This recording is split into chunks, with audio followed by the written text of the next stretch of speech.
Don't miss our next WatchMojo Live event, broadcasting from YouTube Spaces London on July 12th, 2017. Ladies and gentlemen, please welcome WatchMojo founder and CEO, Ashkan Karbasfarshan.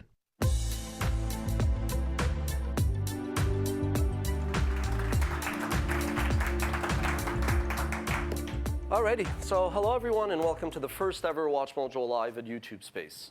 And what better place to kick off this global and ambitious initiative than in New York City?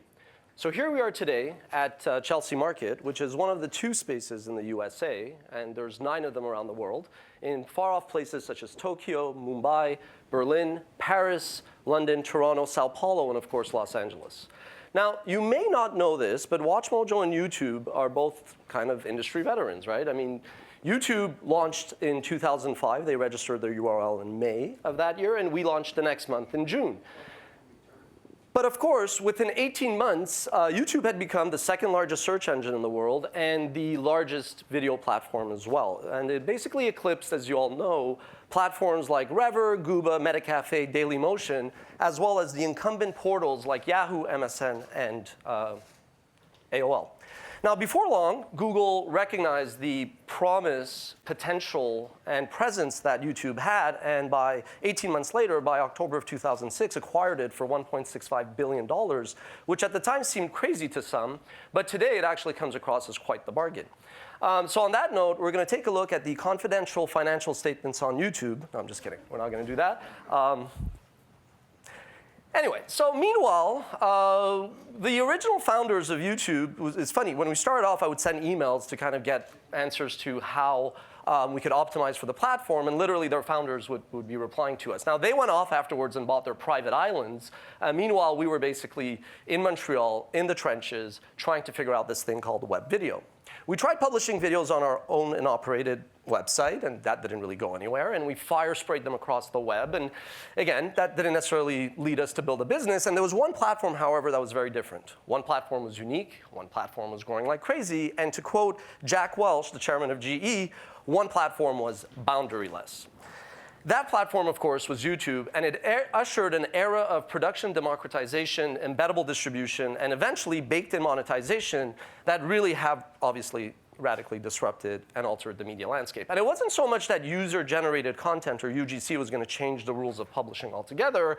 Brand safe, quality content remains essential for marketers, but it's more that YouTube changed the rules of engagement. So we trekked along from 2006 to 2012. We produced how-tos, we produced celebrity interviews, we did it all, biographies, profiles, and at some point, circa 2012, we said, look, if we're going to package WatchMojo as a consumer-facing brand, it's got to mean something to the audience. And that's when we said, we looked at the team, and we looked at the marketplace, and we said, we should really focus on what we're most passionate about, and basically produce factual top 10 countdown lists, curating pop culture and infotainment.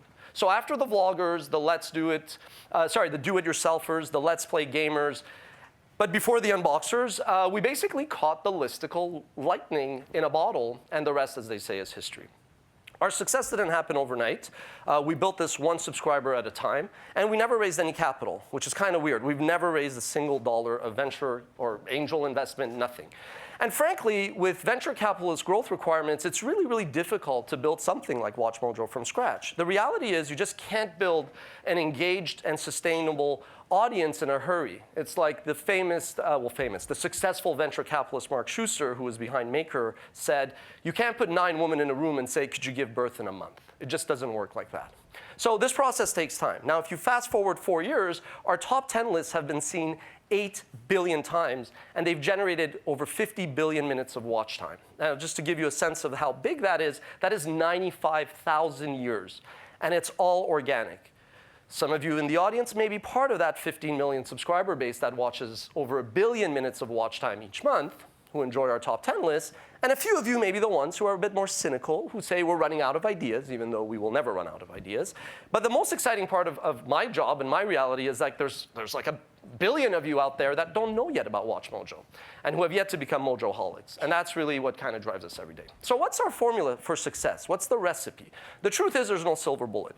There is, anybody that tells you like there's an algorithm and there's kind of a playbook to build a successful content business is lying. The reality is, first and foremost, you got to be passionate, and you hear that and it's so cliche. I tell people if you're going to be in the content business, you almost want to be focusing on something that you would do for free if there was no money in it. But the reality is if you're persistent and you just kind of improve and iterate, then the sky is the limit in the age of the global stage, and that stage being YouTube. 3 years ago at Brandcast, which is YouTube's upfront event, I sat in the audience and I heard Zay Frank talk about his vision for BuzzFeed video in the future. Then 2 years ago, I saw fellow Montreal entrepreneur and executive Shane Smith take us through the future of Vice and how it was going to be this new news gathering operation. Those are two brands, companies that have built companies with valuations that overshadow media companies that have been in business for decades. And that's been fueled, obviously, by the insatiable appetite of audiences for online video. Now, to start to connect the bridge between WatchMojo's past and present and the future, I was born in Iran, if you're wondering what Ashkan Karbasrushan, the origins are. So I was born in Iran, but since 1983, I've called Montreal my home. As a Canadian entrepreneur, I basically, I set out to build the next edition of, let's say, a Juste pour rire, Just for Laughs, Cirque du Soleil, or Vice Media. Basically, the next great media entertainment brand export out of the city. And frankly, I think we've accomplished that, right? And you have to bear in mind that with YouTube now surpassing 1 billion hours of video each day, it's on pace to replace television as the leading consumption platform. So as WatchMojo is one, if not the most successful YouTube-centric media brand out there, it's not driven by like a personality, then I like to think we're actually on our way to draw that parallel into building the next ESPN, the next MTV of the millennial generation. And daunting as it seemed over like the 11 years, this journey of trying to like take an idea and build a business around it, I knew that it was possible largely because of YouTube's boundaryless platform and audience of billions. And today, there's really only 9 channels that have more subscribers and all-time views than us, and 6 of them are Vivo channels, like Eminem, Taylor Swift, and whatnot. And then the other 3 are basically the WWE, Ellen, and of course, PewDiePie. Let's not forget ever PewDiePie. So at a time when politicians who are elected are calling to erect walls, we thought it was important to say, wait a second, this is the new normal. YouTube is where society and life is going, which is basically, it's boundaryless. A creator from Montreal can create content, inform, entertain, and engage audiences from Manila, Madrid, Mumbai, and basically, the sky's the limit. Tomorrow's world, especially in the creative space, won't have any borders because creativity travels and it brings together audiences. And yes, that includes the trolls. And we do love the trolls. They do drive a lot of watch time when they complain. So a few years ago, we launched Topics. And Topics really was intended to curate and highlight the best of YouTube. And today, we're excited to kick off WatchMojo Live at YouTube Space, which is basically a global initiative celebrating diversity and creativity around the world. And basically, we're going to be focusing on spaces such as this one, but rolling around the world where YouTube and Google have invested millions in. And it's kind of our way, basically, to give back. How so? WatchMojo was a 10-year overnight success. And with this new initiative, we're looking at the next 10 years of our evolution. And basically, we want to showcase local musicians, local creators in cities around the world. And basically, we're recognizing that YouTube has kind of ushered in this revolution in media and entertainment. And make no mistake about it, our objective with WatchMojo Live is basically to give back to the up-and-coming creators so that their trajectory doesn't take them 10 years to build their own success stories. So on that note, we hope you enjoy this first WatchMojo Live at YouTube Space. And we'll be at King's Cross Station in London on July 12th, which is in 5 weeks, to do this again with a UK-British flavor over the pond. So we're going to cut now to a video. More propaganda for WatchMojo, I guess. Is that what we're doing? If you've ever fallen down the rabbit hole that is YouTube, you've seen one of WatchMojo's 12,000 videos. But you may not have been formally introduced to WatchMojo's extended family of channels. Miss Mojo is the go-to source for female millennials who love all things celebrity, TV, film, lifestyle, and pop culture. With viewership at 60% female aged 18 to 34, 600,000 subs and counting tune into Miss Mojo to see everything from shocking red carpet outfits to underrated Disney songs to the funniest ways TV shows hid actresses' pregnancies. Junior Mojo connects with 6 to 12-year-olds through original animated programming as well as educational and crafty videos. Less than 2 years in, and WatchMojo Español has built a fan base of roughly 1 million followers thanks to its mix of original and translated Spanish content. WatchMojo UK is the newest member of the family, a channel full of content specific to the United Kingdom. And our other international channels target fans in countries across the globe, with original and translated content syndicated in multiple languages from French, Portuguese, and German. And we plan to keep growing the family, so watch this space for more little bundles of joy. Not that we're counting, but since this video was done, we did surpass 1 million with WatchMojo Español as well. All right, on that note, help me welcome Anthony Batt, co-founder of Weaver, for his keynote, The New Reality, Virtual and Augmented Storytelling. Thank you. Thanks, Ash. So I'm Anthony Batt. Let's see if I can get the slides to come up. Are we going to go live with the slides? Keynote. There we go. So, as I said, I'm Anthony Batt. I'm the founder of a company in Venice, California called Weaver. And we focus on making immersive content, and at the same time, we're building a distribution platform for creators that are trying to get their work out. So we have transport running in every headset, as well as a YouTube channel that's going to be launching very shortly. I'm stoked to be here talking to the WatchMojo audience, and I hope to inspire them to think about what VR is today and what it's going to become in the future. So I'm a part of this, global creative community right now that are actually, making VR. So I'm working with, top A-list Hollywood directors all the way down to, YouTube channels like So Crispy or just, college interns that are making videos with me. So it's like a really broad spectrum, but it's this global creative community is actually really focused on sort of reimagining gaming and entertainment, storytelling, and also really talking about the sort of the spatialness of VR. And what I'll do is I'm going to introduce several videos and kind of set them up and kind of explain what we're doing and why we're doing them. Hopefully, this could be more of a learning thing than me just talking about my company. So, again, on one side of the spectrum, we see VR, which is very immersed, and then AR, which is partially immersed. And I'll talk about both of those. But right now, a lot of people ask me, why VR now? And kind of the way to kind of set that up is, I think reality is sort of virtualized in a sense, because we're all sort of seeing things and hearing things that we want to hear. And so every perspective is our own personal perspective. So we're used to sort of telling our own stories to ourselves. We're all always hearing what we want to hear. And when I was working with Deepak Chopra, we had him in a headset, and he checked out some stuff, and he kind of took it off, and he's pretty quiet, and he said, now I can explain to people that we're all living in a simulation. And it really didn't occur to me what he was meaning by that until I worked in the medium probably a year longer. So I've been doing it for 3 years, and at about a year into it, after seeing so many people spending time in virtual reality, that you can sort of tell that they're not in their real space, they're in this virtual space, and that what they're seeing and what they're doing is really quite foreign and interesting. And so he talks about real reality being what you make it, and when you put it on, it's another virtual world, which is pretty impressive. So right now we're in real reality, and in virtual reality, all it is essentially you're wearing a headset, and there's computer imagery that are completely surrounding your vision. And so the reason why we have that ability today is really, on one side, compute power. So our cell phones, which is one way that you can see virtual reality content. You can wear a Samsung or a Google product, and you can put your phone into it. Now that phone and that compute power has gotten so sophisticated that it can actually play back video or CG content at the frame rate that actually allows you to see everything right when you move your head, and it's actually it's getting better. So the fidelity is actually increasing. So we have compute power. I like to think that that's cool, but I actually like to think about that we're creatively pushing past our capability of storytelling with a 16:9 screen.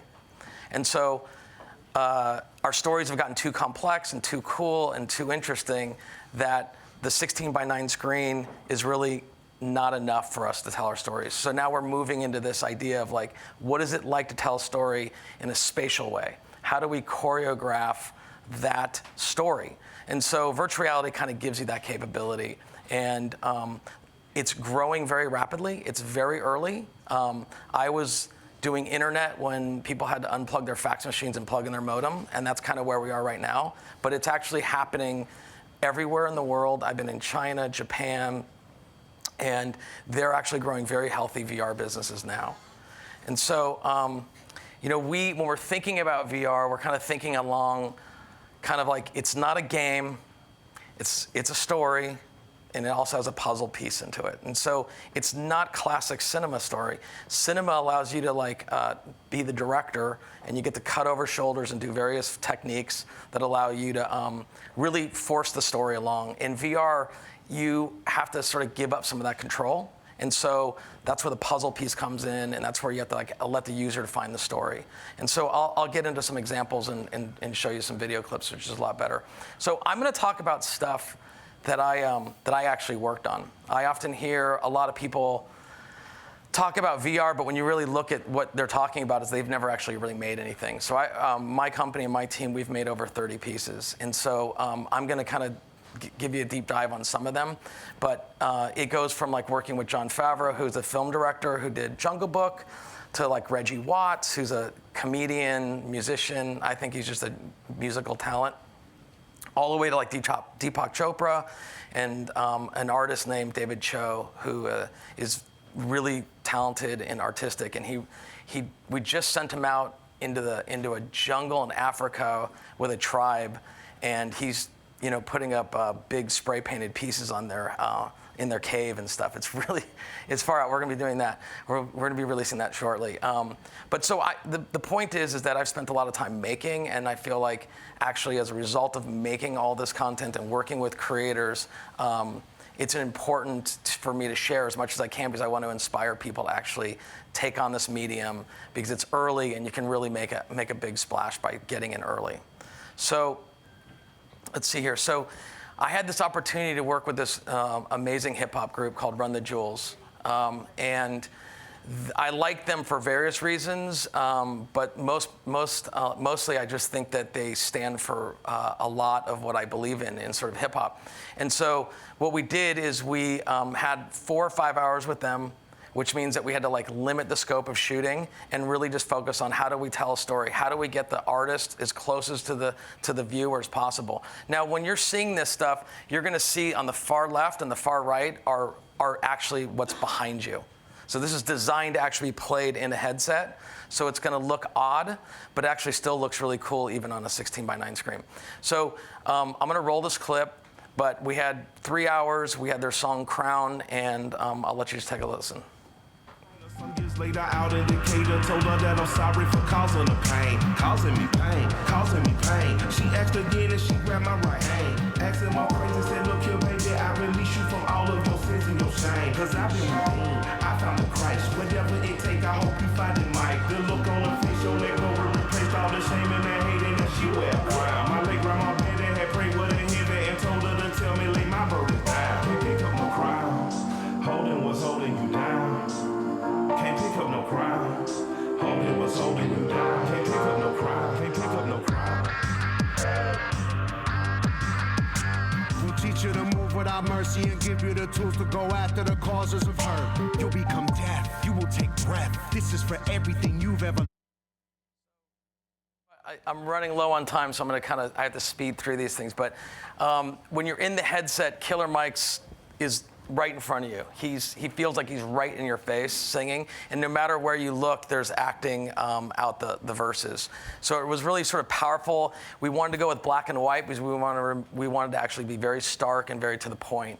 And we wanted to sort of see what black and white would look like in VR because we hadn't seen any, so we just went for it. So here is a friend and a creative genius, Reggie Watts in the back, and this is Natalie Emmanuel. She might know her from Game of Thrones or Fast and the Furious.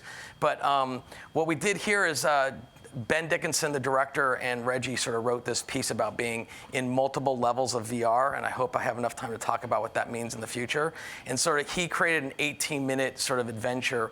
This piece is consequential because we released this at Sundance in 2016. It's still sort of the gold standard of mixing live action video with CG, and it's an 18-minute piece. I've got a couple clips here. I'll just show you really quick. The entertainment module. Yes, the entertainment module. Would you like to try the entertainment module? Okay. Yes, all the greatest people have used it. Bob Denver, Rhoda Sinclair, Felf Karfner, Batcher Tapplepap, Grinsford Halbert. Everything you believe in is Flavor crucial Valver, to your existence. Tabor Backer If you might have too much. Also...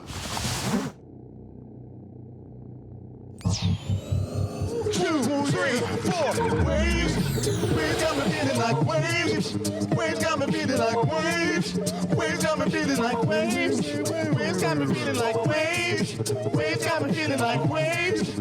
Waves got me feeling like waves. Waves got me feeling like waves.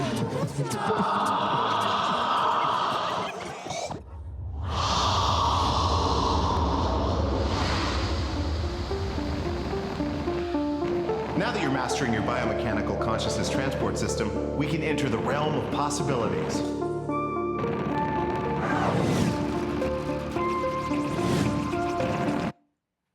So, I mean, this is 18 minutes long. It's like taking a trip without taking a trip. You know, the whole idea there is when Natalie's putting the helmet on you, that's like the second version of VR that you're going into. And so at the very end, you sort of come out of this sleep on this beach, and it's very peaceful. It was an amazing piece to make. We used sort of every technique back in, we did this about 2 years ago, so we used sort of every technique known in the VR language to develop it, and Reggie really sort of pushed us to the limit. So like in that scene where he's flying around in a jetpack, like you're sort of in this space, and then he has a battle with a godhead. And so it's just amazing and a lot of fun. So a lot of people were making very serious VR. We decided to really pay attention to creatives, comedy, music. So in this piece, this is we're working with a band called Future Island. I'm not sure if any of you guys know them, but they're one of our favorites at the office. And this artist, Tyler Hurd, developed this like really like another like taking a trip without taking a trip piece. So like you can see the mountains are smiling, the clouds are smiling, and these characters are dancing around you. And so what happens is like what happened was HTC released these things called VR controllers. So it allowed you to hold your hands, and you could eventually sort of see where your hands are. What he did when we got them is he just connected arms. So when you're moving your arms, they just sort of wiggle around like a cartoon. And so he made this piece set to Future Island. I'll let you see it. It's a blast. And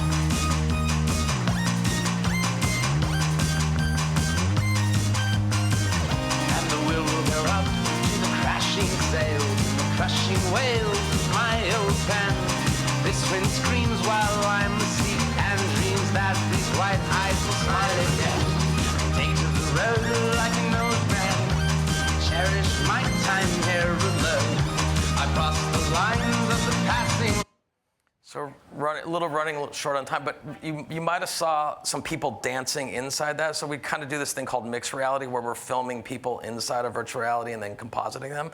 But the whole idea is that this piece by Future Islands and with Tyler Hurd is all about joy producing and dancing. And when people go into it, it's like we've had rooms full of ad executives come by to check out VR, and all of them are sort of like tired, and they've been seeing many companies, and they come to our company and they do that, and they're all sort of buzzed. They're all super happy. So we think VR can bring happiness to you, and that kind of Tyler Hurd really brought it. So this one, we just released it at Tribeca. This is, again, a totally synthetic environment. So everything you see in this is made by the artist. He made the music, and what he wanted to do was try to telegraph the idea of like immense energy and power. And if you're thinking about it as a filmmaker or as a novelist, there's certain ways you can do that. He actually puts you in the middle of it. This guy, his name's Arjan van Meeten. He lives in Denmark, and he's an artist. And I want to give you a couple minutes of this, and we'll see what you think.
So hopefully that kind of gives you a bit of a sample of it. Like you're in that space. So like when you're watching on a screen, it's kind of like, that's cool, but when you're standing in it, it's really mind-blowing. There's you see the depth and scale of everything, and when we see people viewing it, they're crouching, they're holding their bodies, and the reason why I mention that is that when we start thinking about this medium, it really sort of affects people in a profound way. Just like when we see kids dancing in the Tyler Hurd piece, they're really there, and so when they're in this piece, they're in somewhere else, and that piece is really powerful. So to sort of wrap it up. On VR, I'm going to talk a few minutes on AR. A fellow at Chris Hersick over at SI, Sports Illustrated, called me up and said, hey, what do you think about VR in Sports Illustrated Swimsuit Edition? And I was like, I don't know. I mean, sounds interesting. Like, what are you thinking? And he was like, his idea was like, how, for 50 years, we've been showing people a cover. And, what can you do with that? And I said, well, what would it be like to stand in it? And so we went into an island in the Caribbean with 3 models, and they shot Sports Illustrated. And what we did is we just snuck in our VR cameras. What's interesting there is that I've never been on a photo shoot like that. What the photographer and the videographer are really coaching the model. They're telling her to do all these things. And then when we come in, we're like, okay, we're just sorry to interrupt, we're gonna put this camera here, and then we're gonna strike the set, and we'll come back in 5 minutes. And they're just like, what? Like they're like freaked out. And so we got a different performance because they're all by themselves. Usually there's a whole team. So I'll just run this and see what you guys think. So that's us standing on the sides, trying to coax her into like, this is gonna be okay, trust us. And she's like, no, this is gonna suck. And then there we go, we disappear. And she's just left there with no like our camera's really small. And so you get this whole different level of performance, and when this is in the headset, the whole scene is stunningly beautiful, and it's pretty interesting. So it's also a little racy, so we're cutting it right there. The WatchMojo teams will get that up for you guys later. So when we're talking about AR, it's really just sort of it's using computer imagery to partially paint out what you're seeing. Right now we see AR in Snapchat, right? It's like we're familiar with like, hey, we have computer vision, we're able to like do facial recognition, and then we can actually paint the tongue, and then we have the world lenses. So this is the precursor to like real AR, but it's the idea that like the computer is able to actually use machine vision techniques, which is to basically sort of map the space, and then you can place stuff on it. And so the phone right now is the main interface for that. We think that the both for VR and AR, we're going to see that holding the phone will be and putting in headsets will go away, and we'll see more modern headsets come out. And when more modern headsets come out, this artist really sort of says, we're going to paint a lot of stuff onto the screens. And so this person's going through a market, and they have like, multiple realities going on at the same time. They're on the bus and they're seeing a lot of stuff. And so that's sort of, as we think about how computing has progressed, again, in 93, 92, 91, not a lot of people even had laptops, and no one had modems. And now everyone has a phone with a very sophisticated modem. So we think that headsets will mature, and they'll give us a level of fidelity to do both VR and AR. And we think it will be pretty profound. It will reshape the way you tell stories, the way you think about communication, the way apps work, and everything like that. So, which brings me to 1 minute and 33 seconds, and I'll just say everything reality. So with that, I think that if you sort of look out into 10 or 15 years, as the computing industry pushes into a screenless society with basically headset systems, you will see yourself today already spending 10 hours looking at a screen. Just do the math, 10 hours easy. So in 15 years, you'll be spending 10 hours in an immersive-based screen. That will both be AR and VR. And so what we believe and we think will happen is like you'll be able to live, you'll have multiple realities concurrent all at the same time. You'll move from real reality to a virtual reality set. take care of business in virtual reality, move into an AR version, move back into real reality, move back into VR, all at the same time, just like how when you're out to dinner, you're texting 5 friends, eating dinner with a friend, talking to mom and dad, back and forth, back and forth. That all sort of moves into what I just call XR, where everything's reality, and it becomes very powerful. My feeling is that it's right now it's very much an artist's medium. It requires the creative talents to think about what is totally impossible, make it possible. The computer scientists have already figured a lot of the machine visioning out and how to push pixels to screens, but it's really the artists need to push the medium, and that's where we are today, and that's why I focus almost all my talks on about the global creative community that's developing, that's already working on this. With 1 second left, this is all about you and what you can imagine and create. Thank you. You can stick around. You're part of the next panel. It's all good. So thank you very much, Anthony. As we set up for the next panel, just want to thank you all for coming again, and a reminder that we have a few more panels and keynotes, discussions, and whatnot. 5 p.m. we'll be serving some cocktails and refreshments, and then I am in your way, I see. Par for the course. And then tonight, lots of musical performances. As you could tell, it's going to get loud in here, and we're very, very psyched about that. Cool. So, thank you. Everybody having fun? This is a live stream. So, believe it or not, just to, as we're setting up, this literally went from concept to reality in 100 days. We came here from Montreal. We sponsor one of the sports teams in the city, and we came down with the executive team to watch it. And I sent a few of my colleagues here just to check out space. And I'm like, there's something there. I'm like, we should start using this. We're a big channel. We have access. YouTube is so gracious. They let all their creators use it proportionally to how many subscribers they have, I believe. And one of my colleagues, Kevin, who is on the way from LaGuardia now, Montreal LaGuardia flight is 55 minutes, but a cab ride from LaGuardia is about an hour and 55 minutes. So Kevin, at the end after the game, we're sitting in the hotel. He's like, you know what? We should just throw a party at YouTube Space. I'm like, that's a great idea. But I'm like, and then he goes, and we should hire a band. I'm like, love it, let's do it. Then I'm like, you know what? I pretty much think that it's not just for parties. They probably also want us to produce content. So we're like, let's record it. And then after that, they're like, let's live stream it. And then a week later, I visited London and was walking around London Space, and I kind of concocted this whole global series. And then so that's kind of how this idea came to be. Anyway, so hopefully some of you will be joining us in London. Where else? London, where else would we go? We would obviously do Los Angeles for sure, Toronto, and I believe YouTube is opening one in Rio. So if you twist my arm hard enough, we may have to go to Rio for that one. Cool. I'll go to that one. You'll go to that one? All right, excellent. So the rest of the panels should be coming out any minute now, I believe. Is that fake news? It's happening? Yes, they are coming. So just want to introduce the moderators. Sahil Patel, senior writer at Digiday. Yes. Take it away. Thank you. Well, thanks, everyone. I'd like to also introduce our 2 other panelists. Anthony, thank you. Thanks. John Hamilton, who's a filmmaker, and Adam Schlachter, who's the president of Global Innovation at PMX. All right? I'm going to project as much as I can that way. It is an interesting setup. So that was a great presentation, Anthony. I'd love to kind of start with sort of, and I'm not going to apologize for this joke, the reality of virtual reality, right? So like, what is the actual, we know that brands are playing in this space. We know that a lot of creators are playing in this space and want to play in this space. But ultimately, what do people need to know or be aware of, or even just do so it's not so gimmicky? Because it can so easily just be something that like we did it because that's the thing to do now, right? I'd love to, let's start on the brand side actually. Sure. With Adam.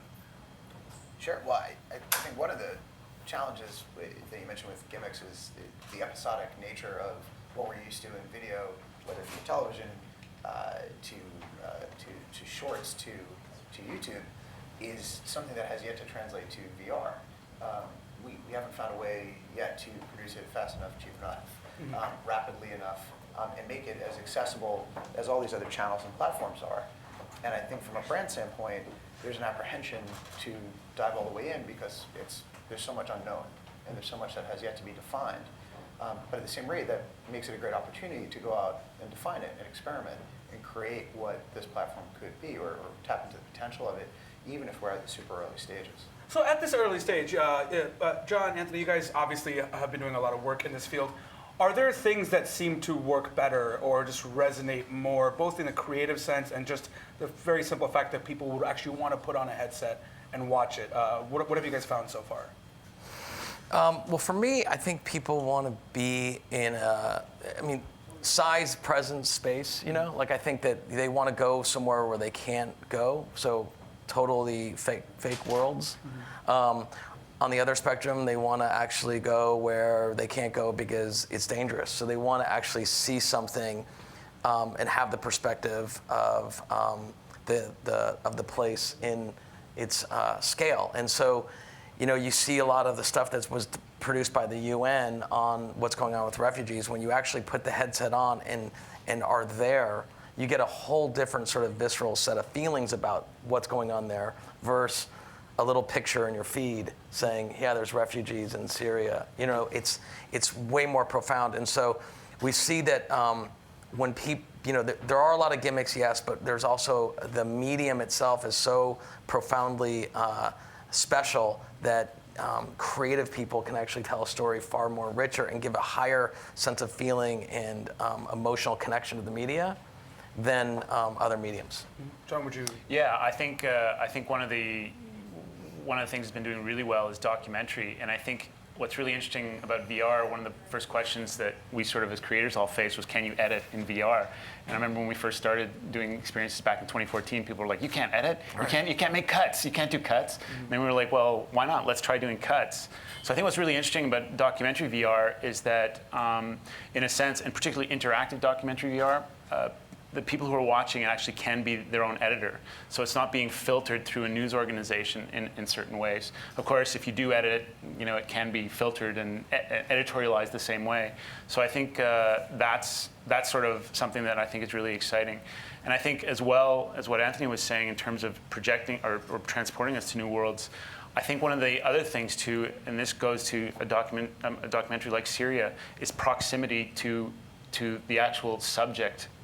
Whether it's an experience like you know, something that we did with 50 Shades Darker, where you're right next to Christian Grey and you have that proximity close to him, or whether it's actually a documentary. Would you want to though? Well, I think a lot of people do. Clearly, a lot of people do by the box office.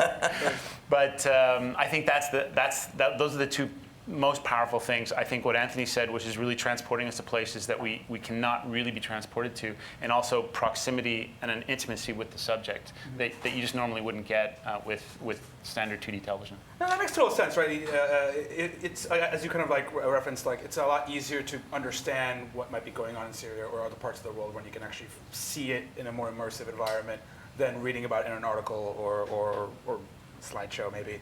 But I think there's also this.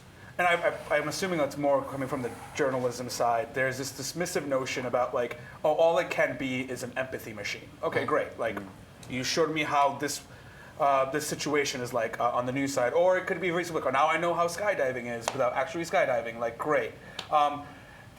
Is that in any way limiting? If that's what people say about it, in terms of like, is that the only way VR can work, or are there other areas that this medium can go to where it goes beyond simply just saying, oh, we can show you worlds or environments that you might normally not be able to go to? For sure. So I think that the journalist tribe that is discussing VR often finds themselves in a situation where they haven't actually tried enough VR to actually have a very formed an opinion. Mm-hmm. No offense.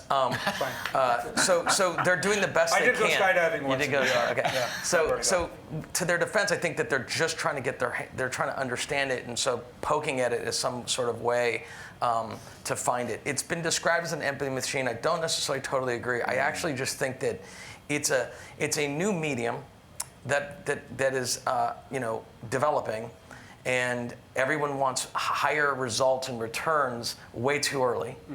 Even though if you actually really do the math on it, it's actually providing returns to folks financially now, and I think it's going to increase. Now, to the heart of the matter, I think that as a result of being a new medium, all of it will affect everything. It's a wedge technology. So just like how the internet affected everything, and there was lots of gimmicks in the very early days, you will see medical, travel, retail, all these things actually be training, education, not to mention gaming and entertainment, will all be affected by this technology push of being more immersed into something. And so I think you'll have profound ways of companies and brands and entertainment companies to actually produce VR, whether it's the central piece that they're doing or whether it's shoulder content. And so I think it will affect the spectrum. Adam, how are you seeing sort of just across the advertising world, how it's being implemented so far, at least? Well, I think we're still in the age of defining what advertising is in VR. Is VR content itself serving as an advertisement? Is the experience I'm creating that's meant to help someone get immersed in a retail environment or in the inside of a car or an airplane or a property that they might be booking a stay at, is that advertising itself? And frankly, maybe it is, or maybe it could be, or it should be, in addition to what sort of we think of as a concept of advertising in these digital and video and immersive worlds. That's one area that a lot of brands have gone because they've created a space or an experience that transports people or brings people to something they ordinarily couldn't have access to. However, if someone was creating that sort of absent of a brand and we just stuck an ad in, that's probably not the right experience for VR as we know it today. I think creating some standards with the major media companies and the different trade boards now to start to experiment with what the right formats might be is important. I think we have a lot of clients who we work with that have an appetite for that because they understand what the power of these immersive experiences can be. I think they just have a hard time figuring out how does advertising, as they understand it today, fit in. And we probably don't want to make the same mistakes that we've made with certain digital media, with new digital media, knowing that banner ads aren't going to work. Pre-roll advertising probably isn't going to work. Product placement, maybe, in the right environment. Yeah, I think in AR, I look at VR and AR being in the same immersive category. I mean, I think you're seeing with Snapchat making, lenses, AR lenses, they're playing with that spectrum right now because they know that they can get the reach. I think you'll see Facebook do the same thing. And so when you start thinking about it from that perspective and move it forward into fully immersed, I think you can start seeing how brands can participate. Yeah, that's right. And whether it's creating sort of additive experiences that enhance it or actually creating the experience itself is really up to what's the role of the brand, right? What is it the product or experience that they're actually bringing to you? And ultimately, like I said earlier, if we can find a way to scale that, whether it's in distribution across different platforms, whether it's headsets or through the lens of your phone in the AR case, and or just make it easier to produce, you'll start to see brands experiment more and probably see them start to embrace it more as central to their plans instead of maybe something that gets added on or maybe something in the innovation realm that maybe more does, more experimental, maybe doesn't have funding. Let's look at it from both perspectives. So who should be or who is going to be driving sort of on the first end just that pure adoption, whether it's getting more headsets into the hands of people, getting more content in front of people? Like who do you guys see actually leading that charge these days or over the next few years?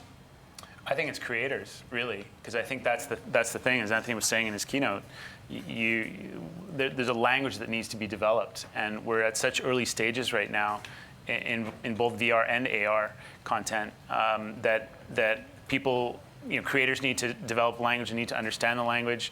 I think we also need like a headset that's as easy as a mobile phone just to turn on and go, which I think we're probably less than 2 years away from, really, and that a headset that will be ubiquitous, and I think that's gonna be huge as well. But honestly, I really do believe that it's going to be the creators who are going to come out. The technology is there right now, and it's really just we need more really compelling content to come out. Whether it's business to business content or whether it's actual creative fiction or whether it's documentary, we just need we need creators to have access to the tools and to really actually start creating that content. Well, so let's go into that a little bit. Like how much access to when we talk about creators, it can be major media companies or can be someone more independent, more of an independent filmmaker.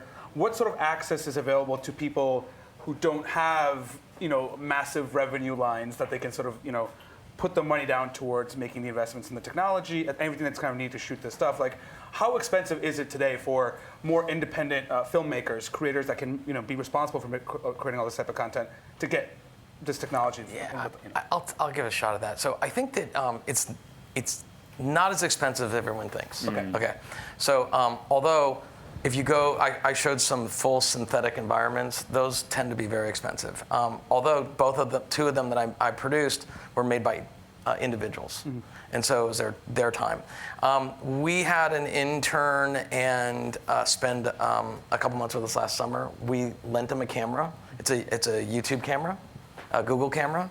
So if he had to go buy it, it was $15,000. If he borrowed it, it was $0. But he made his whole film for $5,000, and it just won an award for best film. And so it is as cheap as you think making a regular video is. Now, when you're starting to move into synthetics, we're using 3D systems such as Unity or Unreal. The expense really goes to do you have that team and talent? If you don't have that team and talent, you're paying them, and that becomes expensive. And so that's where you start to see the expense, or you're doing stereoscopic special effects. So that tends to be more expensive. But I did something with a channel called So Crispy. It's two YouTube creators. They did all that themselves, and it was aired at Google I/O just a couple weeks ago. So it doesn't have to be expensive. Now, if you go with the brands, I think that you're going to want to spend the money on it, and so you're looking at budgets from sort of north of $250, to $2 million. I don't know if that's consistent. I think that's accurate, and it's like with any new technology, it improves over time. The costs come down, the scale, starts to ramp up, and as it becomes more accessible to consumers, and there's more of an expectation that these experiences are out there, and there are places that they can more easily discover them and interact with them, it starts to push the boundaries of what's possible to be created, and two, what brands and creators themselves are going to be willing to do and do more frequently. And I think we're barely scratching the surface as it exists today, for one, because the limitation of experiences people have, so they don't know what's possible, or what they think is possible, and then ultimately what might get produced in a more diluted, sort of watered-down version, which turns into 360 video and stuff that's accessible through a mobile phone only, because that's sort of the broadest spectrum that they can reach consumers with. But at least it's starting to become easier to produce, and at least people are willing to take that step versus kind of sit back with their arms crossed and say, no, there's no way that this is going to fit into our plans or our world, or we can't appreciate the impact of it. Before we get into a little bit more of the creative aspects of it, we're at the halfway point, so I think we're going to take a little bit of a break.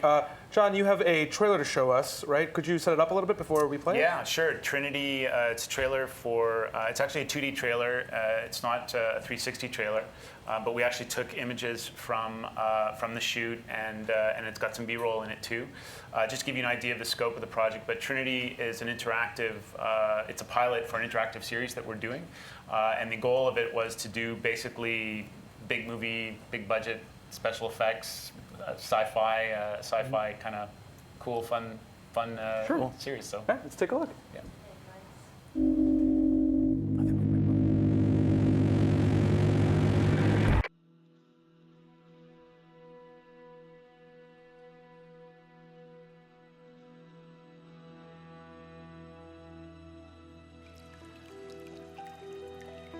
In the beginning,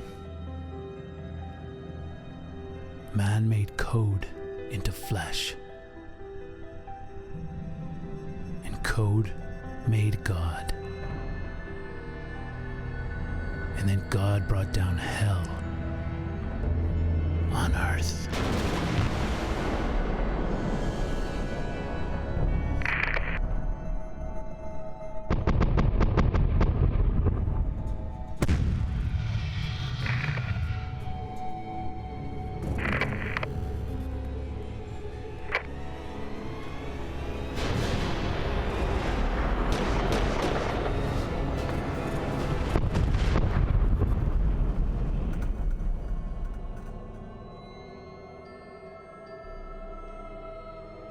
In the beginning.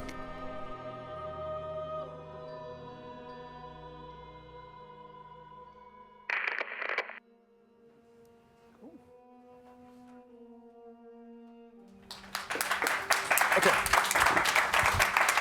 That was great. Two questions for you, John. One, what's it about? and two, why did this experience need to be told in interactive virtual reality? Why could not that have been done in 2D? Well, basically, it's a story set 2,000 years in the future. Humans are either extinct or have fled the planet. And basically, it's a war between the remaining androids on the planet and the Singularity, which sort of becomes their god. And the war is essentially that Singularity wants them to give up their mechanical bodies and join, the internet, join the Singularity. And so basically, it's a religious parable. And why interactive? Well, the funny thing is that when we actually started it, one of the main reasons is that one of our main financiers in this is the Canadian Media Fund. And we got our funding through the experimental side of the Media Fund, which one of the requirements was that it had to be interactive. And originally, this was supposed to be just a linear virtual reality experience. And once we got the funding, we decided to make it interactive. And then we got into, which I'm sure you guys have probably experienced as well, once you start doing interactive VR, you're trying to fight against, if you're not doing a game, you're actually fighting against actually becoming a game. So interactivity ends up sort of being puzzle solving or first-person shooter type stuff. And so what we did as we've been developing this is we actually decided to go in a different direction with our interactivity and use interactivity to actually make the experience more immersive, as opposed to sort of puzzle solving to getting to a next stage. Could you give an example of how that works? Yeah, for instance, what the story is, we really need to discover, who we are. And through discovering who we are, we gain certain abilities, like the ability to fly. We gain the ability to move through certain spaces that help us discover parts of the story.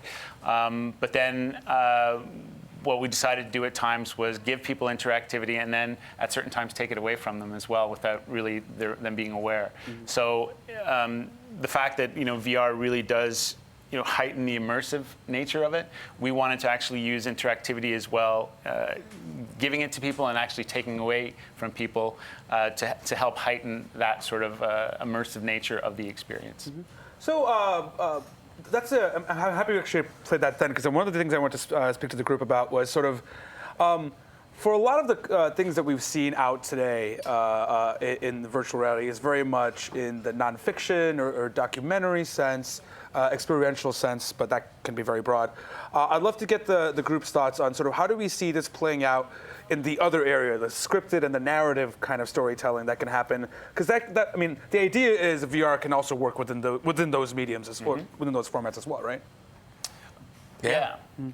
I mean, what we were trying to do, and again, we're sort of struggling to figure out what the sort of language is, and I think interactivity, or interacting, or eventually once we start bringing AI actually into our AR and VR experiences, interactivity for me is a fundamental part of the future of storytelling in VR. Anthony, I don't know if you'd agree with that, but yeah, I think that we did 100-minute series on a capture of a child abduction. And we really wanted to do, so we did 10 episodes, 10 minutes, each 10 minutes long, with the guys that created The Walking Dead. So we had some really great talent to writing side, but the way that we founded the interactivity was like, okay, if this child got abducted and you didn't see it, who else saw it? And so that forces you to change points of view. So we shot all 100 minutes from essentially multiple points of view. And so as you're going through the story on a universal timeline, you could just watch it one way and be immersed in it, or you could say, I wonder what that person was seeing. And you can sort of just see various points of view. So we think that the interactivity and narrative, it's very subtle, because if you're watching a narrative, like if I'm watching Bloodline on Netflix, I don't really want to work. I just want to kick back and watch. And so I think that we adopt that same strategy. If it's a game, then I want to play, I want to craft. But so there's this middle ground where it's like, it's ever so subtle. Like I just want to see from over there. Can I do that? Boom. Yes, you can. But it doesn't change the story. So we're really sort of like learning what that's going to be like. Now, in the future, when you have ultimate agency and control, I think that that's going to change. Like hyperlinks on web pages was a new idea. Now we want lots of them, and we want to be, we want to be able to go anywhere at any time. So I think that that's what's going to change in the narrative. Seems like what you guys are saying is also like, in many ways, VR might be limited by what we have come to know and understand about video, about 2D video, about filmmaking. Yeah, there's a familiarity, there's a deep familiarity with gaming and classic storytelling, which is like video, let's say. And I think in this new medium, we're pulling in parts of it, but at some point we're going to reject all of it and just have our own medium. Yeah, and I think also, so many people are saying, well, VR, and AR will potentially replace movies and TV and YouTube or whatever, but that's just not the case. I think it's just going to be something different. I know, there's certain movies that I don't want to go home and watch at night afterwards because they're too intense or they're too dark or too whatever. And then sometimes I don't want to play a video game because it is, as Anthony says, it's just you have to interact with it. And sometimes you don't want to do anything. Even straightforward, just immersive linear VR requires more work than just watching a movie. Because you're in it, your body and your brain is reacting differently to the environment that you're in. So I think that's actually a huge thing. VR, AR, and mixed reality, and it's really just going to sort of take its place next to movies, TV, the internet, Facebook, whatever it's going to be. They have to serve some real purpose and add some real value to an otherwise sort of known experience, right? So the reason I know there'll be success in this is because I watch my kids and I watch what they do. And the first time they put a cardboard to their face to watch something that wasn't shot in VR, but it was shot in 360, the virtualization of the experience that they had, if that's the right way to think about it, was amazing to watch their reaction to. They couldn't believe where they were and looking around, the things that they could kind of reach out and almost touch, even though they couldn't. So suddenly they have this expectation and they take it off like, well, why can't I grab that? I'm like, well, there's a whole host of reasons. But one day you might be able to. It's a very important point you're bringing up because there's probably tens of millions of children growing up sort of crafting in Minecraft. And they have agency and they have 3D and they have depth. And they're all going to come of age, and either we're going to say, okay, that was all then, now you're just going to look at this screen. That's it. That's how we developed our storytelling. You did that when you were a kid, and now here we are. I actually think that that's not going to happen. I think that tens of millions of kids are going to be crafting, and they're going to move right into some sort of VR, AR state, and they are going to actually create the new form of storytelling in a way that's way, way richer and more profound than we currently are. Yeah, I would agree, and it probably won't resemble the headset, cardboard world or mobile world that we live in today. In fact, I hope it doesn't, because to a certain extent, that kind of takes people out of one world completely. And I believe, again, when you get to accessibility, people probably don't want to be as isolated as some of these experiences feel today. But at the same rate, every time someone has one, or every time we have clients go through a demo, they're all like, wow, I want more of that, and I want it to be more sort of like easily at my fingertips. And it gets people's creative juices flowing about what the possibilities are, which a couple of years ago, it was really just people dreaming it up. And in fact, it very much resembled gameplay, kind of almost exclusively, which I think also made it somewhat prohibitive for certain brands to think about, like, well, how could I possibly fit into this world? I don't have a place here. Versus a lot of the sort of stories that we're seeing come to life now, opening up a whole new world of possibilities for brands to play. All right, so we have like a minute left. I think we were going to leave some time for questions, right? Does anyone have a question from the room, or do we have some social questions that are coming in? We'd love to make sure people had a chance to ask that. Anyone? I have a question, actually. Sure. So, John, when you're like producing Trinity, like, and you go and you describe a project like that, what's generally people's reaction? Do they get it? Because I won't lie, like, I work in the industry and it took me a few rounds to get just the scope and all that. What's the people's reaction? Well, it's because it's something that's sort of new. I mean, we can definitely distill the story down and people understand what we're doing. But because I think it really is kind of a new platform and a new medium, sometimes people do have a hard time getting it.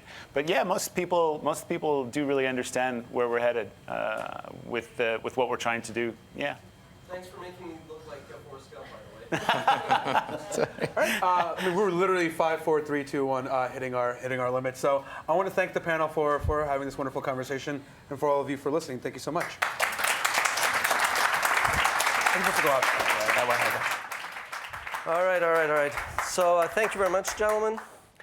It's crazy. So yeah, WatchMojo, based in Montreal, we have about like 55 full-time employees, 100 plus freelancers. It's a big operation by YouTube channel standards. And what's funny is, so yeah, we have maybe 10, 20 of our team here, and the last 5, 6 people just arrived from LaGuardia. And it's crazy just what world we live in. They were watching a live stream on their phones in a taxi coming here. Like, just think of that, you know? Like, I remember 2005 when I saw Live Aid on AOL, and I was like, wait a second, this is pretty cool, like the world's changing. But like, now you can watch a live stream on your phone in a cab. I don't know, I find that pretty cool, but anyway, maybe it's just me. All right, serious question before I hand off the mic to the executive producer of the day, John McCarris. Serious matter here, who saw America's Got Talent last night? Show of hands, anybody? This isn't to kick TV and stress that the ratings are going down. So I saw a little bit of Puddles afterwards. If you did, you may have seen a 8'4", no, I'm kidding, a 6'7" giant clown, Puddles, performing. And so we have him later on. Again, just to remind you all, there's some musical performances coming. Met him yesterday, great guy, very gracious, very humble, very modest. But at some point later on, you're going to see a giant clown on stage. Hopefully that doesn't throw anybody off. Just want to put it out there. All right, on that note, Mr. John McCarris, who's joined WatchMojo the past few months, and we started to brainstorm around this idea, the executive producer, join us on stage. Thank you, John. All right. Thank you. I'm done. Thank you. This has been an amazing show. I've produced a lot of things, but seeing that VR content, and we see so much about VR, we hear so much about VR and AR, and just learning what the difference is important. But until you see the content, you really don't get it, at least in my case. So that was fantastic, thanks to that group of folks, and particularly to Anthony and John for bringing great creative. And on that note, I'm super excited about our next speaker. She's a creative director at Google Zoo, which is Google's in-house agency. She's also been part of a small team from the zoo that broke off to start something called Unskippable Labs. And Unskippable Labs focuses on new content formats. And to share a little bit more of what they're doing and what they're working on, please welcome Kim Snow.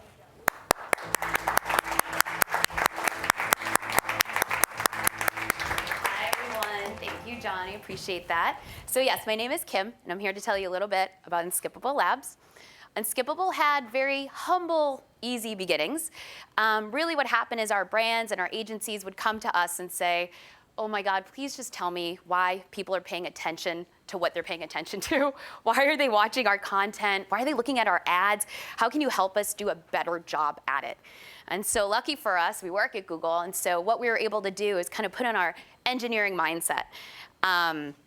Which is actually harder than you would think from a creative perspective, because what you're actually doing is putting the user first. You're putting the human first. You're actually saying, what are people doing and observing and thinking out in the world, which PS is what we are when we're not at work. And we're actually trying to be very experimental, be wrong, not be sure, have a hypothesis, have something that you think could be right, but you're not sure, put it out there quickly, and then get results. And that's super hard for a creative, because you want to put out the best thing in the whole world that you know is right all the time right away. And so this freedom to put out different pieces of content and then test them against something that's already out there that we know is doing really well, and learning from that is great. It's quick, it's fast, and it gives you a lot to think about. Makes us very, very brave. So before I get into the actual experiments and what we've learned, let me tell you a little bit about the state of the state, what's going out there in society as we start to do these tests and as we ask ourselves these questions. So welcome to Abundance World. It was probably about 5 years ago that we as marketers started to freak out that there was so much content out there. And per usual, we didn't give our fans and our users enough credit. We thought, oh God, they're drinking from the fire hose. It's gonna be horrible. They're gonna drown. No one's gonna be able to look at anything. We're not gonna be able to make stuff the same way. And instead, people are in a room that's totally flooded and they're swimming and they want more. And the panic setting in is actually on our side because we're like, oh my God, there's so much out there. How do we compete? How do we get out in the world? Because the key thing that we want to think about, and I'm just going to say if at home you've turned this into a drinking game, anytime I say choice or choose, that'd be a good time to drink, because that's probably the key to this, is it's all about being chosen. We're not used to having to fight to be chosen. We're kind of used to putting our ads out in the world and people watch them. But our audience, you know, drinking from the fire hose in this room full of water, they're so savvy about what they want to watch, what they want to see, what they like, where to find it, what they don't like, that actually there's no more clutter silently within your heart. Think about the last time you were in anywhere and someone told you to make something that breaks through the clutter. And there's not any anymore because we've already gotten rid of the stuff we don't like. And that's very scary to us. It's a very scary world. And you think about it at home, of course that's what you do. But for us, how do we make ourselves seen and heard and chosen? And once you are chosen, it better be good. We were just talking about the pages with those hyperlinks and how we find time in our busy days to deep dive on something that we find very important, very interesting. God forbid you're chosen and there's nothing good there. We'll remember that. So you have to keep that in mind as well. And then finally, the dance of attention is that there is no one answer. There is no one thing that's going to solve all this messaging. And you think about even the way our attention works, which is anything in front of you is skippable. Anything you're looking at is skippable, really. I mean, you can be running between devices and between content, and you don't even think twice about it. And so the same is true when we're telling stories from a brand side. You know, I mean, 6 seconds might be perfect for something. A trivia unit might be perfect for something else. One thing that's very interesting when we think about choice, drink, is that one of the things that's going away is the 30-second forced ad. Now, as marketers, we love that stuff because we can just take our TV ad and throw it in there. It's awesome and you have to watch it. I have your eyeballs. But it's actually going away because there's no choice. You have to watch it. I was on Reddit the other day, purely for work purposes, I assure you, and somebody had posted this thing, which is you don't understand the length of a second until you're forced to watch an ad you don't want to watch, and it's so true. And so what you really have to think about is how we're gonna put these things out there for people to actually enjoy watching. And one of the main reasons the 30-second forced is going away is because YouTube creators are like, I don't think I really want this on my channel. It makes people leave. They'll actually walk away. They'll go away instead of waiting for my content. And so it's super important to think. So we must be chosen and we must make something lovely when we get there. All right. So now let's get into some of the experiments and some of the things we've learned. And of course, even though we've been doing this for over a year, there's still so much to learn. So I've just got some little pieces for you, some of the more interesting things. Okay. So I go through the A, B, C, D. I don't think we go further than D, so don't worry. So the first one is definitely attract, and I think it's one of the more interesting ones, which is you've got to give somebody a reason to watch. They're itching to leave. You've got to really hook them in, and you really have 5 seconds. If it's a TrueView unit, yes, you do only have 5 seconds. In real life, you probably only have 5 seconds too. So picture this. The movie, Bridget Jones's Baby's coming out, and they've asked us to do an experiment with them. So we go and we're talking about kind of what's their best spot they have now, the control as we'll call it, the trailer. And we're thinking, what can we test? And the creative director on the project who is working with the team said, I have an idea. Let's totally just get them real quick and then see how long they'll watch. Let's put an entire scene from the movie in the unit. And they all laughed at him. They were like, that's ridiculous. Why would we do it? It doesn't make sense. We've never done it before. This sounds ridiculous. Why would we just put a whole scene up there? And that is how you know you're onto something. That's something you want to test because no one was sure. No one did know. What would happen if we tried it? And they said, go ahead, give it a go. So I'm just going to show you a little bit of what that looks like and then tell you how it did.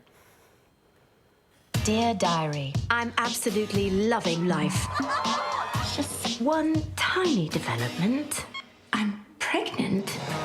Hey, it's the father of your child. Yeah, I've been doing a lot of thinking. Bridget, this whole baby situation threw me initially.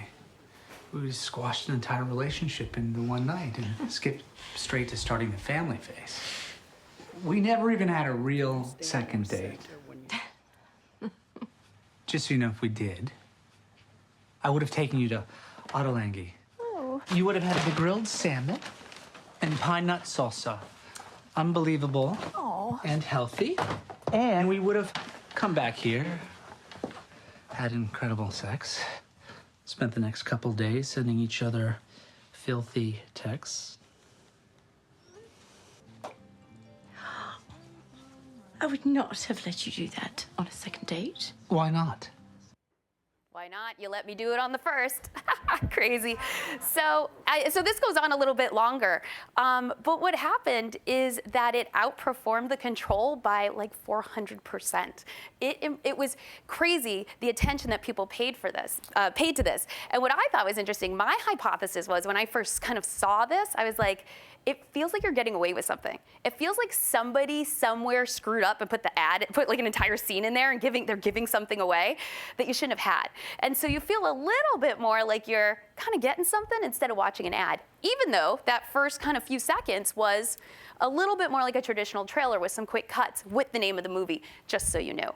So this is probably one of the most interesting things that we've seen, and we'll get back to it in just a heartbeat when I get to one of the other things that we've learned. But keep this in mind, because this is something absurd in a lot of ways, that you would put a whole scene from a movie out and people would choose to watch it. And that's what's the most important thing. You got their attention, and then you gave them the gift of the scene of the actual movie. We've been using this hypothesis a lot for some other things. Which brings me to the other thing, another important thing which you just brought up, which is brand. We get this question all the time, where do I put my logo? What if they don't watch past the first screen? How will they know it's me? Et cetera, et cetera. So this is a little bit tricky, because if you do have the brand in early, that's a good thing. But if it's forced in there, it can be kind of detrimental. And so we had to kind of figure out what that meant. And one of the things that we realized is when it's forced in there and it feels just kind of like a watermark that doesn't have anything to do with the story or something that you're learning or that's a part of the bigger narrative, that's when it kind of feels like it's in the way, feels like it doesn't belong there. When it feels like a natural part of the story or it feels like it's helping you, like for example with Bridget Jones, it helped to know, oh, I'm watching this movie. Okay, makes sense, thank you. Even though it wasn't a part of what was happening in the main screen, it helped to know what that story was. So one of the things that we always like to say is if you're going to be an ad, man, just go for it. Be an ad. That's fine. Ads are great. But if you're going to be content, and try to figure out the balance between that. And this is a great example of an ad that's truly an ad that puts its product in there early and often, but in a way that's part of the story. Hello, ladies. It's what a dummy would say. Smart people use bear glove.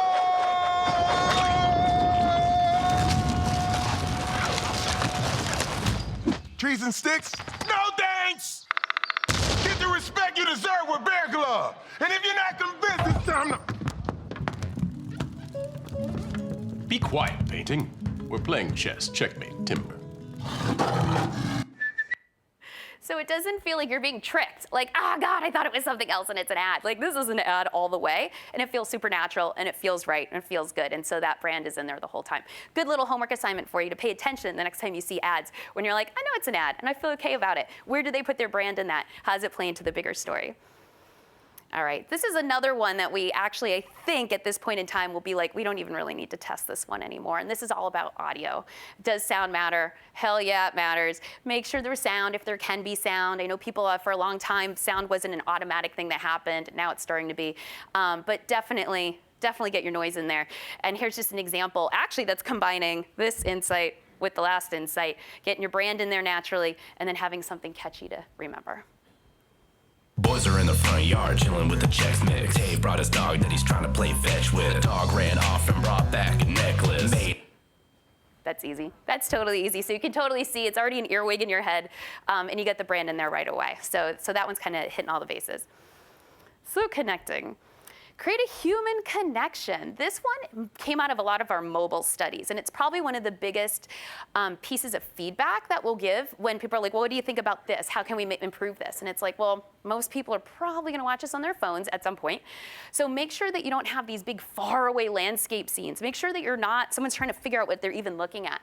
And I think that's why this is so specific, is that I want a human face, I wanna see a person, I wanna connect. Now, personally, I love that there's an influencer and kind of like female spin to it. And I would like to know if that's going to always be the case. To me, that's something more to test on. But right now, that's a thing. So here's another example. And this one is an interesting example because the human connection actually happens more than once. Never gonna get it, never gonna get it, never gonna get it. Whoa, whoa, whoa, whoa. Never gonna get it, never gonna get it, never gonna get it, never gonna get it, never gonna get it. Whoa, whoa, whoa, whoa. Never gonna get it, never gonna get it. Look at him. We laughed at this one because we're like, can you imagine like the creative session that's like, all right, we're gonna show something great, and then we're going to show it again. But it works. It kind of hooks you in, and you kind of want to see what comes next. And it gave them the opportunity to put the brand in there in a way that didn't feel in the way because the music was carrying you through. But that's a face you definitely want to see early and often. Now, this is kind of our aha moment. I have a slide later that's got kind of the key learnings that I'll talk about, but the watch time. Because how many times has everyone been talking about, I need someone to watch the whole thing or it doesn't count. We're finding out that watch time is actually the more powerful thing. And let's go back to that word choice. Watch time is important because what you're saying is I'm putting something out there and I'm letting people choose how long they want to watch it, giving them the opportunity to do that. And so how can you even play with that? How can you put stuff out there that's actually pretty long, just to see how long is too long? How long will somebody engage and just be excited that they're watching something? And we're going back to our friend here, Bridget Jones's Baby, because that whole ad itself was, I believe, 2 minutes, 12 seconds, and the average person watched it for 1:46. That's amazing. But if you're like, well, they didn't finish it, you're going to miss out on this amazing opportunity. And it also is tied directly to people being more interested in wanting to see the movie. So it is this ability to say, I opt in to see this. You're letting me consume more content. Awesome. And that makes me like you more. It's a pretty basic way to say it. But it's definitely a hypothesis that we are continuing to test in different ways, experimenting with how long is too long, and seeing the different opportunities we can give people for choice. And then finally, kind of direct people, give them something to do. Choice, guys are all wasted, it's great. Which is to say that I did stay tuned. I did watch this and I want more. Like, I want to see more. Don't leave me hanging. Tell me what to do next. And I know for a long time, it's like the beginning of the early days of the internet, everything was called action. And then like it seemed a little weird, but like, oh, we don't want to be in everyone's face, they're so savvy. And for video ads like this, yeah, tell me what to do. I want to learn stuff. And so the example that I have here is actually for a movie called Ouija. And the problem that they wanted to solve was, how do we make sure that people who don't like horror movies still watch this and are still kind of interested? And so this was a whole experiment. We did also use a scene, but we didn't say it was a horror movie. We didn't give the name of it at first. It just kind of played out, and people were like, I don't know what I'm watching. It's kind of weird, but they didn't default to say, I know it's something I don't like. And so here, as you can see for the calls to action, for non-fans, keeping it kind of general, just the name of the movie. But for horror, actually a call to action. Go search for this. Go search for kind of this creepy, weird sentence, and we'll have stuff there waiting for you. So actually sending people on their way to do more, which I think is kind of lovely. All right, here are the findings. Here, I'll just fill out the whole screen because it's a lot of words, and I will just kind of give you the cliff notes of it. And the most surprising insight that we've got is what I told you, which is that watch time is so important and not as important as seeing the whole damn thing through. Gives you a lot of freedom for storytelling. It gives you a lot of things to think about what you're unraveling and who's choosing to see what. Most untrendy insight, which is ads are not the enemy. We always thought they were. Everyone wants content. Not true. We love a great ad. Bad ads are the enemy. Don't make a bad ad. More tests on that coming soon. The lowest hanging fruit is still these small little edits you can make. When I was telling you the example of how to cut something for mobile so that you're more zoomed in on faces, you're not these big faraway scenes, and even the pacing, to pick up the pacing, that is a big thing to do that makes a huge difference on that smaller screen, can make a huge difference on view rates. Most consistent finding, choice. That would be the last time I say it. Biggest opportunity is knowing this kind of dance of attention we've been talking about. When does a true view unit work? When does a really long unit work? When does 6 seconds work? What medium am I in? What medium am I using? All these things work together in a way that's like, that we do on our own at home constantly, don't think twice about, bouncing around all these places and consuming stuff in different ways. We have to get better about it at work, in the marketing space, to think about how to orchestrate all of that. And finally, what's the thing we're most worried about? Probably what you guys are worried about, which is, who knows if this is all going to be valid in 6 months? Like, our audiences are getting savvier and smarter and smarter. We are getting smarter and smarter, but we're still kind of tied to a lot of the same traditions and goals that we have in this world. So how can we keep up with the way people are behaving? And so as long as we're open to the fact that we should constantly be experimenting and constantly relearning and constantly kind of testing and being very brave, we'll be in a good place. And finally, I've always wanted to use this quote in the presentation. It works so great here, which is true. Remember, if you're going to get somebody's curiosity and you're going to poke them and you're going to say, look at me, I've got a thing, make sure you're there to really keep their attention going and really reward them for being there with you. And that's it for me. So just don't be afraid to say yes. Thank you.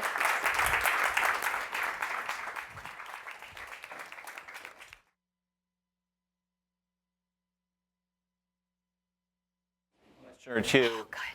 First of all, for those who are thinking, oh, we see research all the time, you know, when Google does research with all the data they have around issues that are important to advertisers, you tend to get a heck of a lot of attention. And so this is important research, and obviously for us at WatchMojo, the fact that Google also independently is starting to zero in on the concept of watch time is really important as well, because WatchMojo actually is very focused on watch time and has one of the longest average video links on the editorial side on the YouTube platform, and one of the top 3 highest average watch times on YouTube. So where do you think watch time stands, you know, in the scheme of things? Was that like a big news item for you guys when you figured that out? I guess it shouldn't have been so surprising. Again, it's probably one of the best things that I always say is that it's so easy for us to forget that we're actual human beings who consume content like as much as anyone else. And so when you think about, yeah, when I opt into something, yeah, I want to kind of get the most I can out of it. So that makes sense. It was kind of on the other side of the house where you're like, oh my God, I need numbers, I need charts, I need to tell people that this is working, that it really started to challenge us. So I would like to say that, I guess maybe we were happily surprised. I feel like it frees us all up from a lot of the constraints we've been giving ourselves to really experiment and see what people will want to choose and opt into. I mean, think about it. Game of Thrones is ending in 2 years and everyone's already mad about it. I mean, that's how much we're making time for all this stuff. And I will say, no matter how busy you are, you will find the time to dig into what you want. So I think watch time's only going to become more important. It's great, and it just disproves the whole concept of thinking that shorter is better on digital video or on your phone. People are watching longer and longer video, longer and longer content. Just make great content. That's exactly right, and that's where that dance of attention comes in, because 6 seconds will serve you very well in some cases, possibly even targeted to something and connected to something longer. And so just to think about how those pieces and stories play out together as a family gives you the freedom, I think, to stick with watch time as well. Great. Well, thank you again for joining us. Thank you. Thanks, everyone. All right. Have a good one. Thanks, Kim. So we're gonna break for 10 minutes and give everybody the chance in the room to reset. And for those of you on the live stream, you'll get a taste of something upcoming in about 20 minutes or so, which is some really cool content that Frito-Lay did for Ruffles. And if you're a fan of the hit show Silicon Valley on HBO, it's with one of the stars, Martin Starr. So give it a look, and we'll be right back. Thanks.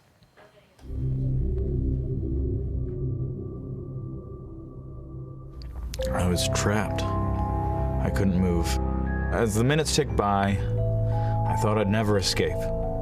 Plus, I had to pee pretty bad. Kinda have to pee again, actually. Where's the bathroom?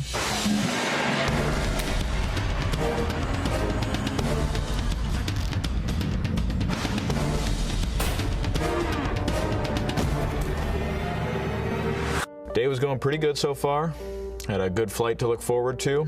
I breezed through security, and I had gotten a seat in economy comfort. Comfort, all caps. But then I get to my seat. It's a middle seat between 2 other people. Comfort gone. I mean, it was the worst thing that's ever happened to anyone. Ever. On the planet Earth, at least. Or in the air around the planet Earth. After becoming the skinny meat in a muscle bread sandwich, there was one positive thing that happened. The flight attendant, she really took a shining to me. She kept coming by and saying, "Hi, how are you? Can I get you anything?" I don't know, she must have come by 5 or 6 times. I pressed the call button 5, 6 times. And I had to tell him, no, you can't change seats, and you have to share. Those armrests are for everyone. He even asked if he could sit in the front with the captain.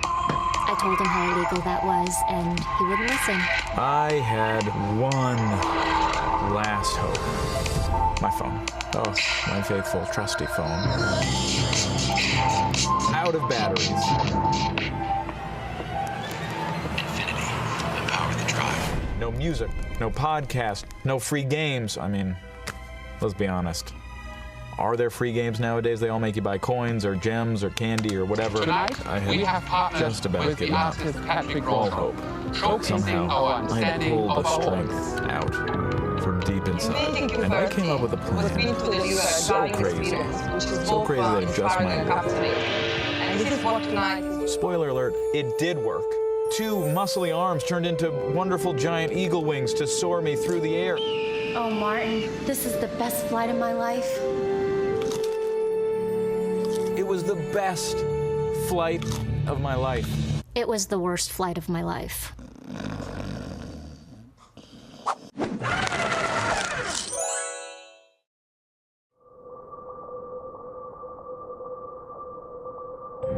Darkness, fire, and it looked like I was gonna make out with my cousin.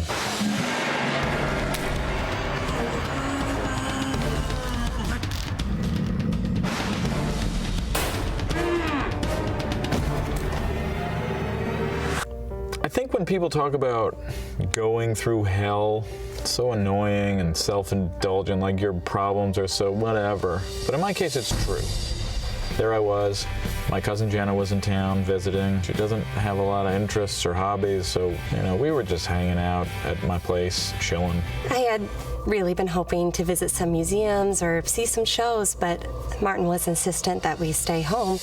Well, the problem was, I had just gotten one of these universal remote controls, the ones that control every electronic in your house. It's awesome. It's super awesome when other people use it. I don't know how to use it, so it's just so complicated. The buttons, why can't they just make it obvious which button does what? Why does it have to be so complicated? I feel like that's one of the reasons we're doomed as a species. He was talking about human extinction, but then things started getting really weird. So here I am, pushing the buttons and trying to just get the TV to turn on. The lights dimmed, not fully off, but just that romantic level of dimness. The fireplace comes on, didn't even know I had a fireplace. It was so awkward. All in all, it really wasn't so bad until the slow jam started. Then it felt like a middle school makeout party, I think. I never was invited to one. So I don't actually know. I used to be kind of awkward. It was like he was trying to make it romantic. So I said to her, "I'm not making out with you, cousin." I didn't point at her though. That was just for emphatic purposes, but I was definitive. I wasn't doing it. It was so weird. And then he started leaning towards me. I was trapped. I'd never been in this situation before. I did the only thing I can think of. I walked all the way around the room and turned off everything by hand, manually. It was exhausting, but at least I didn't have to kiss my cousin. Success. He said that? Why would he think he would have to kiss me? So she left, and I spent the rest of the day chilling, watching the boob tube.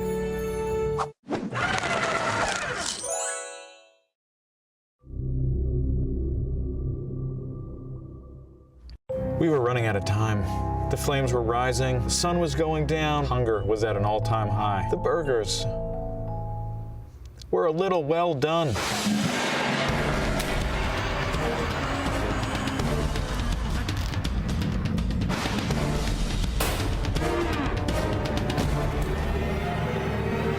I love barbecues, and barbecues love me. We've always had a good rapport, but this terrible day almost ruined our love-love relationship with each other. There I was, chiseled as always, hosting the biggest Hollywood barbecue of the barbecue season. Seth was there, Franco had just arrived. Seth Fishman, my neighbor, he's my neighbor, and Franco's my super. Anyway, they were all there, and we were all having an amazing time. We were having an average time. Oh man, I was so excited for everyone to try my burgers. I said, I'm so excited for everyone to try my burgers. And they were pretty psyched too. I mean, my Star Burgers, they're world famous. Well, they're famous to the people I've told them to. They all like the idea of them. They're shaped like stars and the little points stick out. Makes it hard to eat sometimes. Then as I was grilling, a horrible realization hit me. I had no buns. No brioche, no potato, no whole wheat. Whole wheat. Can you even count that as a bun? It's barely good on sandwiches. All I had was hot dog buns. And what are those good for? Not hamburgers.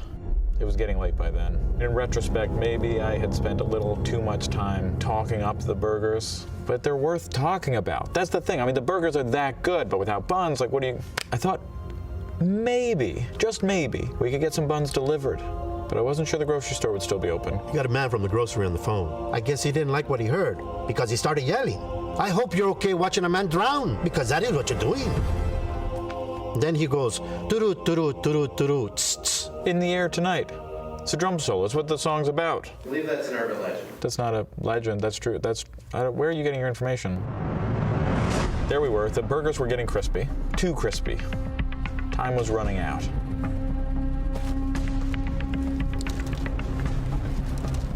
And then suddenly, I had a revolutionary idea. Burger dogs, a culinary breakthrough. Franco loved them. They were okay.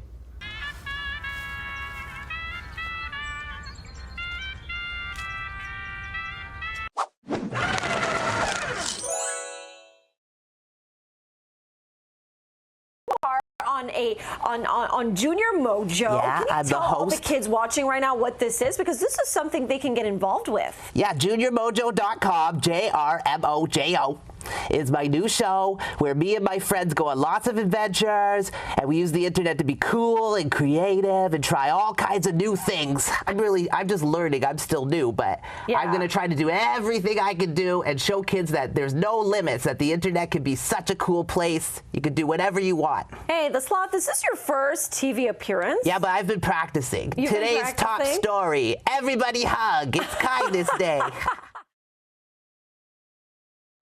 Ladies and gentlemen, please welcome two of WatchMojo's most interesting voices. One's been with us for a long time, the other is a relative newcomer. It's Dan Parody and the Sloth. Hey, hi everybody. Hi. Hello, Hi, Dan. everybody. Hey, Hi. I'm Dan. I'm the Sloth from Junior Mojo. Yeah. Sloth, I didn't know you were on the news. That was really cool. Yeah, it was pretty cool. I'm pretty much getting out there, you know. Yeah. I mean, that was your first time on the news, you said? Yeah, first time, but you know, I think I did okay. Were you nervous? A little bit, you know, but I was okay, you know. First time in New York, too. Hi, New York. Hi. Hi, everybody. I've been practicing for that, too. It's actually also I used to take the train through New York, but I've never actually been to New York in the traditional sense. Oh, so yeah. It's new for both of us, I think. Yeah, live from New York, it's the Sloth from Junior Mojo. And Dan. And Dan, yeah, he's here, too. So what have you been up to here in New York, anyway? Oh, you know, I climbed the Empire State Building. Wait, from the inside or the outside? Outside, guerrilla style. Sweet. Yeah. Sweet. And I gotta go soon because I'm auditioning for Hamilton. Yeah. Oh, that's amazing. What part? Hamilton. Oh, I mean, that makes sense, right? I'm gonna take my shot. Yeah. Okay. Yeah. So you were on the news talking about Junior Mojo. Yeah, Junior Mojo's my new world on the internet. Your new world. I mean, but I didn't quite get what that was all about. Could you give us a little bit more about that? Well, it's about imagination, and it's about fun, and it's about making the internet a safe and fun place for kids, like the streets of New York. Absolutely. Yeah. Right. I mean, you're so good. I mean, you were really good on TV, and I've seen a few of your videos. Do you have any tips for someone who kind of wants to break into that? Well, you've been at it for a while, Dan, but Yeah, but I've been sort of behind the camera. Yeah, well, in a closet, for speaking sure to a microphone. you gotta do warm-ups, you know, like bubble bath. What's bubble bath? Bubble bath. Bubble bath. That warms up the voice. Does it? Yeah, you gotta do robot moves and dance to warm up the body. Try a robot. Okay, try later. Yeah, maybe not on camera. Okay, cool. And you got to do research, lots of research. You know, we don't just do top 10 lists. We got to do a lot more work too. You guys don't even do top 10 lists, Oh, do you? we Really? do fives. You do fives? Yeah. Yeah. Keep it simple. But you know, I research whether I'm interviewing Justin Trudeau, Prime Minister, Okay. or a cow at the farm. I still do research. You do research? Yeah, like I look up jokes. You want to hear one? Sure, I would love to hear a joke. Where does the cow go on vacation? Where does the cow go on vacation? Yeah. New York. Pretty good, right? It's pretty awesome. I Googled that. So, I don't know if you've kind of got my hints here, but do you think I might be able to go on Junior Mojo? To be a host, you know? Oh, you want to host? Yeah, like we're what we're doing now. I think we got chemistry, right? Like we're doing yeah, this. it's been okay, I guess. Well, the thing is, Dan, you know, you kind of talk too much with your hands, you know? It's a lot of hands. I mean, we can police the hand gestures, man. Yeah. I don't have to talk with my hands. I can work on that. Is that all? Well, also, I've been reading the comments from the trolls. Right, but the trolls are trolls. You don't. Yeah. You don't they necessarily. live under bridges. And they've been saying that you look tired, like all the time. That we look tired? Did you I even look sleep? tired? Did you even sleep last night, Dan? I slept beautifully. We have a great hotel. Yeah. New York has been very accommodating. You're a sloth, and I look tired. Well, you got to make it work for you, you know. I guess so. Okay. Well, Dan, you can be on the show. Okay, you can be on the show. Oh, if you insist. Okay, I guess we can make it work. I'd really like to make it work. I promise I'll do well. Okay, we'll try it out. Okay, so now coming up next, John McCarris, our own John McCarris, is probably going to be talking to some people who they help Infiniti with marketing, I believe. Infiniti, like the cars? Yeah. Oh, do you drive a car, Dan? I do drive a car. Oh, what kind of car? It's a Honda Accord. Oh, what year? 2000. Ah, that's what I thought. It was a good year. Good year for the Honda Top Accord. 10 life goals from Dan from WatchMojo, right? Just kidding, Dan. I think that's enough from the sloth bye, today. Everybody, bye. Yeah. John, take it away. Oops. Oh, actually.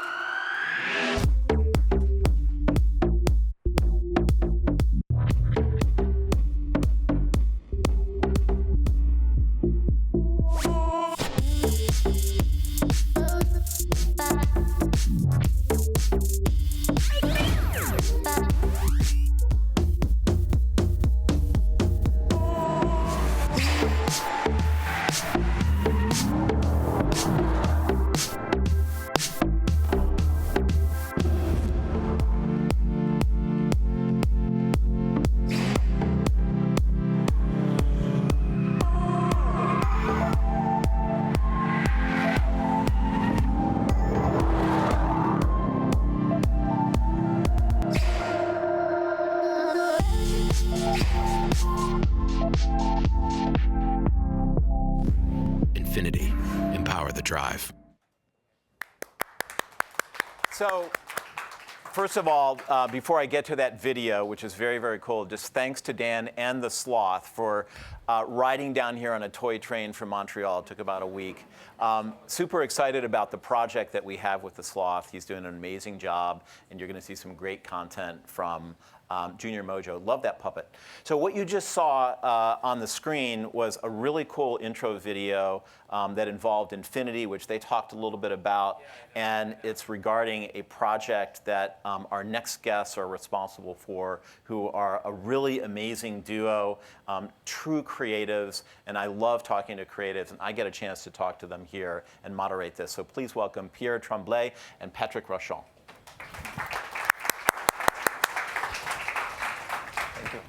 Thanks for coming. All right.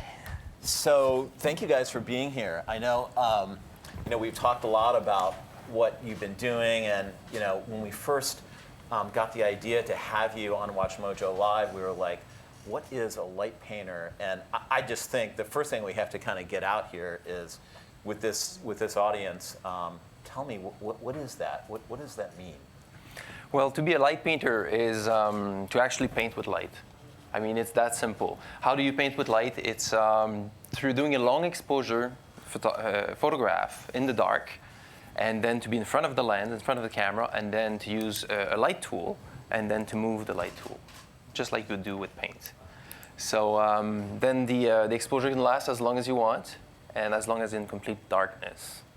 So we have a little bit of a film that shows you doing this, right? Performing your craft. Right. Pierre, are you going to roll that? Yeah. Okay. Yeah, I prepared that just fresh for the show. Awesome. And that's the zone I practice in daily. So what you're going to see is just me in my zone. Awesome. So let's start with that so we know what we're talking about here, and then we can go from there. Thank you. We're good.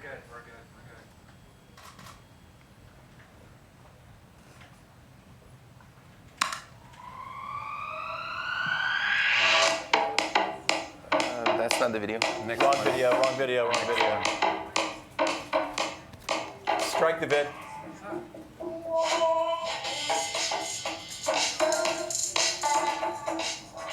Okay, so what we did have was we had a really cool demo of you basically practicing your craft in the dark, and at least you have the tool here. So maybe if we can cue that up again, guys. It's in the keynote. It's the first one in the keynote. The first one in the keynote. So let's see if we can find that. But in the meantime, just talking through, how did you guys, get together in the first place, and tell us about, a little bit more about the craft that you do, and how it comes to life? Well, this craft started in the underground like years ago. And it's only in the last, since I would say 2010, 2013, that it really started picking up through the internet because of digital media. I've been practicing it since 1992, but back then didn't know that it would become what it is today. So it's really been an adventure of discovery and learning. And how did you guys get together, you and Pierre? Basically, Montreal being a very creative city full of artists, we all end up in the same parties and same places.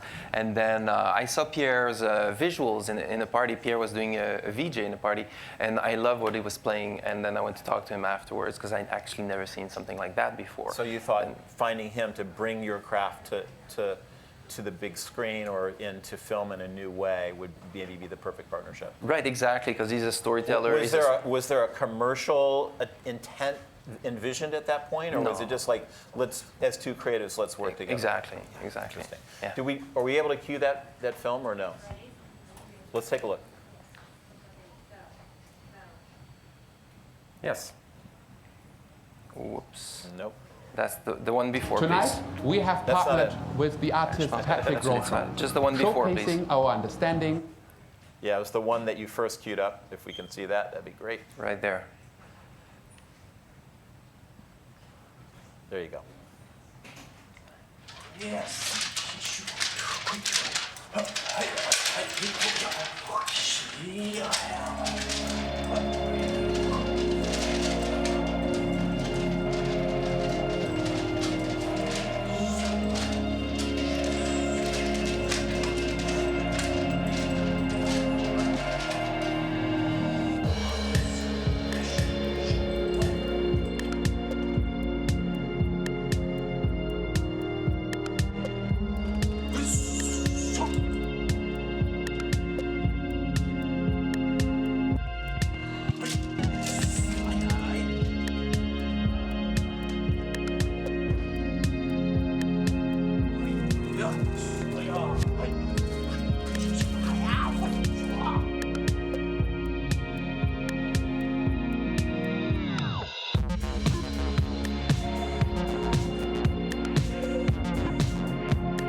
Very cool. I have to say, I mean, before we get to the commercial application for this, when you two met, Pierre, and you were entertaining this idea, what was going through your mind in terms of how you would bring this to life? Like, what was the creative journey that you took?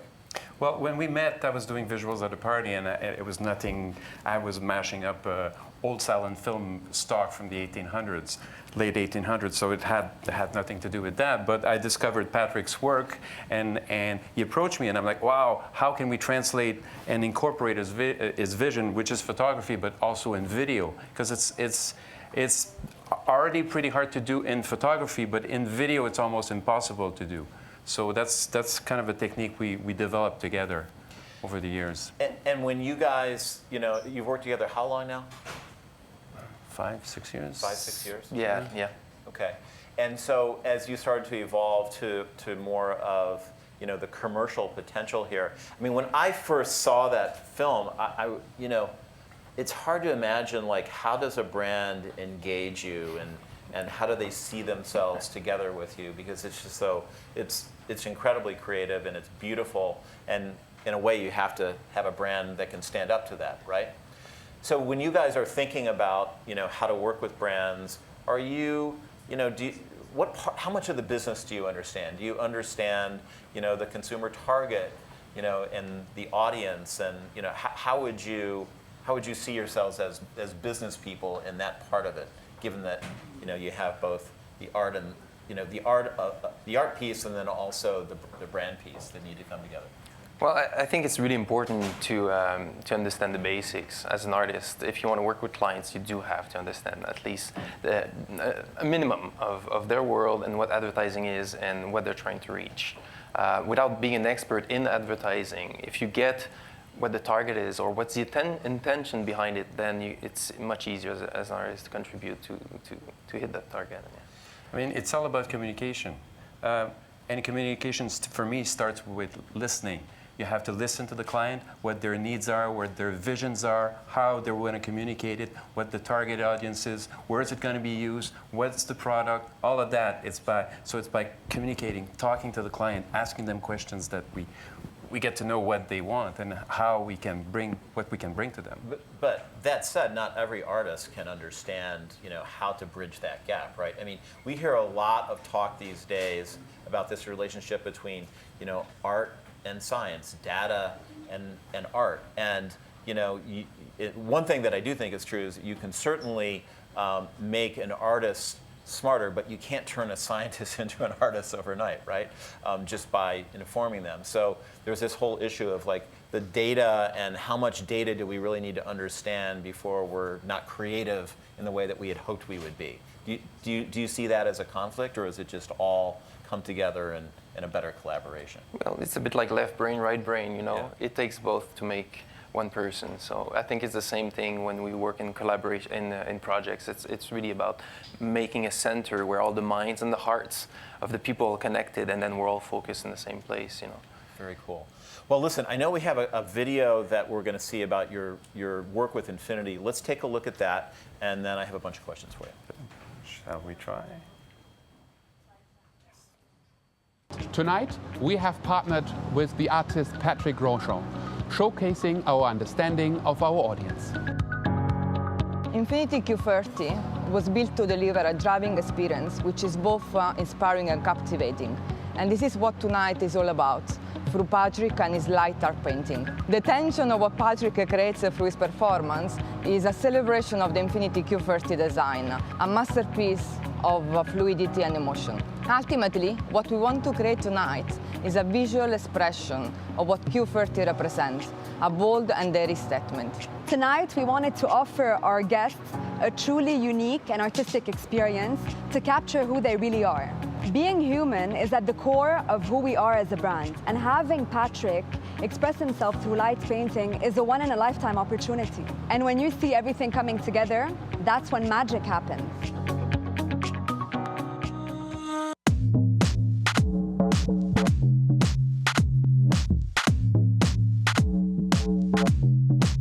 My name is Patrick Rochon, and I'm a professional light painter. I've been given the challenge to launch the new Infiniti Q30 live on stage in Beirut.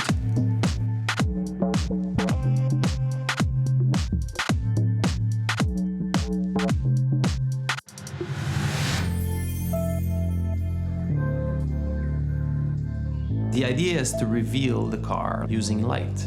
I created a character in a costume that reflects light, and this character slowly shows the audience the car through the movement of his light.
creating light right now. All of us are creating light. We're creating a trail of light in the universe. And I think that's what light painting is about. And I think that's what the project with Infiniti represents. It's like making beautiful light and creating something remarkable. And that light is projected into space to infinity.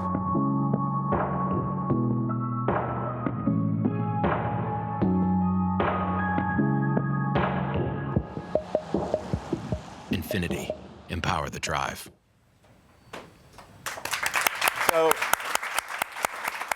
it's just such beautiful stuff. I have a lot of technical questions for how this happens. I mean, you look at that video and it's like, oh my gosh. But first of all, tell us, how did you find each other? How did you and Infiniti find each other? How does this happen? I mean, they're in the Middle East. You're in Canada. I mean, the answer, as simple as it is true, and the answer is YouTube. I mean, that's really how a lot of the work came through. That's how a lot of connection, and that's how a lot of people saw the work and got the ideas. So maybe some creative directors, for Infiniti, saw your work online and said, "Wow, we've got to figure out how to work with these guys." Exactly. Yeah. I mean, there were other videos before, and then they saw it, and it was like, we have to do this with the cars. And then they approached us through the TBWA, which is the agency in the Middle East that just sent us an email, and the conversation started. It's very cool. Guys, I think in the keynote there's some still images following that video, if we could put those up as a background. But talk to us now a little bit about just the technical aspects, and if you can control it, there you go. Yeah. Good. Well, as soon as the project came through, I called a friend in Florida that I met through Snap Orlando. I did an exhibition over there, and he's a brilliant man with a great mind, designer, engineer, and he was the first person I reached out to get support to build the rig and build the system that would light up the car in a way that the car would become a light painting tool brush. Like we didn't want the light to shoot at the cameras. We wanted the light to highlight the car. He's an engineer? That's right, and a designer. So then we worked like day and night and he's the third one in the trio, so to speak. Right, exactly. Yeah, exactly. Well, I mean, that project, the first one we did in Dubai, was huge. We had a lot of collaborators from all over the world. Maybe we'll have a chance to show some of the collaborators. It was a big team. We had people flying from all over to make this happen. And in this project, there's a few aspects, because there's the live show, there's the video, and then there are the photographs also. So we have to produce all of those within a time period. Amazing. Yeah, because for the client, it's always important that we do a live show, but it's also we produce a behind the scene where there's storytelling about what we're doing, how it's made, and all that. So that's a big component of the deliverables also. Now, mind you, the client was supposed to be here, but she had a prior commitment and ended up having to cancel her trip. But one of the main goals, I assume, would be to try to get test drives going in these vehicles. So you have these events with these people being stunned by these amazing images, and then what? They're signing up to drive the car and hopefully buy the car? Well, it's not only our performance. Most of the time, it's a whole day event where if we're on a racetrack, they'll have race car drivers doing speed laps with people, and then people can try the car, things like that. So it's a whole day event organized around this, and what we do is either the launch or the live event at night, which is the pinnacle of the night. So and your first event was enormous, right, in terms of size and financial commitment for everybody and time on your part. Tell us about, how do you build a good relationship with a client? What made this work with a client like Infiniti? And we all have worked with brands that understand this and brands that struggle to understand this. Where did Infiniti fall? What do you think came together that allowed this to happen in such a compelling way? Well, what's interesting is the agency told us, first of all, that they love their client. So right there, they set a tone with us. There's like, oh wow, there's already a good a good healthy relationship happening there, and it brings us into that good healthy relationship. And I think the compassion and like understanding is first. Like you have to get into their worlds and understand that their worlds is as complex as our world, and they're also trying to push new things, open new doors, and there's also battles on their ends that they're trying that they go through to make these projects happen. We all fight together to make something like that happen. And how did your creative freedom carry over in this process? How did you feel like you retained your creative freedom throughout this? And for me, it's not a question of like I need to express myself. I practice daily. I am expressing myself plenty. The idea for me is to like hit the target. What is the target here? What are we trying to do? And then how do I make this a wow?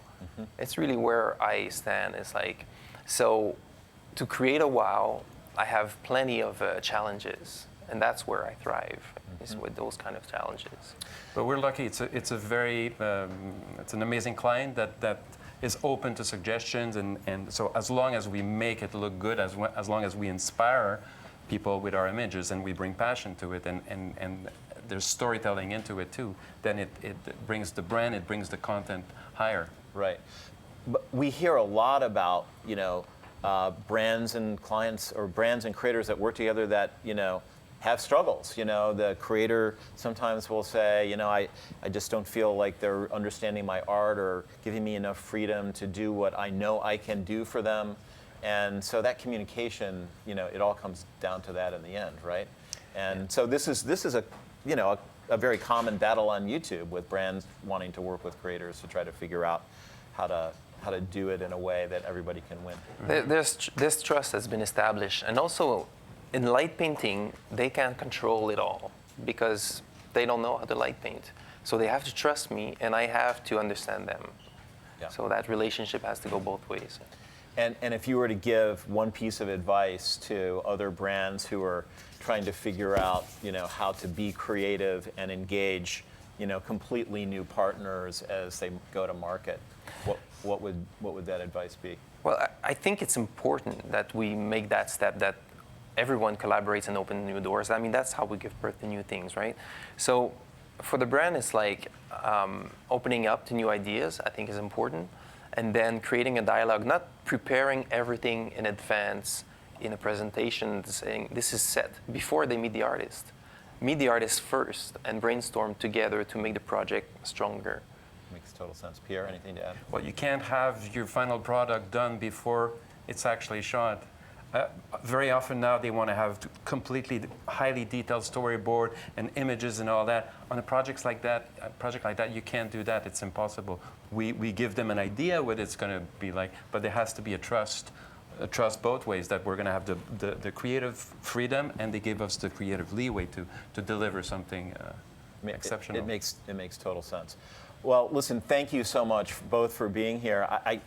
Given that this is a forum on global creativity, as you look through this content, you can't help but think that it's very topical for what we're trying to cover today with all these global partners coming together and doing something extraordinary. So thank you. Appreciate it. Thank you, John. Thank you very much.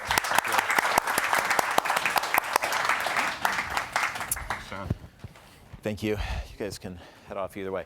So. That was amazing. I hope you enjoyed it, and that content will be available on the live stream and banked on video on demand on WatchMojo for some time to come. And so for those of you who want to share this with people that missed the live stream today, I hope you'll be able to let other people know that they can go to WatchMojo.com and get a chance to see this. So now we're going to switch it up a little bit and talk with, now that we've been talking about ad agency folks. Now we're going to talk to some ad agency folks and talk to some creatives about, in this case, how they sell stuff to guys. And so this is going to be a two-part conversation. The first being with the executive creative director for one of the most progressive ad agencies in the business, an agency called Deep Focus. Please join me in welcoming Matt Steinwald. Thank you, sir. My pleasure.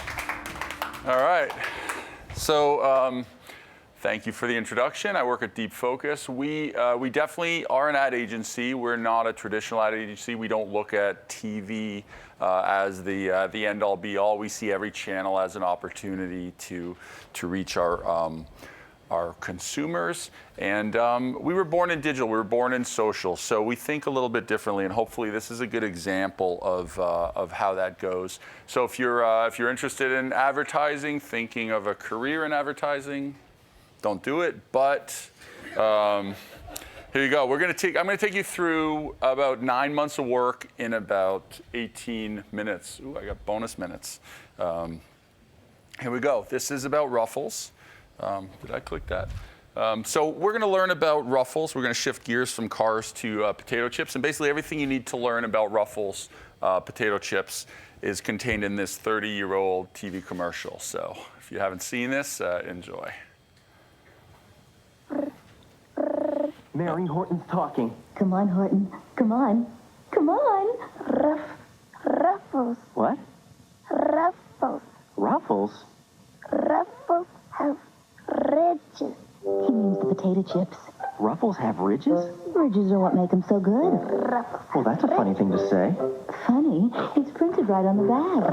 Yeah, but why can't he just say Mama and Dada? Because that's not on the bag. Okay, Ruffles have ridges. It's like cars have wheels, I guess. So one thing to note here is that was obviously a commercial that was targeted at mom. Now the brand team at Ruffles, this brand that's been around since 1956, and it had become the kind of the tried and true brand for mom and even your mom's mom to buy when you had a dip at home because it had, of course, the ridges. The marketing team wanted to shift its focus from shopper moms to millennial males. So there's basically no bigger challenge for an ad agency than to try and make this guy want to buy what his mom or his mom's mom would buy. So that was the challenge. Whenever we do these kind of challenges, I love to start thinking about the brand. This is my favorite definition of what a brand is. A brand is a promise delivered. I like this because it begs two questions, right? What are you promising and how are you delivering it? So the delivery part really is on the brand side. On their side, what they did do, which was cool, is they created a bunch of new flavors that were really targeted to men. So hot wing flavored Ruffles or bacon cheddar fully loaded potato skin Ruffles. I don't know why you need a potato skin flavored chip, but this was not my decision, but at least that part of the equation was done. So now we had to figure out what are we going to promise this guy who basically hates advertising, doesn't trust corporations. We had to get to know him. So we did a lot of work. We had a great account team. Katie Shady and Michelle Rowley led our strategy on this, and we learned that these guys like their phones. I know this is groundbreaking stuff, guys. They like watching videos on phones. Think porn. My kids are actually watching this. Earmuffs. And funny videos on phones really just worked with this target. So we had to be funny. Our plan was to be funny. We were trying to break through to this guy. So we had a bit of a three-part plan. I'll take you through it before we even got to thinking of ideas. One thing we knew is we didn't want to act like a brand. We did not want to be a brand. We actually wanted to be a friend. We wanted to almost be like half of this relationship. This was a clip that we played when we did this work, and we just saw ourselves as a brand as half of this relationship. Why are you looking at me like that? You're falling for this broad. No! I just met her. Exactly. I'm gonna go. You can't go. Watch me. Watch me take this on down the road. Look, if you leave, Gloria is gonna freak out and throw a shit fit. And it's gonna go into crisis lockdown mode here at the house. I don't give a baker's fuck. I just had my own sock duct taped into my mouth last night. Oh, what? Yeah, the sock that I wore around all day, playing football in, pouring sweat in, was shoved into my mouth, and then was duct taped over it. Well, let's talk about it. I'm a good listener. I'm a good listener. So we love that. Obviously, very funny movie, very funny dynamic, and we wanted to see if we couldn't emulate some of that. The second part of our plan here is don't act in our own best interest and our own self-interest. We know that our clients want to sell chips, but the last thing to do to sell chips is to put that in the front. So we actually wanted to be very self-aware. So a lot of great content and great work was just being honest about what was going on in the world. This is a great Super Bowl. Actually, it was a Super Bowl hack done by Droga 5 for Newcastle, who could not afford to compete with the Budweisers of the world, and basically they kind of won the Super Bowl battle a few years ago.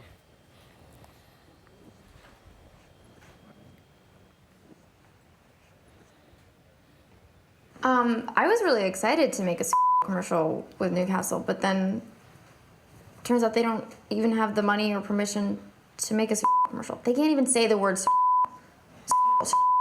it's bleeped. I don't even think they can say like game. I don't think you can mention football like in any capacity. How the are you gonna make a commercial without saying the words? All right, so self-awareness, and then the last thing of our plan here is we didn't want to be too serious. Serious isn't funny. We want to be ridiculous. This is a fun, some fun work where there's a brand truth. This is for GE smart light bulbs for a smart home, and basically Jeff Goldblum is attributing all of his success to the lighting. The lighting just makes him successful and clearly pushes the bounds of what's ridiculous. For an embarrassingly small amount of money, you can kiss your horribly lit, non-successful life goodbye. But don't take my word for it. Ask this unremarkable nobody. I used to hate to go home to a dark house and an unfamous non-celebrity husband, but now that I can control my lighting, I'm seeing things differently. Okay, so that's a plan. I mean, is it a good plan? Who knows? Stay tuned. So we wanted to be friendly, self-aware, and ridiculous. And right at the bullseye of all of these things, what we discovered were first world problems, right? First world problems are problems that are not problems. They're privileged problems. I'm going outside. I have to put on pants. That's a first world problem. I find it impossible to say no to steak. 5th day in France, 5th day of steak. First world problem. I should be working on college stuff, but internet's much more fun. And this great story from the New York Times. My wealthy parents, many wealthy parents find it hard to talk to their kids about the millions of dollars they will inherit. So these are first world problems, and I think this whole challenge, this whole marketing challenge that we were facing is perfectly summed up by your friend and mine, Mr. Louis C.K. Do you feel that we now, in the 21st century, we take technology for granted? Well, yeah, because now we live in an amazing, amazing world, and it's wasted on the crappiest generation of just spoiled idiots that don't care, because this is what people are like now. They got their phone, and they're like, it won't. Give it a second. It's going to space. Can you give it a second to get back from space? Is the speed of light too slow for you? Yeah. I was on an airplane, and there was internet, high-speed internet on the airplane. That's the newest thing that I know exists. And I'm sitting on the plane, and they go, open up your laptop, you can go on the internet. And it's fast, and I'm watching YouTube clips. I'm in an airplane. And then it breaks down, and they apologize, the internet's not working. The guy next to me goes, this is bull.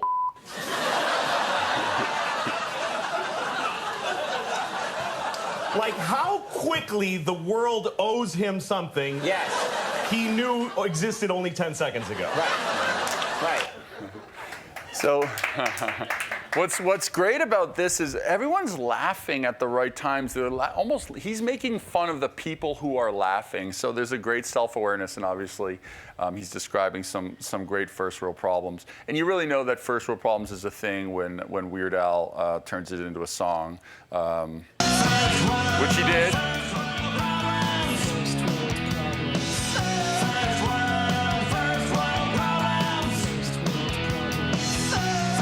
All right, so there's that. I'm gonna speed up a little bit here. So what on earth do first world problems have to do with Ruffles potato chips? You ask, or you should ask, because this is an ad or this is a campaign for Ruffles, and the answer is actually they have everything to do with Ruffles. Ruffles, this is an actual patent to cut a potato in zigzags. I'm not joking. 1956. to Bernard Stammer, and I quote, in figure 5, a modified form of the sliced potato product is shown, and the modification resides in the fact that the ridges on one side of the potato product and the ridges on the other side of the potato product are arcuate and extend in parallelism on opposite sides of the product. So they actually patented this silly thing. And why did they do it? Because the potato, the Ruffles chip, is actually stronger. These ridges make it stronger, so it cannot break in the dip. If there's ever been a first world problem, it's when your chips break in the dip. So now's the time for my favorite Venn diagrams. We're playing advertising. I love Venn diagrams. This one's easy to follow. So we know the guys like first world problems. We know that we as a brand are in fact the solution to a first world problem. So our big campaign platform for Ruffles was that Ruffles are built for the rough life. Rough life is just another way of saying first world problem. Sounds more like Ruffles. Get it? Advertising. So this brilliant campaign is going to live across some channels, but to make sure that everyone's on the same page, including our amazing producer Melissa, our creative team Mike Boyce and Matt Sylvester, who came up with this. We do write mantras. It kind of ensures that all creative partners are on the same page. And here's what this one sounds like. So pretend you're clients, and I'm pitching to you.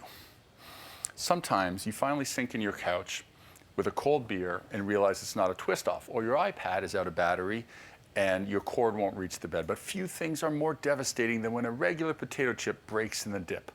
If you've suffered through these kinds of problems, then you know life can get rough. So we, Ruffles, hereby swear to raise awareness of rough life problems, to provide you with comfort and strength, just as we've done for over 50 years, to present solutions to these tragic problems, if solutions exist, and to always keep it real, even when life is at its most unreal. Your friend through thick dip, it's always hard to say that part.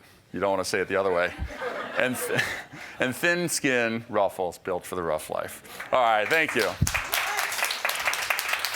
It's my best Don Draper. So here we go. Let's look at some of the work. We wanted to show how this could work across any channel. So we had an NFL partnership. We wanted to work with Eric Decker. Those of you guys who know Eric Decker, he's a wide receiver. He was traded from the Broncos to the Jets. He is a living first world problem. He's actually like a professional football player worth millions of dollars, and at the same time, he looks like a model. So life is rough when you're Eric Decker. But anyway, here's how he helped us launch the campaign. Even when you're snuggling up with Eric Decker, life can get rough. Thankfully, there's Ruffles, built for the rough life. Follow Ruffles on Twitter for more rough life stories. So we're asking people to activate our Twitter channel. We're actually asking for stories, for them to share their stories with us. And life can be rough, like when date night interferes with draft night. But if there were two of you, you could be in two places at the same time. Decker, suit up. Yes.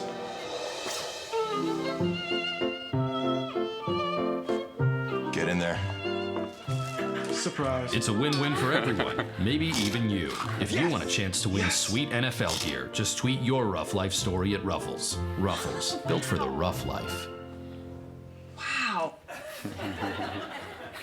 Okay, so we're asking people to share their rough life stories with us. We know that conversation's already happening in social. They're already using that hashtag, so we're able to jump in on those conversations.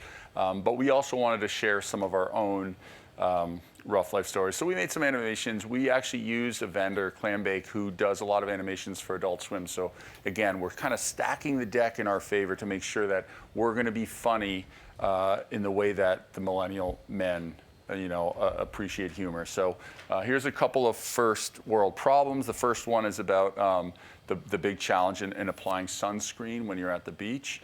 And then the second one, of course, is when you're in your cell service is not allowing you to tell the world how much fun you're having. So enjoy these two first world problems. Ruffles presents Ruffles Rough Life Stories, brought to you by Ruffles. Just think, if your friends would help you put on sunscreen, then you'd all have perfect tans. People would be impressed and tell you that you have perfect tans. Yes, perfect.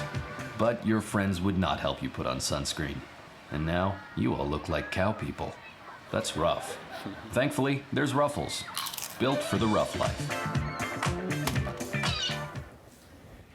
Okay, and one more. And now a Ruffles rough life story. Just think. If you had a personal satellite, then you'd always have Wi-Fi. You'd bring happiness everywhere you went.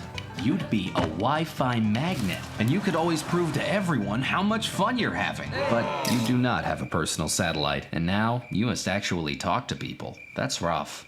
Thankfully, there's Ruffles, built for the rough life. Okay. So we also worked with the Moment Studio, and led by Christina Cooksey and Ken Kramer and Ashley Tyra, Kyle Brody, and Franklin DeFelice. We created some trend-based content, context-based content for across channels. So we'll go through some of this. This is a Hangout hack where we're helping you if you're stuck grilling on a hot day, how to stay cool. You can put your feet in the cooler, which is growth, but look how happy he looks. This is a tweet when you treated your priceless comic like it was worth 40 cents, rough life. When you have to wait a whole other year to find out who's gonna sit on the throne, all men must dip, brilliant. And the tweets came to us also when you try to send a text to Daniel, but it went to Dad, rough life. When it's too cold for a t-shirt, but too warm for a sweatshirt, rough life. And when Starbucks wants to talk about pumpkin spice, life is rough when you want pumpkin spice flavored Ruffles chips, because those are not real things, rough life. We created a Pandora ad that pissed people off, which was awesome. They actually tweeted us a Rough Life story about listening to our own Pandora commercial. Ruffles commercial on Pandora makes me want to throw my phone at the wall. I don't want to hear a guy eating chips in my ear. This is awesome. This was intentional. We did want to do this, and here it is. And of course, the Rough Life situation here is you get free music, but you have to listen to ads. So contextually aware. Life is rough when you hear an ad instead of music. Luckily, deep ridge classic hot wings Ruffles sound delicious. So when life gets rough, get Ruffles. All right. And in College Humor, you saw some of the Martin Starr content that we showed, so we won't play that again. I have 20 seconds. WatchMojo was our gracious host, so I'm going to rattle through a very quick top 10 ways to make good ads. Number 1, remember you're a potato.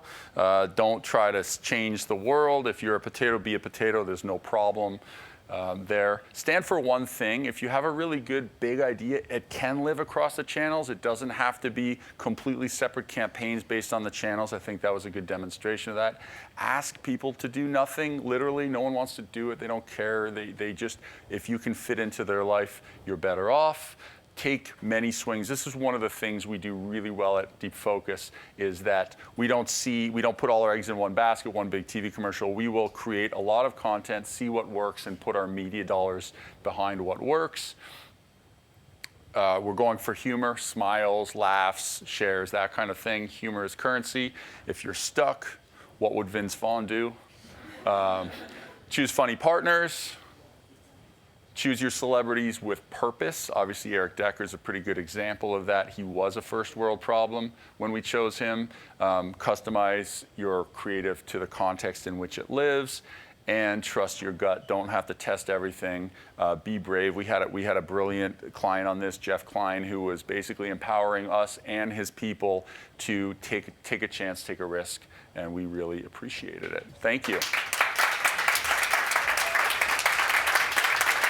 Awesome. All right, thank you, sir. I was just curious, the top 10 things you should remember about advertising. Also, in a way, maybe I was going to ask some of the women in the audience, does that also feel like good advice for how to land a guy?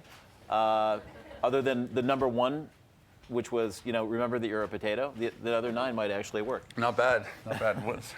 you trying to land a guy? No. Not trying to land a guy. Millions of people just yeah. that. But in any event, listen, we're going to have a few folks join you for the rest of this conversation. And while we're getting the chairs set up, do we have any questions from the audience? Anybody? Anything for Matt? James?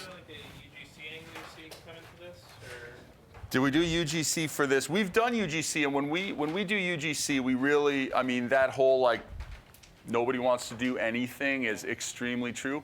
But what was great about this is that because Rough Life was already a hashtag, it was already out there, people were already using it. So when we jumped into that conversation and we started tweeting about first world problems, it was very natural for them to do it. So we got a lot of actual conversation, and we also were prizing things out for, like at the NFL draft, and we didn't show everything, but for example, we thought it was a first world problem to have to wait in line for your tickets to go and see your players get drafted. And so we were activating the draft, and we would have people tweet using our hashtag, and then we would pull them out of line, put them to the front, we'd give them VIP access. So we did stuff like that for this campaign. But yeah, UGC is really interesting because if you just ask people to do it and they're not compelled to, then it's a disaster. Good advice. Good, and thanks for the question.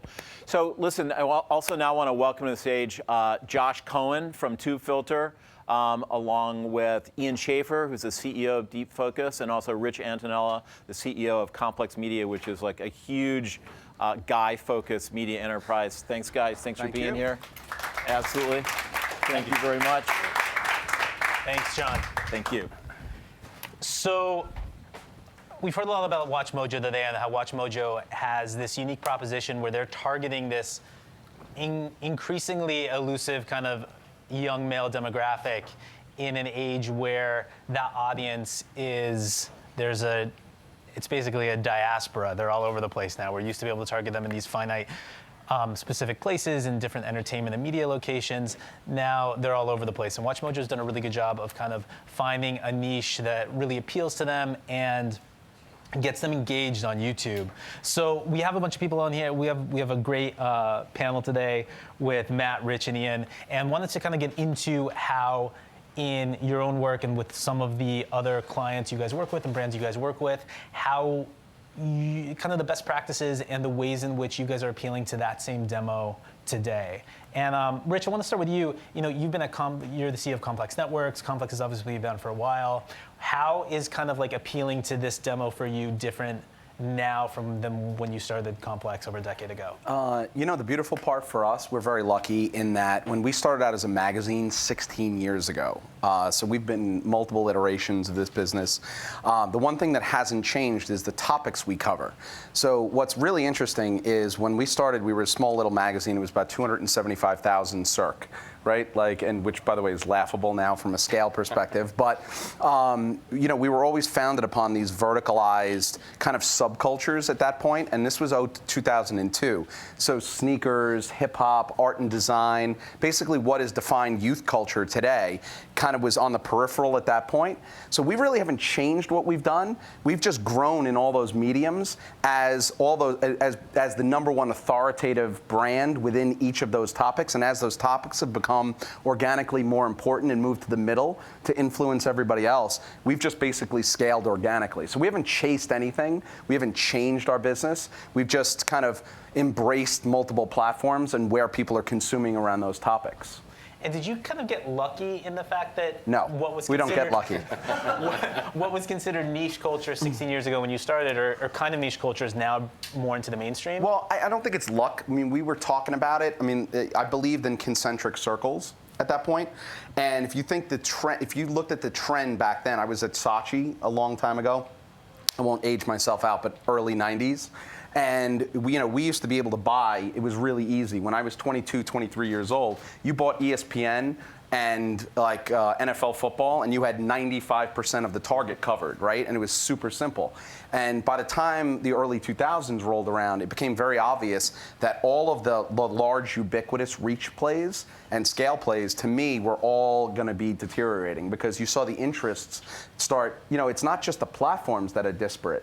It's actually even more so. It's the topics that drive that. And those platforms just enable those topics to actually garner large audiences. That's, I mean, people think about it the wrong way. I think it's an easier way that people default to and go, oh, the platforms are really what's fragmenting everything.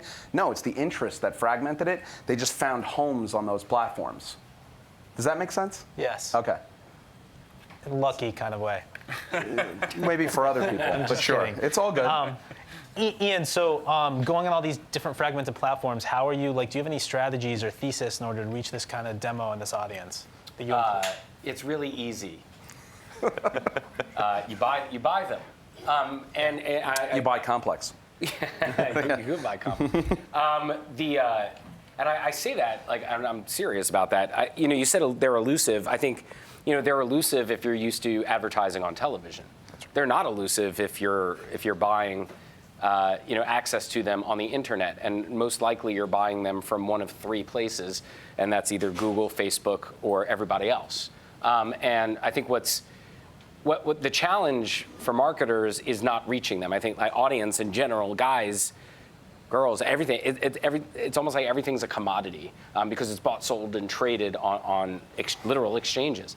I think that what's scarce still is relevance, and I think that's where it's getting harder, not easier. I mean, it's easier to figure out what's relevant. It's harder to attach yourself to it. It used to be like you could be adjacent to it, and that was enough. It used to be that you could, you know, tweet about a topic and you were seen to be cool. Now it's like the more that you try to do it, as the kids say, the thirstier you look. You know, and like that's, and yet you have to be careful about that, right? And so it's not as easy anymore to appeal to people or to actually be respected by people anymore, because the benefit of the doubt for most brands has gone away.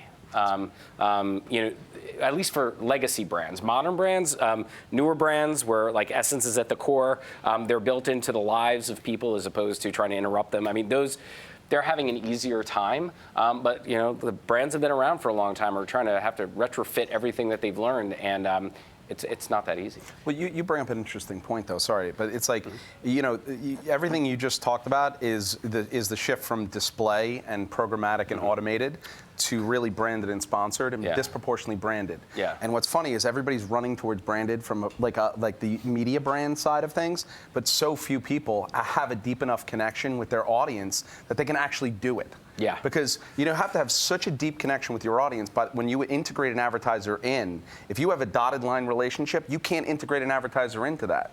So I think you have a lot of people trying to solve for a solution, for a problem that they actually cannot fundamentally solve with that as a solution. Yeah, and I think if that's the real. Enough people employ that as a solution, the ad economy will be smaller. That's right. And there will be fewer publishers, and nobody really wants that. But I think it's inevitable. Are you seeing some paralysis with some of the companies you work with, where because consumers are so savvy right now, and because they can see through bullshit, and because, like you said, like if you're like they're not cutting brands lots of slack, is there a threshold that the campaigns need to hit that is getting more difficult and more difficult? And is there some paralysis of companies like wanting to kind of dive into this space? There's a very large reliance on data, mostly because the industrial complex says that is what you should be obsessive about. I just don't think. I think that there's a lot of analysis paralysis that happens with having access to all that data. It's like water everywhere, right? Like that's the situation a lot of advertisers are in. They have access to all this data, but only a small percentage of it is actually actionable. Nor should a majority of it shouldn't be actionable. It should be a lesson that you learn and things that you process. But I mean, I'm a firm believer that data, works very well at the bottom of the funnel. It's fine. It'll help move product. It'll help do that. And at the end of the day, if that's what you're responsible for as a marketer, is selling product, then I guess you can rely on it. I happen to think marketing and brands, there's there's just a higher calling that's also about building a brand for the long term and actually creating benefit of the doubt in people's minds that, where they see the value of a brand. In a case of similar products, they're going to choose one brand over another, not because they got a coupon, that might happen once, but not over the long term. And so there is value in that brand, and I think that, when you pair that with content, it makes an argument for brands, the future of advertising, maybe becoming, with brands being more of the patrons of content, kind of the way it used to be with like Texaco Star Theater and things like that, bringing people the stuff that they wouldn't get access to otherwise. And I think the more that the television packages get unbundled and it gets more and more expensive to watch what you want to watch, that might be a place where brands ultimately play. But it's more likely to be, again, like newer brands making newer decisions, not the older brands making the same old decisions. Matt, so for people like you that are invested in this industry, is what Ian said, is this a super exciting time for you? In kind of gone is these display ads, and it's more about being creative and working with different distributors and platforms and figuring out things that might work on these native platforms to these specific audiences? Yeah.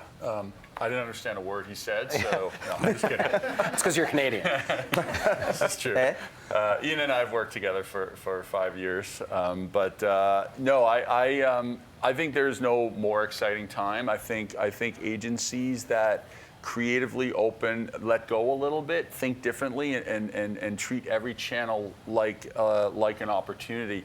Every publisher, every platform has creative within it, right? They're creative directors and creators that know their audience. They're making incredible content for their audience already, and so the advertising agency, I think, has to come in and know their brand and have the trust of their client and earn the trust of their client, come into these opportunities and collaborate and be open-minded and understand that if you come in and just try to push your message through to an audience that has an expectation from a platform, it's going to fail. So you have to stop, you have to collaborate, you have to listen to, first of all, listen to your publishing partners, because that is an incredible way to reach an audience in an authentic way, and that's I think that's why I think it's more exciting. Is that you can create your own videos, you can tell your own stories, that's great, but stories that are coming from the brand to people are going to be shot down much more than new ways to kind of collaborate and actually add true value to someone's life. I think that's maybe a new way of thinking. It's not about you. It's really about the end. And you're not. This is rare, by the way. You're hearing people talk about running away from traditional kind of false attribution. Like the attribution model is still very heavily relied upon. Yeah. And the bottom of the funnel that you referred to is, that last click bullshit and all of that. It's an addiction. I mean, look, automated anything has never, and not that I'm a big Ogilvy fan, so it's all about changing hearts and minds. I have news for you. Programmatic advertising is not changing anybody's heart or anybody's mind. And you have some people who understand and you have, look, there's performance metrics that you actually have to have fundamentally, but there's a lot of different ways to get there, and you better start. If you want to build a long-term successful brand, you better start at the top of the funnel having a very deep conversation with people. That's the key. And you're not seeing not a lot of people are thinking that way. Some things haven't changed though, right? So like what does a brand believe in? What are their true values? What's true to a brand? All of those things haven't changed. It's still important. It's maybe just finding a new twist and a new way to kind of bridge what's important to a brand to what's important to its consumer, to its fans. Find that new bridge, and that all happens at the top. That all happens with a lot of thinking, a lot of time, a lot of understanding, a lot of research, and a lot of collaboration. Right. In order to change the hearts and minds of guys, and particularly young guys in particular on the internet these days, is there anything in particular that you think they're looking for or they want that differs from potentially other demos? Yeah, I mean, I think guys want. What's funny is, you used to thirst for, sports stats and other things like that. I think that's so commoditized and it's so everywhere. That's not really what guys are searching out. It's also just it's everywhere. So I think now it's like people, and not just guys, but I think disproportionately on the guy side, you see it in the conversations they have on social platforms, are looking for very strong opinions, right? They're looking for an angle. They want a brand that doesn't, it's not just a service play. There's a lot of people that just are service, right? And I think, you know, ESPN is trying to move away from that, not to make that like as a correlate, what we were talking about, is, you know, like SportsCenter is now ubiquitous, right? Like highlight shows, but First Take is, well, now everybody's doing that too, but you start going down a certain road of opinions and other things, and that's where you can, the voice of a brand comes out when the opinion comes out, not from a service perspective, because then you're just a commodity, right? So I think a lot of people, if you really want to make a difference, forget about just the, like, look, we're very differentiated on the topics we cover. We still do them at scale versus everybody else. But for us, it's how do you inject that next layer of why these things are important, and kind of like tell those stories behind the stories. And I think that's, I think that's a lot of it for us, at least. You start to see that trend. I mean, if you're a brand and your target is guys, I mean, you're not cutting deep enough, right? Like, there's not, like, that can't be your target. I mean, guys, I mean, there's a lot of subsets within the guy category, you know, and you know, to you know, make generalizations about what it is that guys like it's not even a generalization to say guys like, I mean, it's not a fair generalization to make to say that guys like girls, right, or sports or any of that stuff. And you could get away with making that generalization like 10, 15 years ago because we didn't have the ability to reach people with particular mindsets other than, you know, finding the content that it is they watch. But then even if you did find that content, it would be at such small scale that you can do anything. But, you know, with like a, you know, thing like Facebook out there, you know, I can find guys that love Depeche Mode. I don't, you know, like there's and cut further there, like Depeche Mode and Morrissey, like, you know, there's there's a big crossover. That's what I was about to say. That's but a lot of overlap. You know, but the fact is like you slice a lot of different ways, and so I think the era of targeting guys is over at this point. I mean, I think it's more about you know, interests, to your point, culture.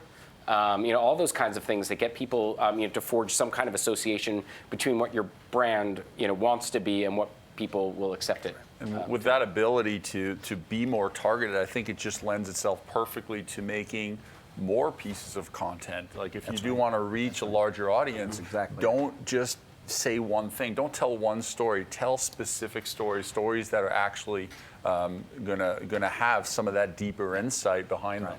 Same touchstone on a general base, with all the different angles and perspectives. Sure. And that's great brand advertising. Thank you. It's all good.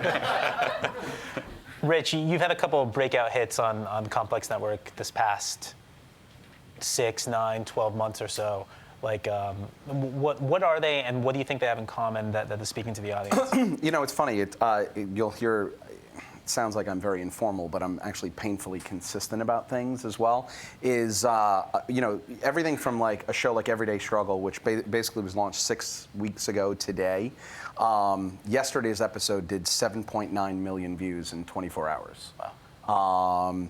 We have a show called Hot Ones, which is an interview show where we do 10 wings and 10 tough questions and have celebrities come on. That is a great little interview show, right? Rebooting like a Charlie Rose type format in a really cool, young way. We have a show called Sneaker Shopping with Joe LaPuma. What's interesting, they're all related to our topics, but the one thing that in common across all of those is they're very opinionated. There's a lot of flavor and there's a lot of culture there. Those formats are the backdrops. The topics are the backdrops.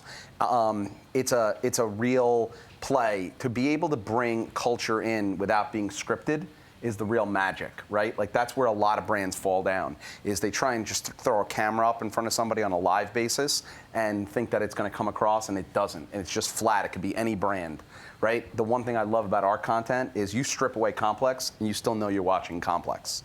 And I don't just mean that on the topic. I mean that with the talent. I mean that with the vibe. I mean that with the words they're saying and what it means. And I definitely mean it when it comes to like the numbers we're posting against it as well.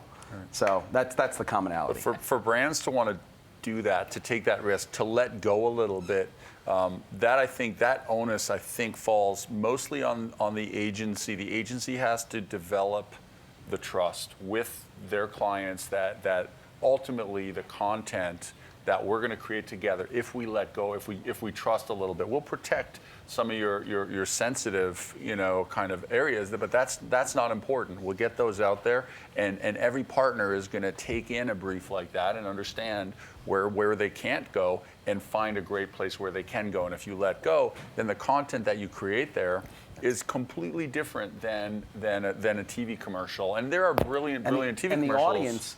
The audience appreciates that so much more. They feel like you're catering to them. You're not pandering, but you're catering to them. I think that's the big thing too. Yeah, I mean, we would look at, I think there's, you can make a TV commercial or make pre-roll that's brilliant that people will like and appreciate. You would go up about it a little bit differently creatively, but that's what, I mean, there's great, I mean, this Lysol protect like a mother. You've seen this. It's absolutely brilliant, and it's just old school television commercial, a great insight, a nice twist. I think McCann did that work, and it feels like all of a sudden Lysol is relevant. That's awesome. It's giving moms goosebumps. So you can make really amazing work, no doubt. But this is just these other channels feel like they're untapped, and we have to learn as an agency and as clients, how do you create branded content or content on behalf of brands that is going to be that's going to help tell your brand story. Yeah, I think the approach there that everyone has to take is, I think it's very easy and obvious for brands to do cultural appropriation, even for publishers too, right? No, it's true. That has historically been the easy way to do it, just reappropriate culture or just steal from culture. I think even something like that Lysol campaign, or you saw like a girl. I'm sure there are guy-related campaigns out there as well. Even if they're just humor, right? Look at a Super Bowl spot. I used to say that's like a relevance tax. Like if you're not relevant, a Super Bowl spot is the price you have to pay to be relevant, for at least a couple of minutes. But you have to instead look at that as like cultural contribution. Like that is a contribution you're making to culture. It's up to you what you do at that time on the stage. But I think that at a time when everyone's watching the same thing, that is a shortcut to injecting yourself into culture. But I think that's a responsibility, especially in the world that we live in, where everyone's getting to choose whatever they want to watch, as opposed to having to sit through commercials. Well, that's the other thing people don't. You just hit on the most important point. Is look, a lot of most digital content is on demand. Yeah. Right? I mean, it's not pushed out to you the way a commercial is. So you're putting the choice in the consumer's hands. So you damn well better be producing pull-oriented stuff versus pushing it out. And I don't think a lot of people consider that to that degree. I mean, it's a challenge, but it's an opportunity, because if they've chosen to pull that content to them, you're running downhill. Right. Yeah. There's a reason. And you get to the contribution part. There's a reason why Puppy Monkey Baby worked, and Budweiser America cans didn't. That's right. Even though they're doing it again, for some reason. So that's again. I think there's a lot of lessons to be learned in those two things, especially when it comes to marketing the guys. And kind of must-see TV, are we at a point now where must-see TV is obviously way smaller than it was years ago? Are we at a point now where less and less people are going to see these kind of television commercials? Like the last one that I remember having kind of ubiquity was the Darth Vader Volkswagen commercial. Yeah. There you go. or the God Created the Farmer. Yeah. Are we past that point now? So I was talking to somebody that was watching The Handmaid's Tale on Hulu. They saw the same spot the entire time they were watching the show on Hulu. There was only one spot playing. That's sponsorship working for you. Yeah, so I think you can achieve the desired frequency, and you could overdo the frequency. So I still think you can get a performance like a commercial seen by a lot of people at the same time if you spend enough money, or if you spend enough money in the right places. So I think that'll still be there. Now, will everybody be watching NBC Thursday nights the way they did the Cosby Show? No. Yeah. Well, they're not going to watch it at the same time. They're not going to watch it on the same device, on the same screen. And the experience is not going to be the same. But I go back. Literally, the bigger problem is it's an on-demand, right? It's pull versus push. I think the onus is on us as content creators and the agencies and the clients to appreciate and realize that it's not an iteration of a 30-second spot. It's a massive rethink. Right. And I think that's where not a lot of people are not having enough of a discussion around it, because I think that's so dead, it's not even funny. That to me is like where I'm baffled that people are not much more aggressive around rethinking. That's what I'm shocked at. We're about out of time, but thank you guys so much. You can find Ian and Matt's stuff over at deepfocus.net and Rich's stuff over at complex.com. Appreciate it. Thank you. Thank you. Thank you. Thank you. Thanks. Thank you. Thank you very much. Thank you. Thank you, Matt. Thanks, Josh. Thank you, John.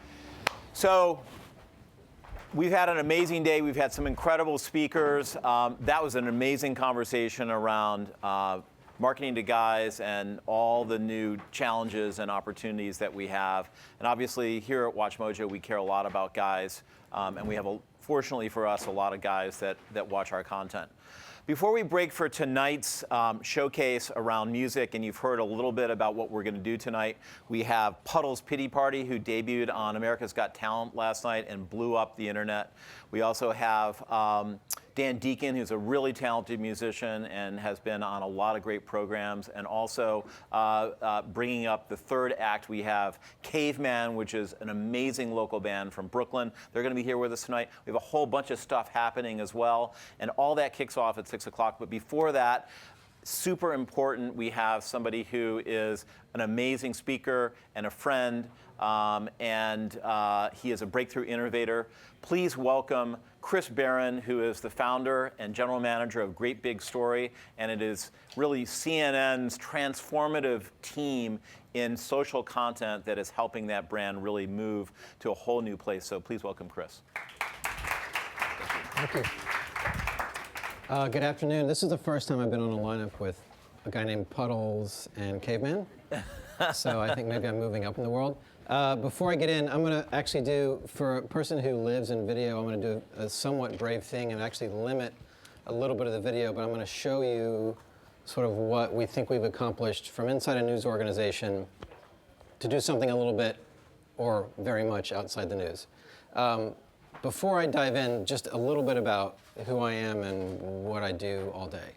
I am the Senior Vice President of Global Video for CNN, so that means on any given day I have a lot of incredibly talented colleagues that are really focused on today's news and tomorrow's news and the news after that.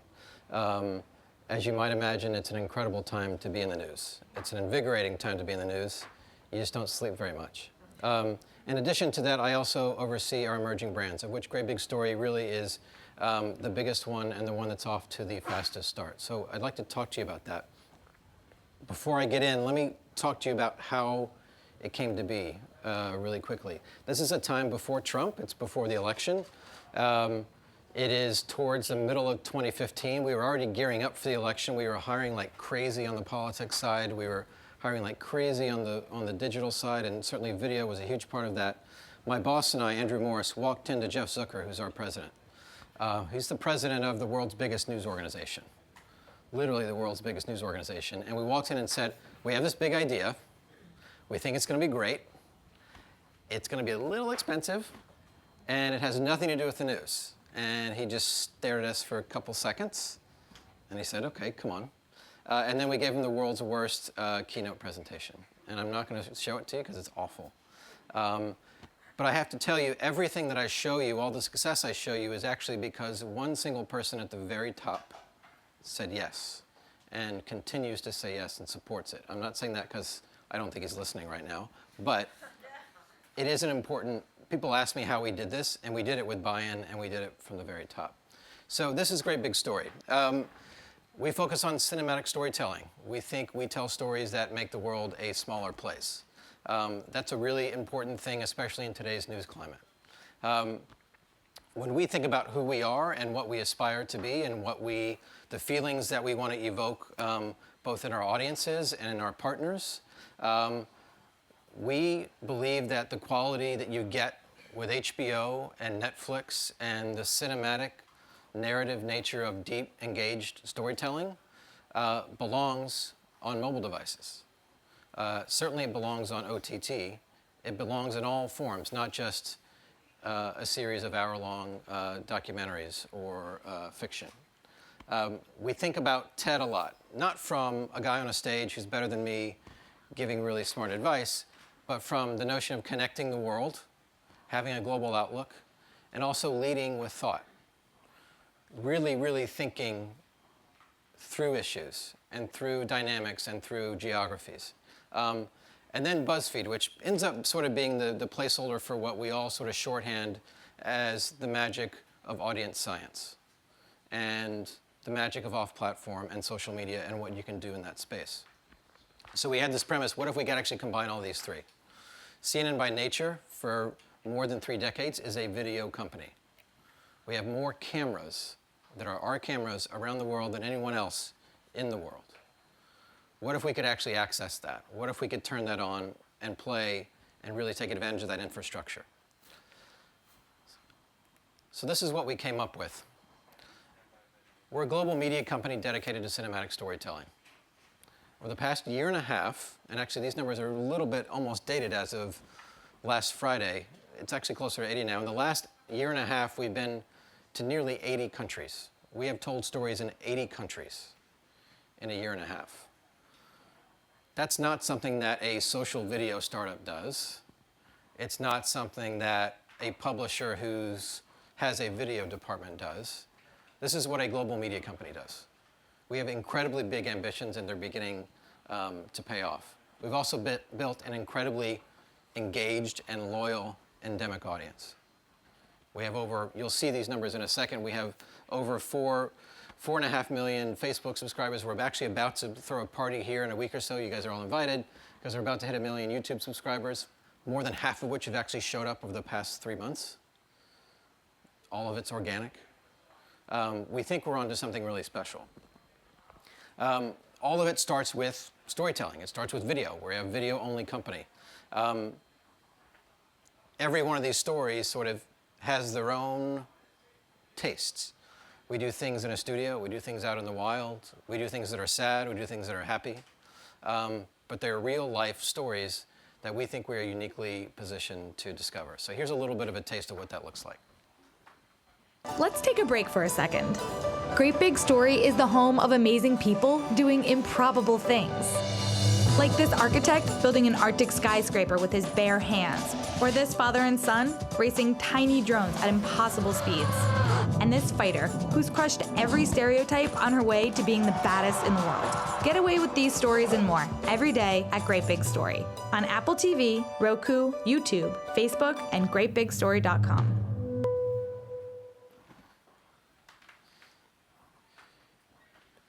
So one of the things that we really looked at when we decided to do this was, it's one thing to have a really creative idea and have an instinct about a void in the creative marketplace and in the audience marketplace.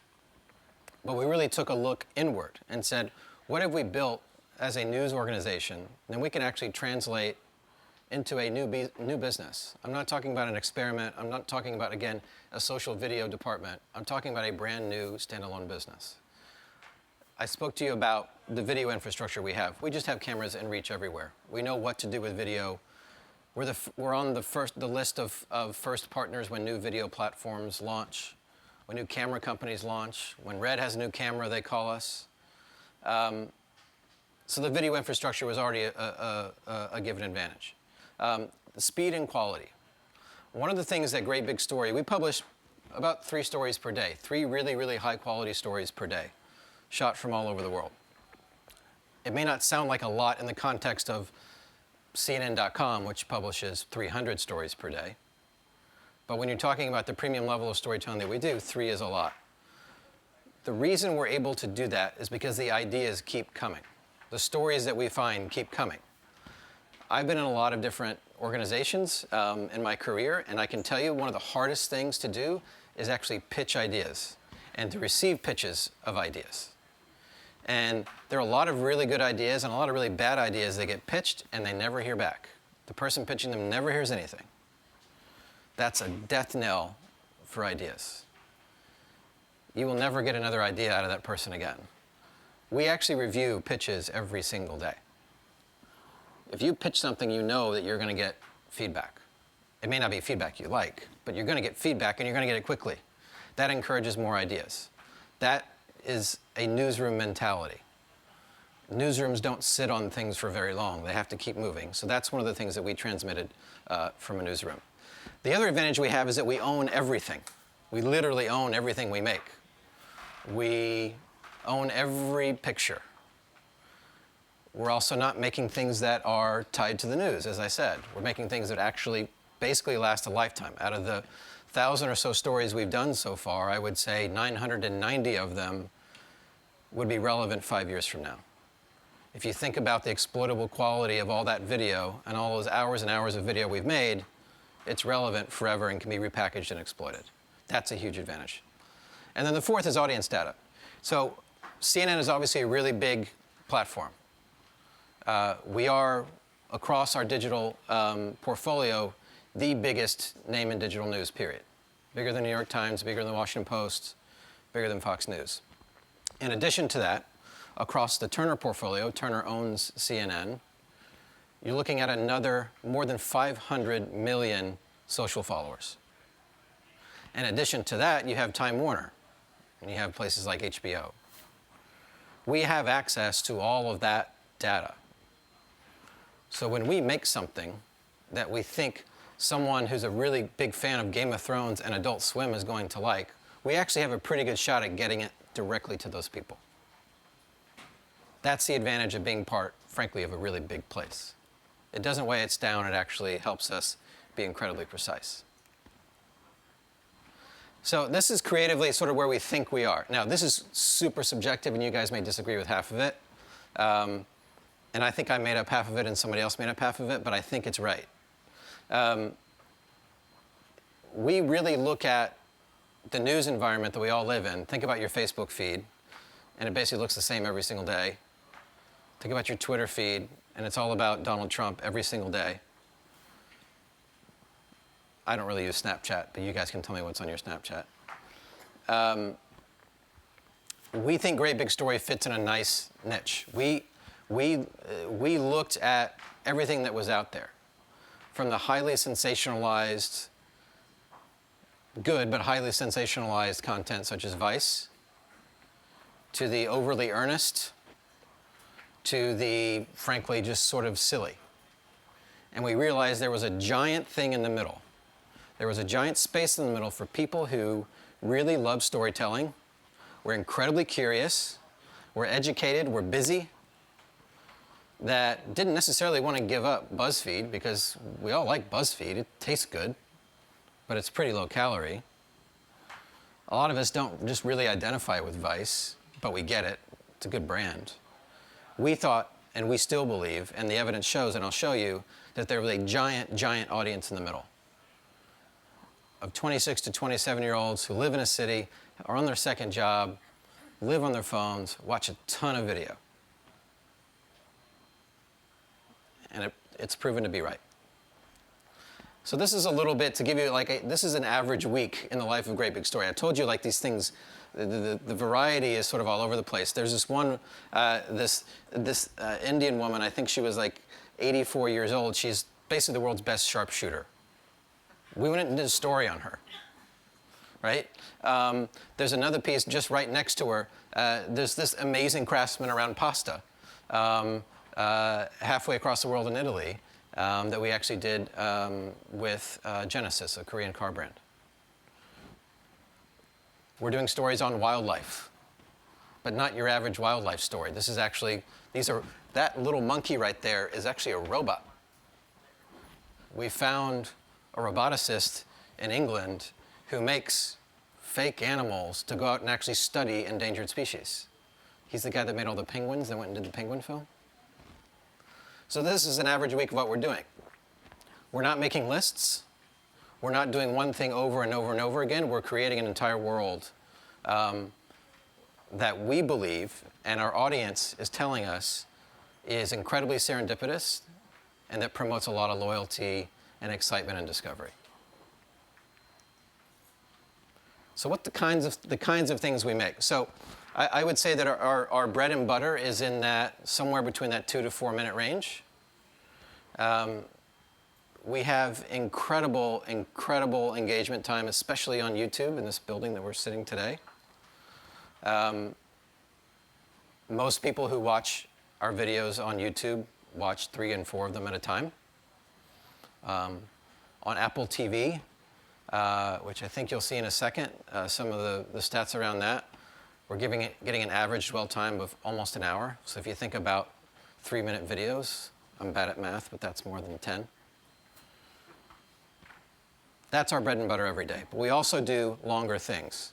I was talking to Sahil from Digiday, and we were talking about how publishers are, because everybody's getting video capability, they're starting to sort of like try a lot of things, and they're becoming production companies. We're actually doing that from a very legit place. We do short films. We partner with CNN Films. We went out, we've done probably nearly a dozen short films so far. The one you see a capture of there is a true story about the last mission to space by an Academy Award-winning documentarian. We have big storytelling ambitions, and we bring big stories with those ambitions. This is where the name actually sort of lives up to the product. And then series. We actually, within 3 months of launching this thing, we got an email to our general inbox, hey@greatbigstory.com. And it came from some friends of ours at the Weather Channel, and they said, hey, we know you're just like launched this thing or whatever, but you guys, have you ever made a TV show? I said, actually, yeah, a lot of our staff have. We know exactly how to make TV shows. 6 months later, we're delivering 8 hours of primetime television for the Weather Channel. For at the time, a brand for us that had only been alive for around 9 to 12 months. So we're functioning in a lot of different formats in a lot of different places. It all goes back to our discovery and our storytelling.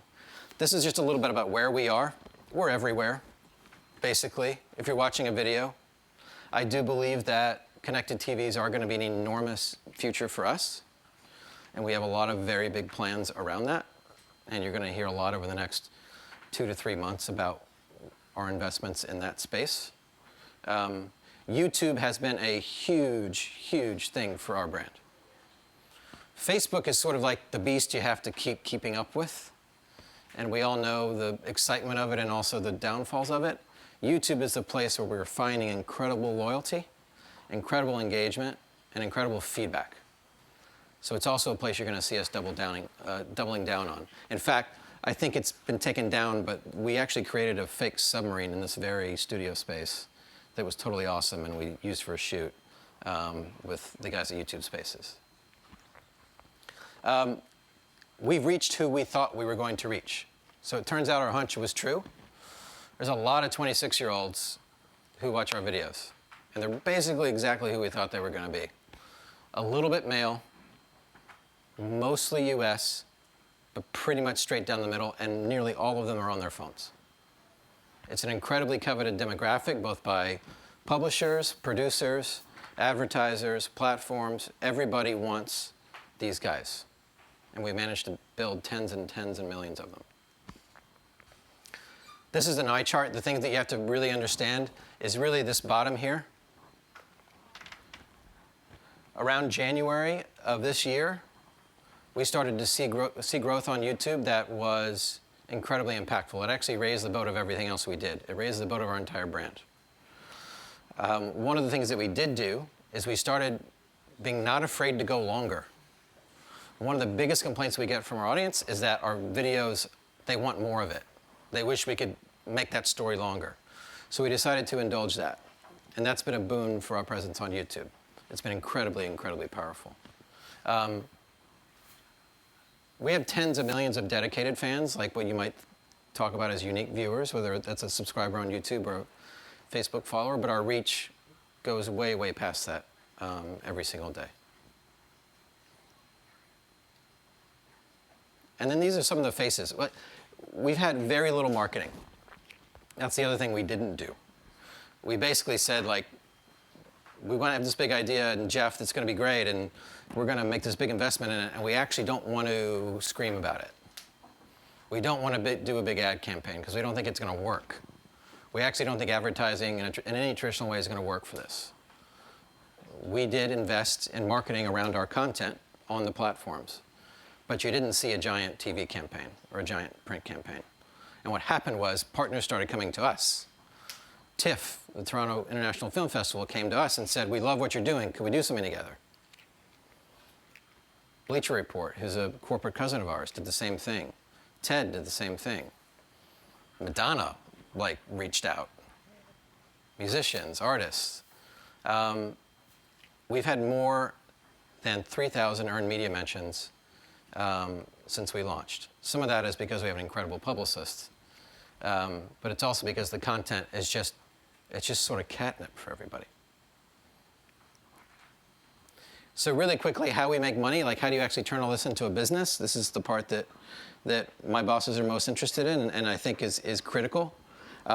We did not launch this company to sell it, like a lot of startups. We did not launch the company as a project, like a lot of media companies do. We actually launched it as a standalone business. So it has a legit revenue model. We sell sponsorships. That's a huge piece of what we do, and you'll see some of those brands. We do editorial series, 6, 8, 10-part series that we put brands against. We also take that into more overly branded content. We have a branded content studio, Courageous, that is fantastic. So brands can be either really, really heavily involved in what we're doing, or they can be associated with it, and that carries a lot of our business. We also do custom production, which is basically another word for saying when we make stuff for other people, just like the Weather Channel or some of the streaming services that you'll see our stuff pop up on over the next few months. And then content licensing. I mentioned to you guys we own everything. It also means we can keep monetizing it over and over and over and over again. We have packages of just food storytelling that we can sell everywhere. We can sell it to an airline. We can sell it to some TV station in Japan, which has happened. We keep monetizing and exploiting our video.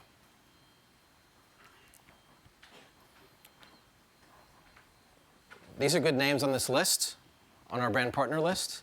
The thing that I think you should take away from it, that I'm most excited about, A, is the caliber. This isn't your local mattress shop or car dealer. It's also global. About half of our sponsorship business comes from outside the United States. The advertising market outside the United States is incredibly complicated and different, and in some ways easier. In some ways there are fewer go-betweens. Every place has its own special circumstances. But it's an incredibly powerful portfolio of brands, and they've been a critical part of how we've actually grown. We've learned a lot from brands. We actually go inside a brand. When we do a partnership with a brand, we don't just slap their logo on it, we actually go inside that company. We went inside Hewlett Packard Enterprise, which gave us this challenge, we sell big boxes. How do you storytell around that? And so we actually literally went inside their company and talked to their scientists and found stories. That's how we work with brands. And that's been beneficial to us as well. The last thing I would sort of leave you guys with is, I get asked all the time, how on earth did you basically launch a startup within a huge company, and how on earth are you still here?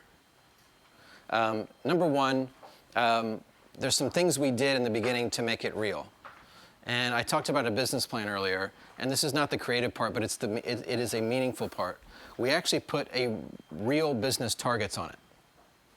If I was a startup out in the outside world, I would take VC money and I would say, you guys, let's go build audiences and a platform, and we're going to worry about revenue later, right?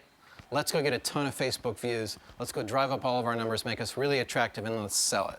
Let's exit out of this thing. That's not what our aim has ever been.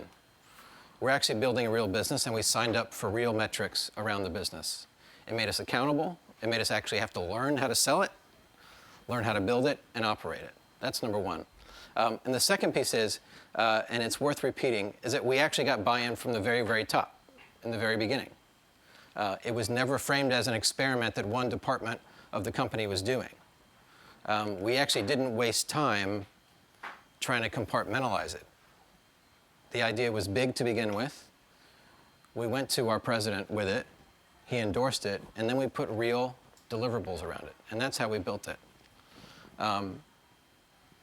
Inevitably, it comes back to the creative, and the stories are fantastic, and I encourage you guys to go check them out.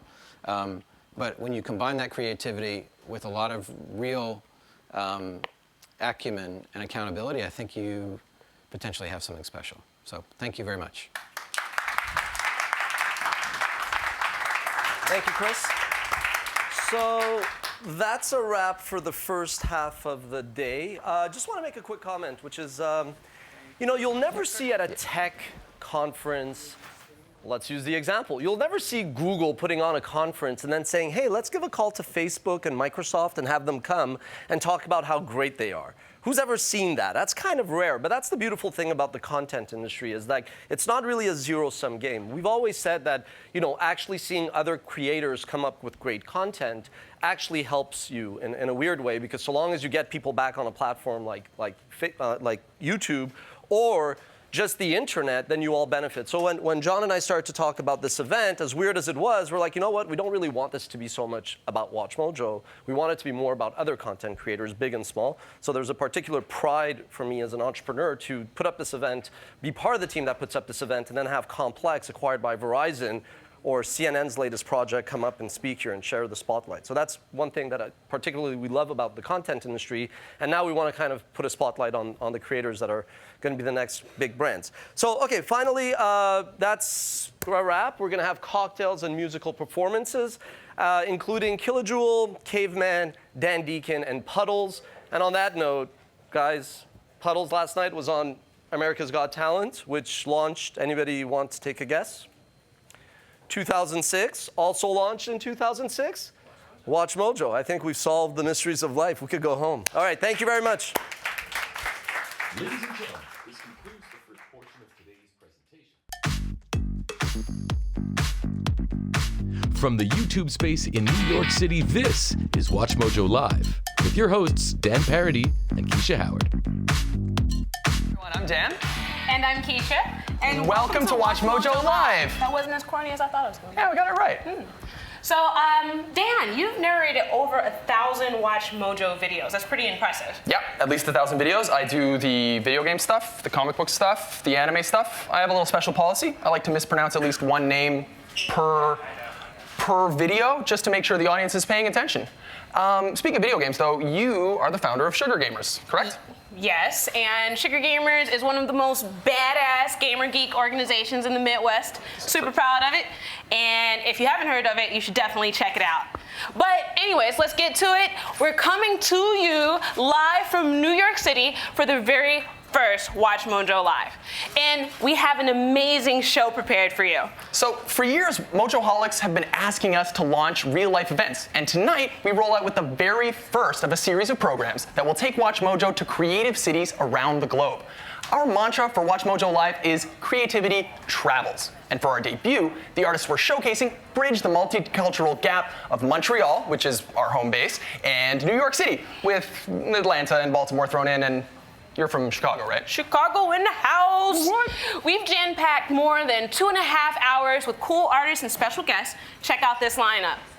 Tonight, we have an exclusive live performance by the sad clown with the golden voice, Puddles Pity Party.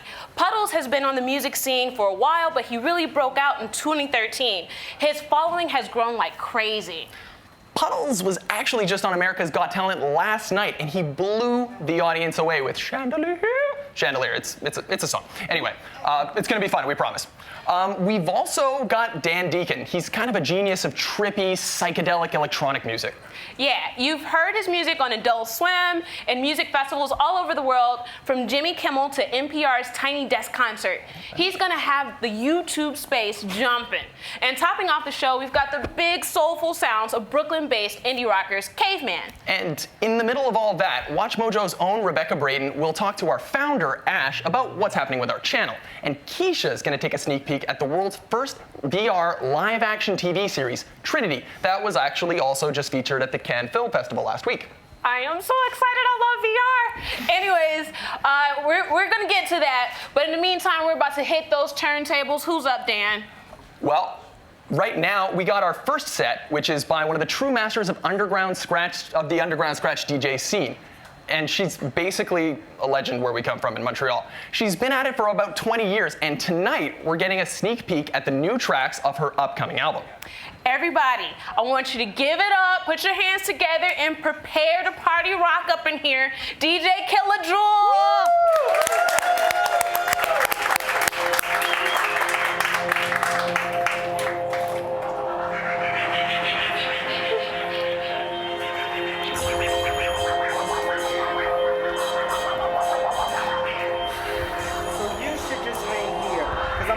For John, could you come back on this stage? Okay.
of expressing peace, delight, and the great success achieved for the United States by that distinguished composer's latest production.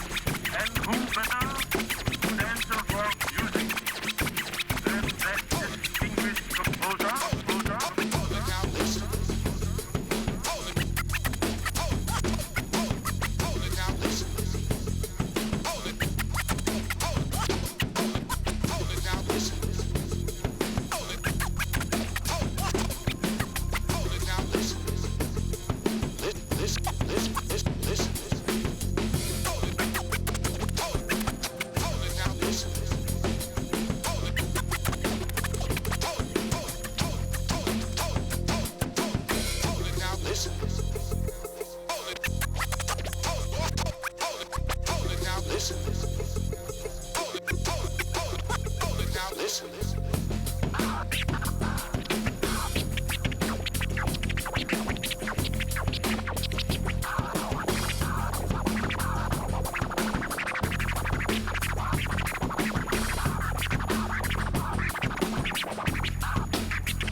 history that the record will be the voice of the great composer,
DJ Killa-Jewel.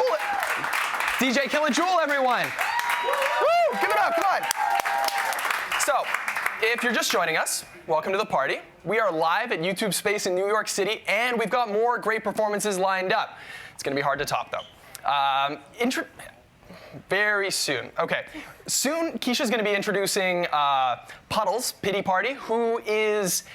He's like a clown. He's not like a clown. He is a clown, and he does a cover of Royals. I know. Stick with me. He's cool. Please, it's awesome. Anyway, and if you don't know what we do at WatchMojo, here's a look at what we're all about. Take a look. Informing and entertaining fans since 2006, WatchMojo is one of the strongest brands on YouTube. We've built up a fan base across the globe through our key channels with loyal users watching us in every country in the world. So how do we do it, and what goes into making a WatchMojo Top 10 list? A lot of blood, sweat, and tears. Of course, all that hard work has helped us rack up 8 billion organic views and a staggering 43 billion minutes of watch time since our inception.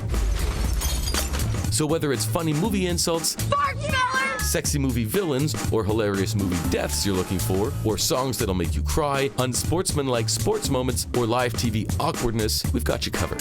WatchMojo is the source millennials go to for their fix of pop culture, nostalgia, and definitive rankings. Have you got Mojo?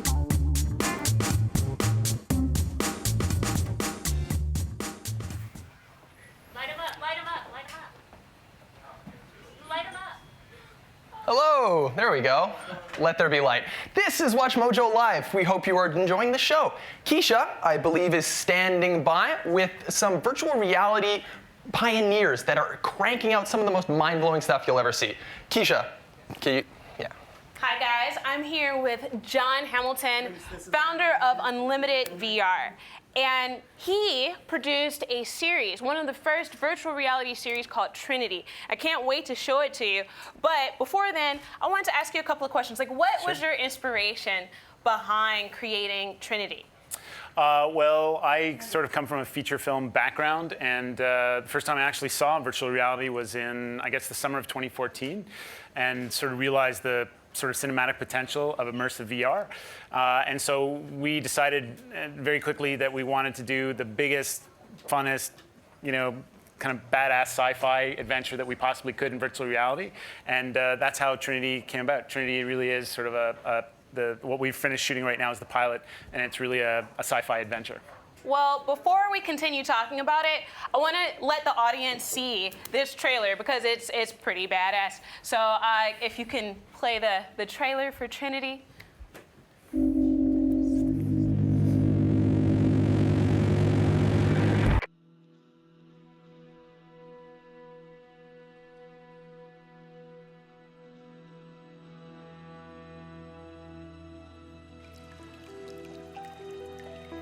In the beginning,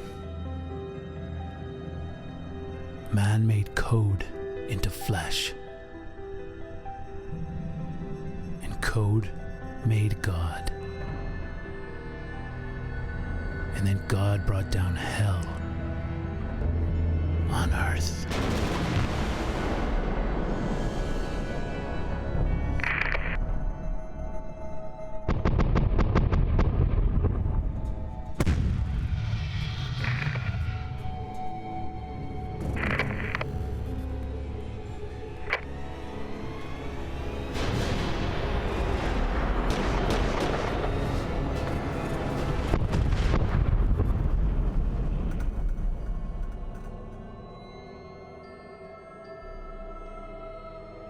In the beginning.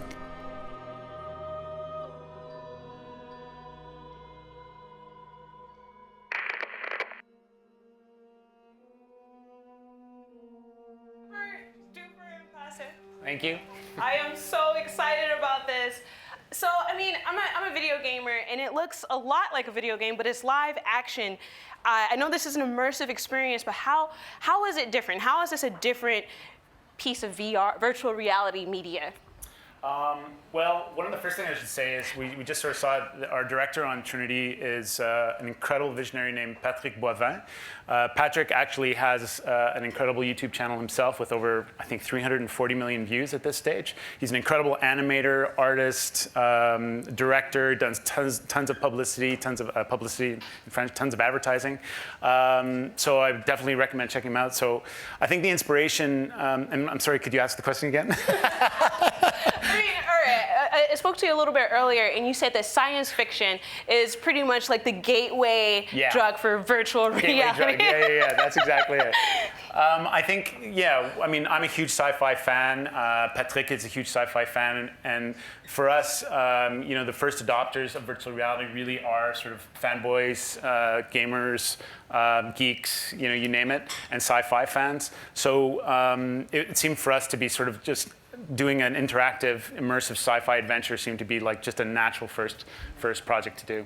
All right, and VR is a super new industry still. Mm-hmm. What are the suggestions that you may have for aspiring people who want to be in this industry? Because you've been in it how long? Since the summer of 2014. So that's only 3 years, and you created this masterpiece. So, like, how would you, encourage other people to get into this space? Well, I think it's the same, after spending 20 years in the film business, and anyone who asked me, it's more or less the same answer. I think the tools now, even though virtual reality might be a little bit more technically challenging, particularly in the post-production, the tools are readily available. Anyone can buy or rent a virtual reality camera. The software is available very inexpensively to do all the editing.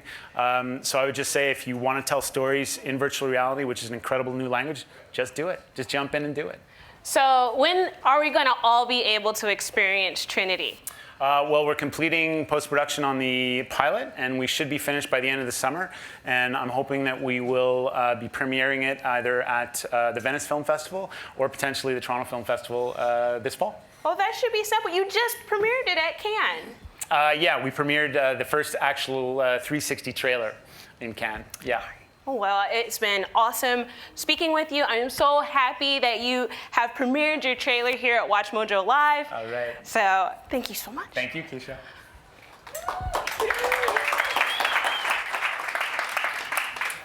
Thanks again, Keisha. And thanks again, John, for joining us here at WatchMojo Live. By the way, for more interesting stuff about virtual reality, be sure to check out virtual reality as a topic on WatchMojo.com. We got tons of cool stuff like top five very real facts about virtual reality. Excuse me. Although I haven't voiced that one, so I can't vouch for it. I believe there was supposed to be another performer around. I guess it must be time for Puddles Pity Party, I assume. Thank you.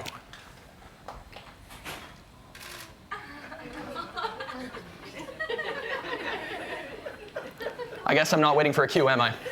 Okay, I'll just go.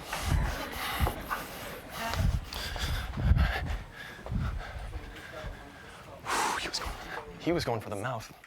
So he's gonna.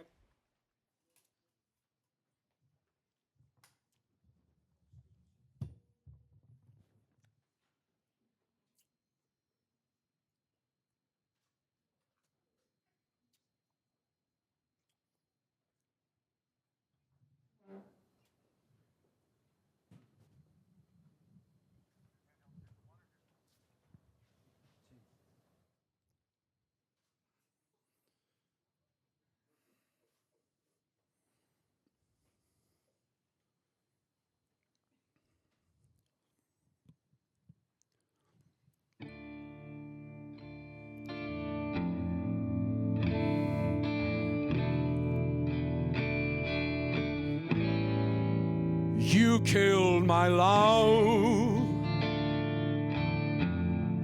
and you did it so thoroughly. The effects of this tragedy, you'll just never know. You killed my love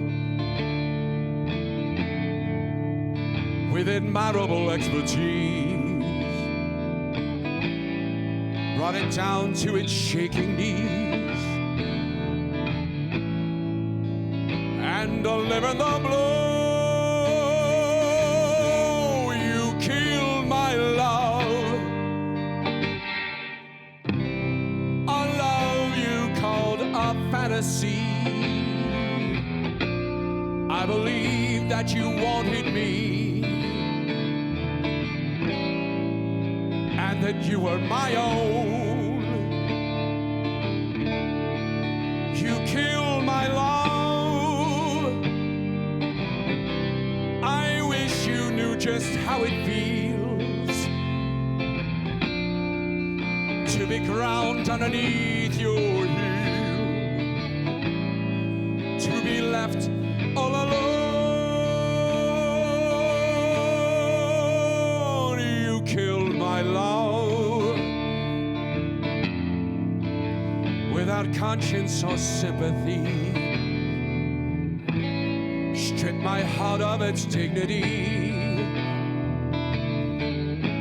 and demolished my pride. You killed my love, stabbed it repeatedly. How you savor the agony as it fought to survive. You killed my love. You just stood there and watched it die. You committed romanticide of the highest degree. You killed my love, but through it all I never cried. When you said you weren't satisfied with an asshole like me.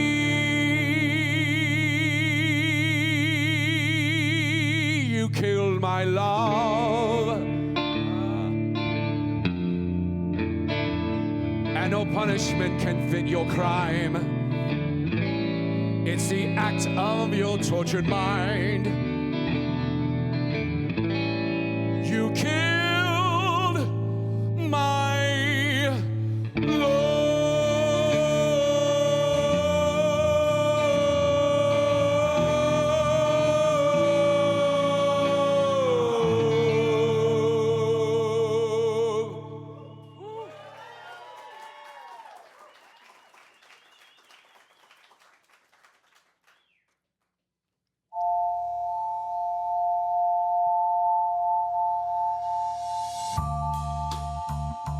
I know he's hurt you.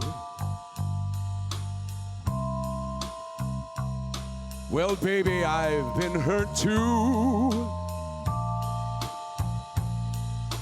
There's nothing any one of us could do.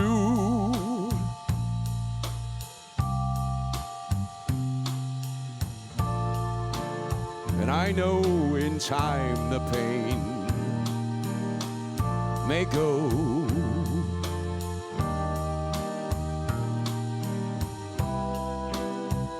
But it's the loneliness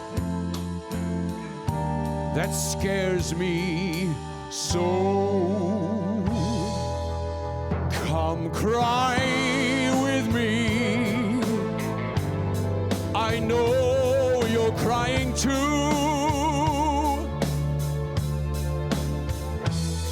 Because the one you love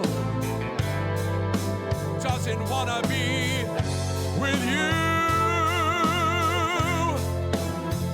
You can't run and hide, 'cause it's deep inside of you. Come cry with me. I know you're crying too.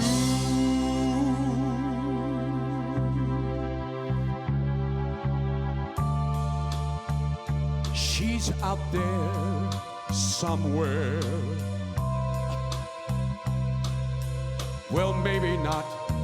I don't care. There's nothing anyone can do.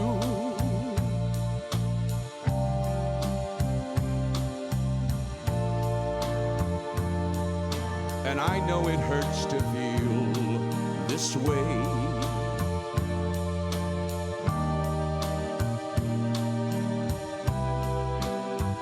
If we can make it through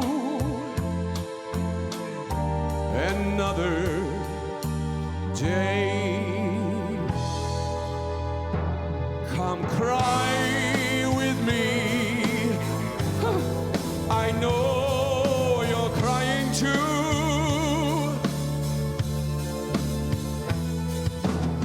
Because the one you love doesn't want to be with you. You can't run and hide when it's deep inside of you. Come cry with me. I know you're crying. Come cry with me. I know you're crying. Come cry with me. I know you're crying too.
Danny boy, oh, Danny boy, I love you so. But come ye back when all the roses die, and I'll be dead, as dead I may well be. You'll come and find the place where I am lying, and kneel and say, and I'll be there for me, and I will hear those soft he tread above me, and in my grave will richer, sweeter be. Then you'll bend down and tell me that ye love me, and I will sleep in peace until you come to me.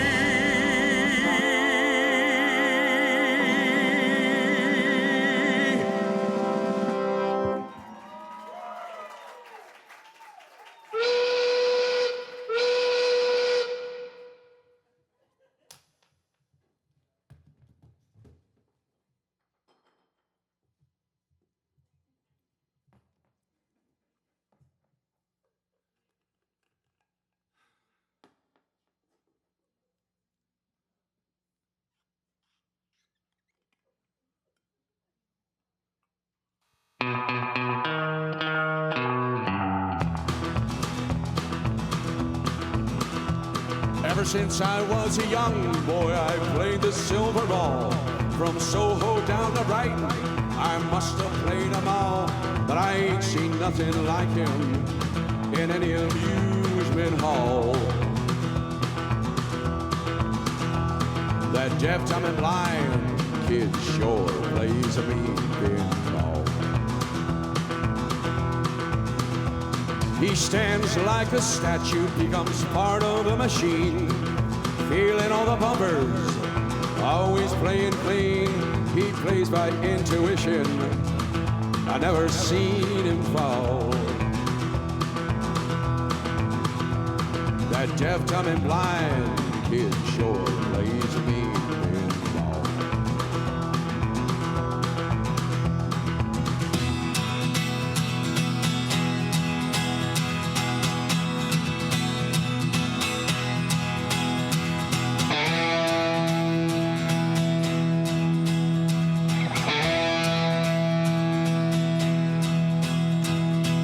Got no distractions, don't hear no buzzers and bells, don't see no lights a flashing. He plays by sense of smell, he always gets a replay.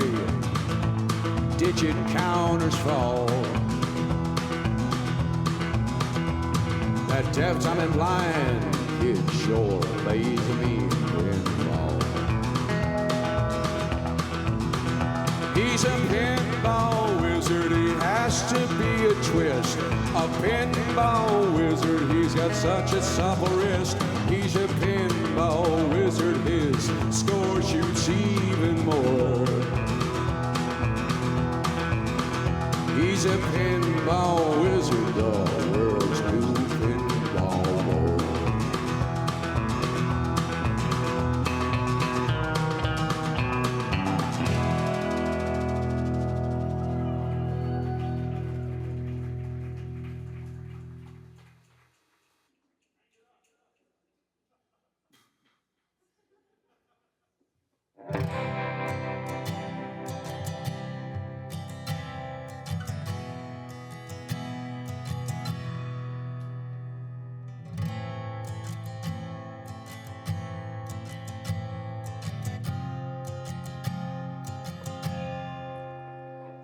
Hey, lonely guy.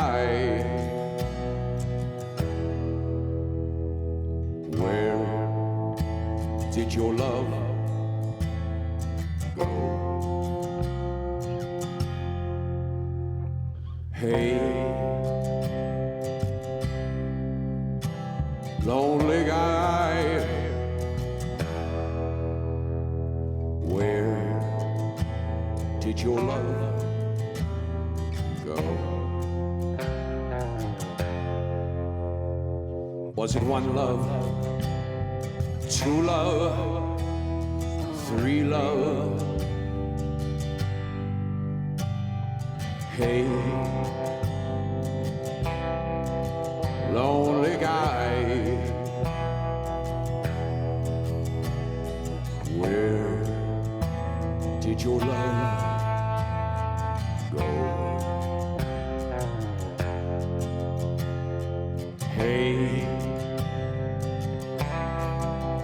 lonely guy, where did your love go? Was it one love, two love, three love? No more lonely nights, no more lonely days. Won't you come back?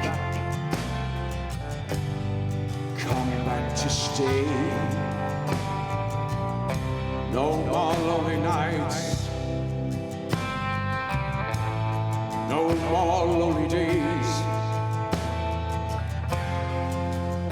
Won't you come back? Come back to stay, lonely guy.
Was it one love, two love, three love? No more lonely night,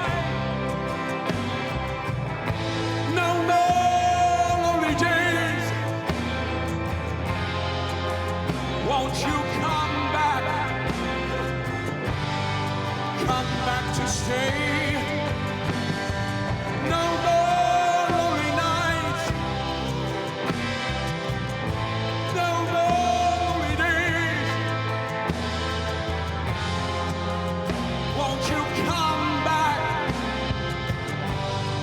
Come back to stay, lonely guy, pretty lonely guy, pretty lonely guy, pretty lonely guy.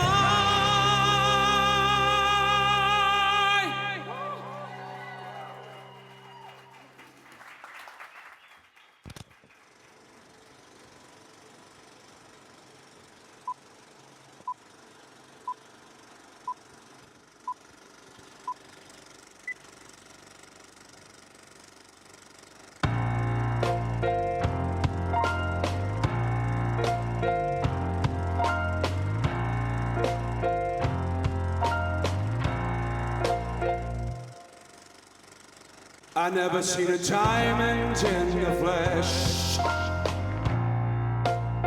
I cut my teeth on wedding rings in the movies, and I'm not dress in a torn-up town. No postcode envy, but every song's like blue teeth, rain goose tripping in the bathroom, bloodstains, ball gowns, crashing up hotel rooms. We don't care. We're driving Cadillacs in our dreams, but everybody's like crystal, laid back, diamonds on your timepiece, jet planes, islands, tigers on a gold leash. We don't care. We aren't caught up in your love affair, and we'll never be royals. It don't run in our blood. That kind of luck's just ain't for us. We crave a different kind of buzz. Let me be. You can call me Queen Bee. Baby, I'll rule. Let me live that fantasy.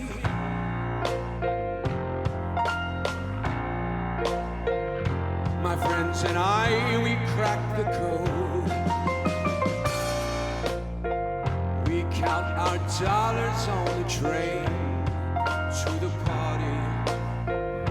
And everyone who knows us knows that we're fine with this. We didn't come for money, but every song's like blue teeth, rain goes tripping in the bathroom, bloodstains, ball gowns, trashing the hotel rooms. We don't care.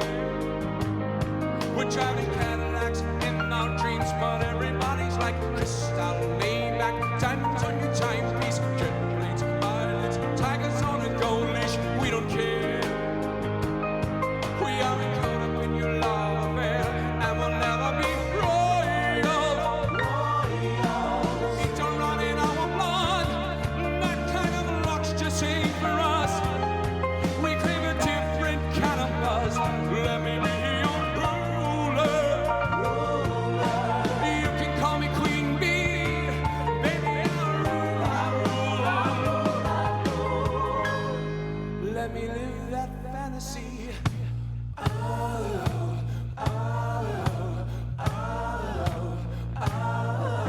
I'm bigger than I ever dreamed. And we'll never be royal. It don't run in our blood. That kind of luck's just ain't for us. We crave a different kind of buzz. Let me be your ruler.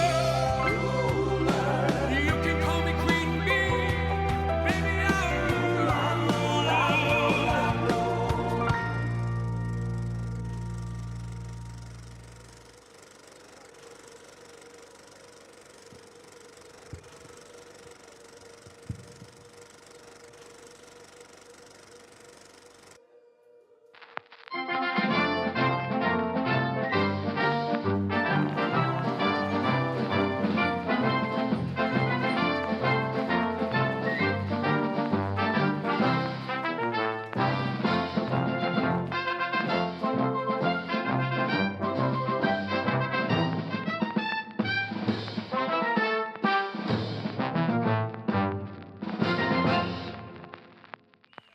Ladies and gentlemen, please welcome back two of WatchMojo's most interesting voices. One's been with us for a long time, the other a relative newcomer. It's Dan Parody and the Sloth. Hello. Hello again, everybody. That was, well, it's a pity he had to go because he's quite the party. I'm sorry. You should subscribe to him on YouTube, though, because he puts out great videos every week. Now, the Sloth is supposed to... Hey, buddy, what are you doing? I'm not coming out. I'm scared of clouds. Listen, there's no reason to be scared of Puddles. Puddles he's a nice clown. He gave me a flower. He's really tall. Yeah, he's super tall, but like, I mean, whatever. But you saw he was great. He performed that Lord song. Hey, you're really tall too, Dad. Thank you. I don't think I'm quite... Are you a clown? Not unless you ask my parents, but and you're not scared of me though, are you?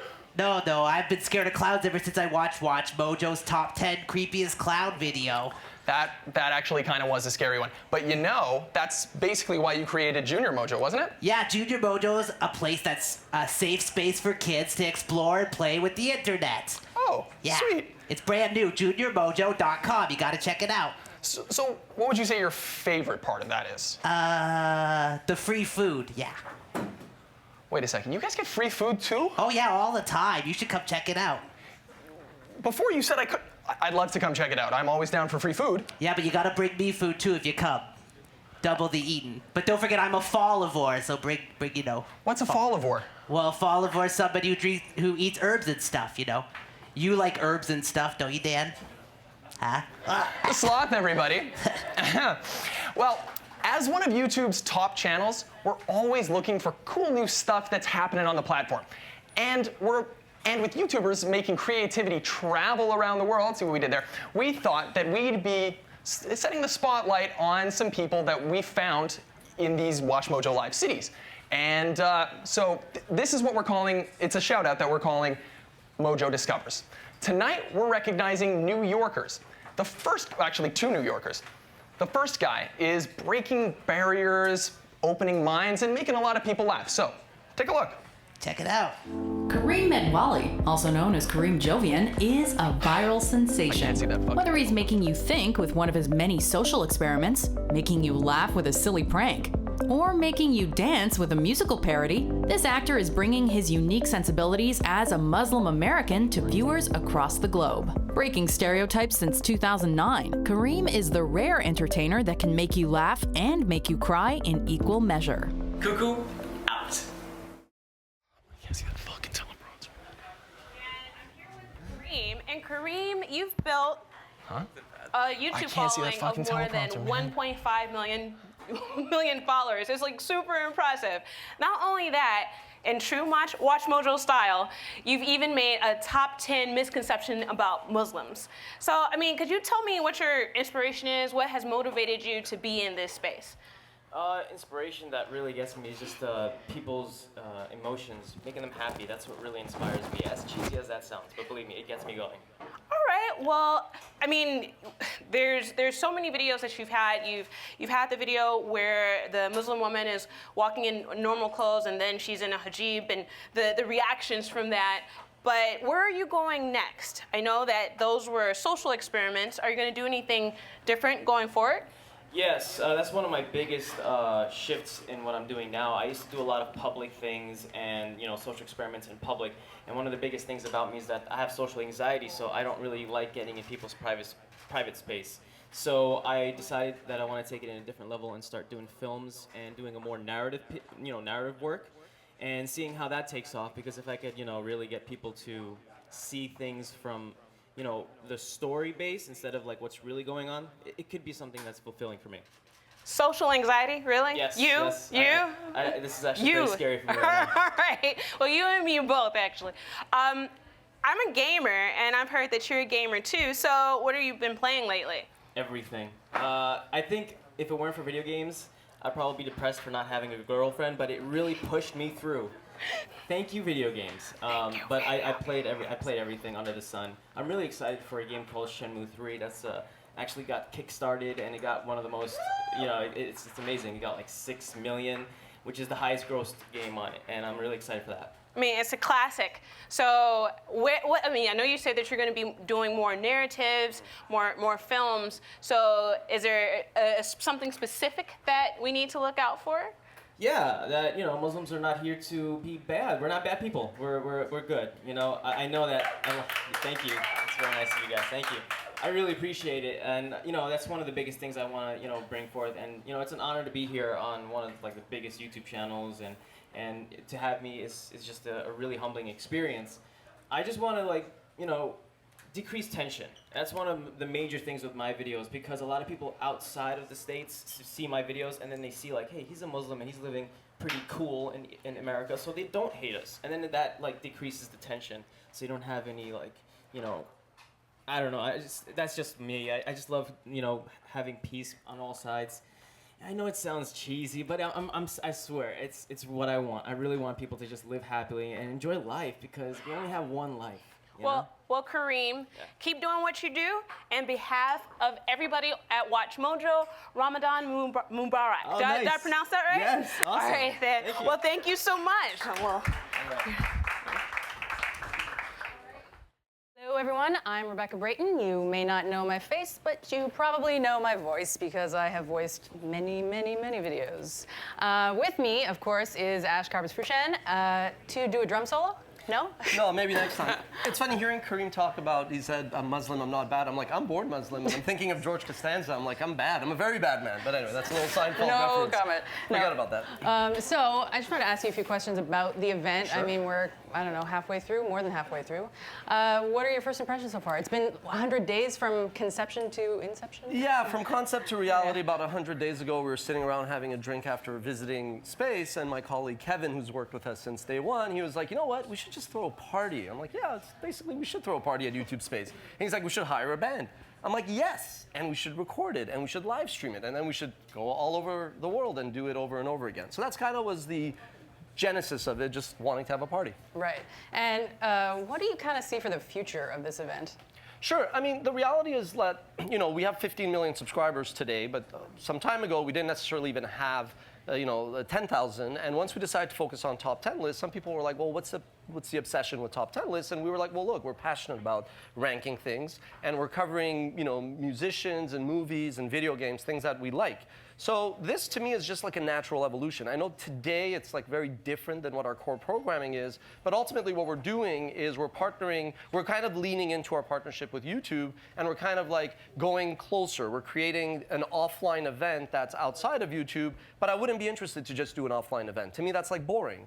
I want to actually do something that still talks to our fans. Our vision is to inform and entertain, and our mission is to do so with a video on every topic. But as cheesy as it is, our statement of purpose is here to serve. So we are here to serve the fans. We are here to serve the community. And if we could bring them closer to the artists that they like, whether it's Deacon setting up there, or Puddles before, who, wow, Puddles, just no words to describe that. That's what our job is to connect the fans with the artists and creators that they're passionate about. Right. What, do you have any standout moments from the day so far? The sloth has been rather entertaining. I mean, and frankly... Anybody who picks on Dan, though. Exactly. I mean, that's kind of fun in of itself. To be honest with you, I mean, look, this is a world-class production. I'm very proud. So there's a lot of people working really hard. Yeah, I could not believe how many people were. I was blown away. I walked in yesterday. I was like, oh my God. So yeah, I mean, look, ultimately, it takes a lot of people to make an operation like WatchMojo successful, and that's you and everybody else at the company. And it takes a lot of people to pull an event like this off. So we definitely want to take a moment to say thank you and amazing job. Knock on wood. Still a lot could go bad, but after Fire Festival, let's face it, the bar is not that high. Right. What is your favorite? Yeah, get that in there. What's your favorite characteristic of the Mojoholics, the WatchMojo? Mojoholics. I mean, look, ultimately, they are very passionate. We don't want them to lose that passion. And even the ones who troll us, even the ones who are like the vocal minority, we love it. I mean, ultimately, I don't want to say, you should never listen to your biggest fan or your biggest critic. You should kind of take both of them with a grain of salt. But when you look at overall, like we publish videos 6 a day on WatchMojo's core channel alone, and of which 90% of the likes, dislikes are positive, they're favorable. But we don't want to just, like I always say, so long as we're better in the next video as the previous one, that's what we're aiming for. We'll make the odd mistake because we cover so much. We are human. Mistakes. Never, not at all. But no, that's it. It's that they're so passionate and they keep us honest, and we can't wing it, we can't fake it. It takes a lot of research, but it's a good challenge. I like that. Right. Well, I mean, we have one of the coolest jobs in the world, I gotta tell you. We get to curate content on all pop culture, and basically that means consuming more pop culture. What's your favorite part of working for WatchMojo? What I really like is that it's the same core group, right? Like starting with Christine, my wife and partner in crime, who tolerates a lot of my crazy ideas, and that helps the trains leave on time. Raph, Kevin, Derek, yourself, Dan. Anybody else I might have forgotten, I apologize. And the team more recently that did this event, the Erics, the Chris's, everybody. I mean, there's 55 people. I'm not going to thank everyone. I won't have time. But that's my favorite part. Oftentimes when companies grow and become successful, a lot of the earlier people are shoved off the boat. What I love is that it was the same crew. It took us 6, 7, 8 years to kind of figure out and build a business, but that's probably the best part of it. Right. Okay, well, I think we're on to our next performer. Well, this guy has told us that he has the 6,000-year-old hive mind of mice, I believe is what I was told, and I don't know what that means, but there's no denying his talent. He has toured with Miley Cyrus, Arcade Fire, and Deer Hunter, if I'm not mistaken. He has scored a film by Francis Ford Coppola, and he has collaborated with the New York City Ballet. So let's give a warm WatchMojo welcome to Dan Deacon. Hello. I forgot I sent you that thing about the mice. I completely forgot. I should have taken that more seriously. Anyway, I kind of feel like I'm in like a B-roll taping of Black Mirror right now. There's this like a weird empty zone right here in the center. If all of you on the side would like to come and stand in this horrifying center zone, like imagine like the police are over there looking for like a human ear and they need space. So if you all could just come in over here a little bit so they can find the human ear. All right, yeah, okay. Anyway, my name's Dan, and I'm a 6,000-year-old hive mind of mice.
close to what we're trying to achieve. I keep losing my glasses. Okay, so there's this, still this beautiful floor right here in front of us. I guess we already sort of have the, Patrick, could you bring the lights on in the center of the room for the audience? And if you could point the lights over there. Yes, excellent, perfect. If we could form somewhat of a circle in the center of this area over here, we're halfway there, It's a beautiful, beautiful crescent moon. What a beautiful, there we are, excellent, perfect. Okay, still can't. Patrick, is there a way you could turn off the Chauvets? I don't know if you can. I can, I did it, great. Okay, can we get you in the colorful shirt? Can we get you to the center? Ladies and gentlemen, this person! Can we get you? I almost said you were clapping with both hands, but no, you're looking to see who else I could be talking about, but I'm talking about you. Ladies and gentlemen, this other person! All right, so what we're going to do is we're going to have a dance contest. Rule number 1, sassy as fuck at all times. I'm talking like Tweety Bird going to Sylvester's party. He's wearing a Tweety Bird shirt. I'm not sure if I can't believe I just gendered Tweety Bird. Anyway, so rule number 2, when the current dancers are done dancing, you're going to pick the next contestants to replace you, so on and so on and so on. So after about 5 to 10 seconds, you're going to pick somebody new, and I know what you're thinking, like, damn, we're on Tumblr, time's not real, we know what's up, but let's get off Tumblr, time's real. So think about like 5 to 10 seconds, do your best, like, what is love style move, and then pick somebody else. Rule number 3, no cowards. If you get picked, you have to do it. If you don't want to do it and have no desire to be a part of this, there's like free drinks over there. It looks like some sort of Hunger Games shit. Rule number 4, this side of the room dances as if Game of Thrones was made in a universe devoid of the patriarchy, and this side of the room dances exactly the same. Is everybody ready? That is the level of enthusiasm I was going for.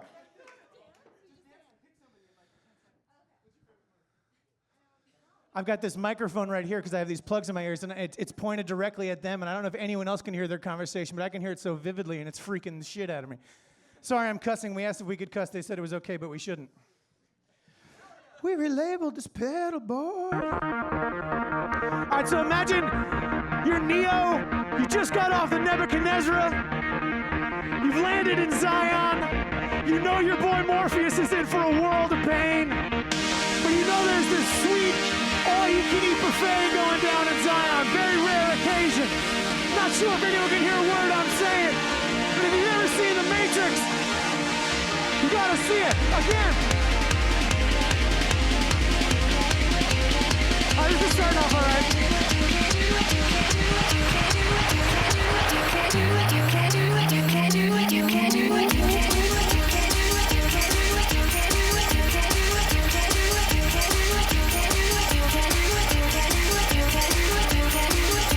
We're getting there.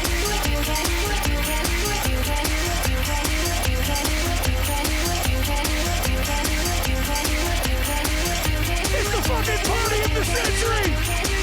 We're all gonna die! Tonight is gonna change your life. Tonight is gonna change your life.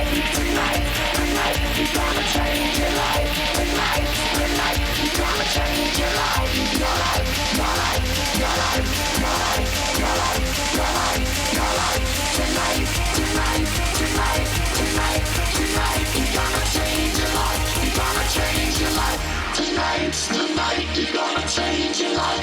Tonight's the night you're gonna change your life. Tonight's the night you're gonna change your life. Tonight's the night you're gonna change your life. Your life, your life, your life, your life, your life, your life, your life. Tonight, tonight, tonight, tonight.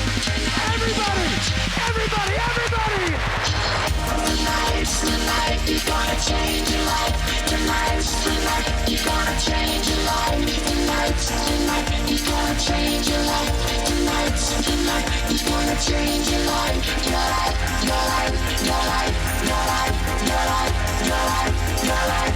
Tonight, tonight, tonight, tonight, tonight. You're gonna change your life. You're gonna change. Yeah.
Excellent job, everybody. Excellent job. You'd never know we were in an office, basically, in the afternoon. All right. All right, I didn't think we were going to... let's just keep going. I'm going to switch the setup.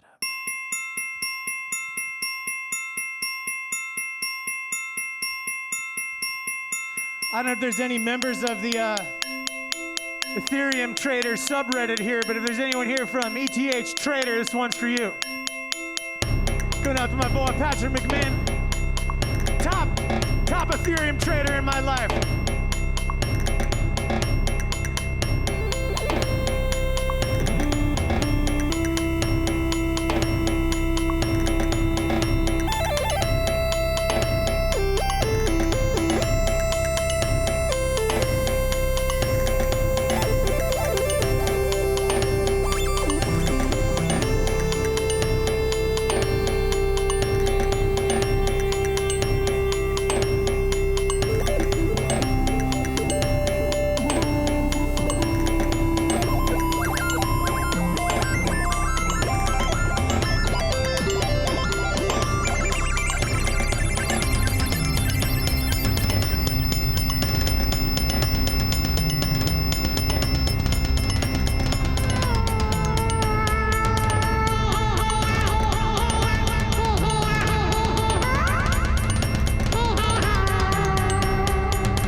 Thank you. This is an odd show. I don't know. I think we can do this. I think we can do it. The majority of us, I think, are over here. Can we split the room down the middle with like one half of us on this side and one half of us on that side? And imagine like I know when we're normally not hanging out at like gigantic tech company daytime parties, we are going to like death metal festivals in the Netherlands and Scandinavia. So we're all well versed in the Wall of Death. Is anyone here not familiar with the Wall of Death? That's fine. This is how learning happens. The Wall of Death is when two groups of people, normally in a country with like single-payer healthcare, run towards each other with reckless abandon in a giant field, while a band called like Blood Destroyer is like Wall of Death, and then both sides of the field run towards each other with reckless abandon, smash into each other in a beautiful display of brutality, because it's probably happening in a country where if you get hurt, like you get taken care of, as opposed to here, if you get hurt, someone else buys a boat. So I think we should do the opposite. We should do the Wall of Life, which is not as cool. But what the Wall of Life, we'll skip the Wall of Life. We'll do the Wall of Life later. We'll do the Wall of Life. Now that we've got these two sides, which I think is these three people over here, can we get our ringer Chester in the red shirt? Red shirt Chester, our ringer. So Chet, you're going to take this side of the room with these three people. We got a bunch of tastemakers and influencers on the back who are too busy checking the price of Ethereum to get involved. It's cool, you know, it's a highly volatile market, but you got to hold on to it. Flippening's going to occur, pew pew to the moon. And can we get you? You're holding a bottle and you're touching your bracelet. Yeah, you. Can we get you to the center as well? Ladies and gentlemen, this other person. All right, so. You'll take this side of the room, which will be Team Blood Destroyer. This is Team Blood Destroyer, and this is Team Wildcats.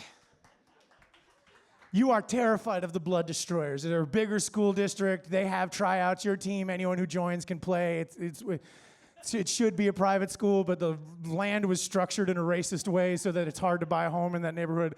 You know, it's like in the United States. So anyway, so what we're going to do is we're going to have a group interpretive dance. Each side of the room, all of you and you three over here are going to dance oh, there's two people in the back. I didn't see those people. Please, a round of applause to those two people behind these three people over here. Didn't know you were there at all. There's a pillar and a camera who's filming me being terrified. So anyway, group interpretive dance. I almost said like Shrek. I don't know if this happens in Shrek. I hope to find out that I'm basically the Shrek of electronic music. So anyway, each side of the room is going to dance exactly like the person in the center that's facing them, a hive mind mentality. Think about each side of the room as one human body. People in the center, the brain, the rest of us, the muscles, the bones, the organs, all the gross shit that we get scared about as we get old. So people in the center, try to maintain eye contact with your team at all times because they'll have no idea what you're going to do. And normally when we do this, people are drunk, but it's like 7:30, so hopefully people are still pretty sober. Try to do movements that look really good in an animated GIF style format, or like, I quit Instagram, so I don't know if they still do stuff like that, but something that you can imagine someone be like, oh, what are those people doing? So anyway, at some point, a wave of narcissism or anxiety or boredom is gonna wash over you like a terrible wave at the beach. At that point, pick somebody new to replace you. And teammates, if at any point you feel like you could do a better job than the person in the leadership position, and this is true for all aspects of life, replace the leadership with yourself. So if we could all take one knee down on the ground's real clean, that's why I call it YouTube. Super clean YouTube floor. And people in the center, if you could strike a pose. All right, everyone here is pretty quick learners. It's probably because there's 9 of us. All right, so keep that pose in mind. And let's see. This song is called When I Was Done Dying. When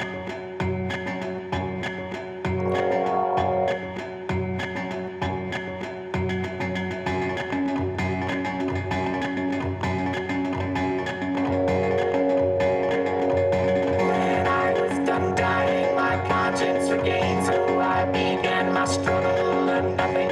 It strained out a flash fade of time, my new form blasted out, and it startled me so when I burst out a shout at my legs ran frantic like birds from a nest, and I ran until drained, leaving no burn of breath, but I fell asleep softly at the edge of a cave. But I should have gone deeper, but I'm not so brave, and like that I was torn out and thrown in the sky, and I said all my prayers prematurely. I crashed down and smashed into earth, into dirt. Now my skin did explode.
you're the reason. Lots of worries from the touch, but they made it through, so to get their mouths filled with it. It's that them boys of it. Now that we're my way so soft in the night, and I looked up and oh, it's that beautiful sight, and I took the back climbing into the night sky. Known if I touch the main now that my battle got up and walked down the path in the dark. Deep in the distance, my eye got a spark. Caught with my battle, incredible strength going green in me, carrying. Then we were back and we pulled out together. Right onto the ground and the ocean street quickly right now could the Beyonce replied, I'm sorry if I hurt anyone, not even thinking she would have always there before she did. That she laughed on my old face, she said, without ears I couldn't hear her, just feel the touch as I fell asleep. Softly the edge of a cave, but I should have gone deeper, but I'm not so brave.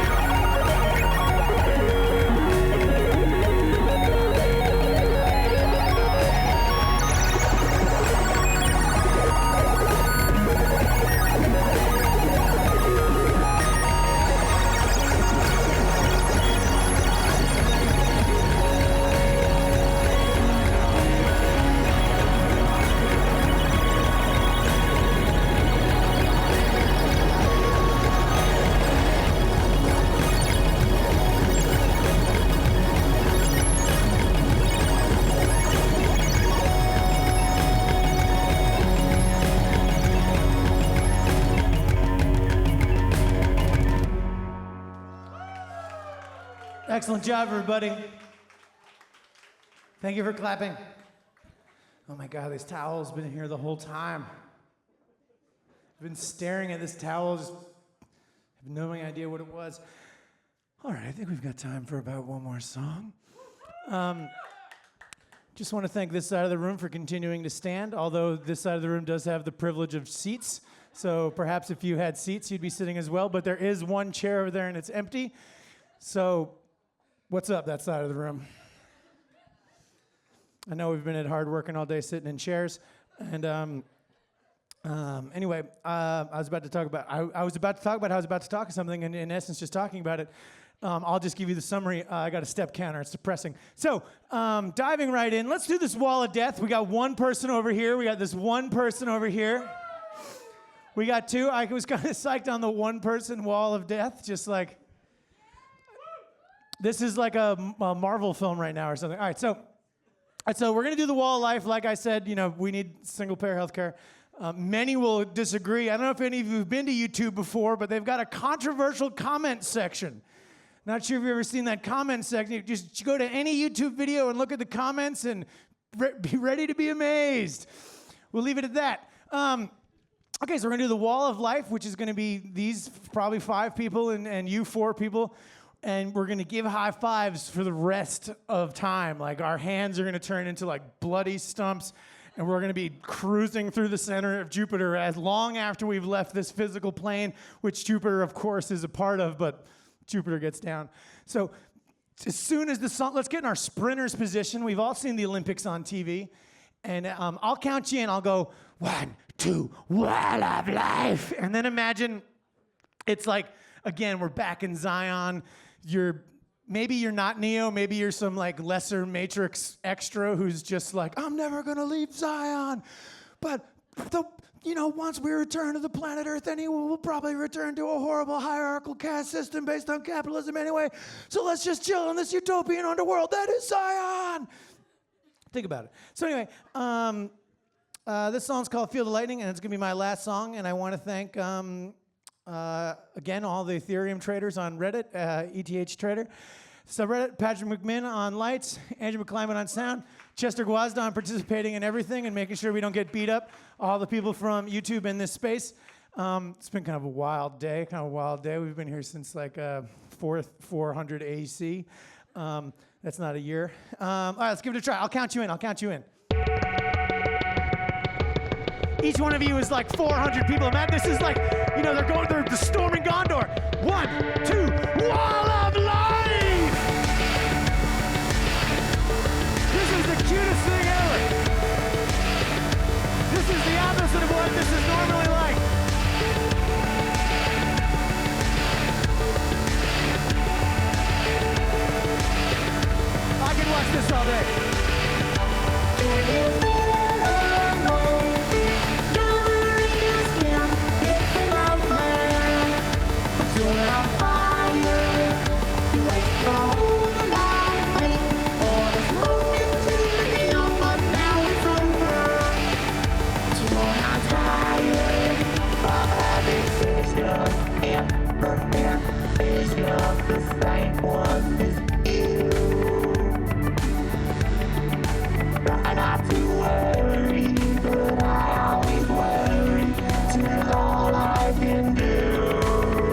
I could stay here, feeling forever before I must go. Wish we could change it, but before we changed it, what did we know? 10,000 eyes and 400 hands, and all of my arms are made of the sands of oceans of old. Right up and left and deep in the skies, and they all went. First mother heard the song of Tom Petty. When Johnny Depp plays the rebel named Eddie, the sky was blue, and it came crashing down. Can you feel the light covering your skin? It's enough for you. It's on fire. You wait your whole life waiting for it, moving through the hill, but now it's over. But you're not tired. Can you feel the lightning covering your skin? It's enough for you. It's all on fire. You wait your whole life waiting for it, moving through the hill, but now it's over. But you're not tired. While having visions, when you're visions of something new. You feel it changing, slowly but changing, about to break through.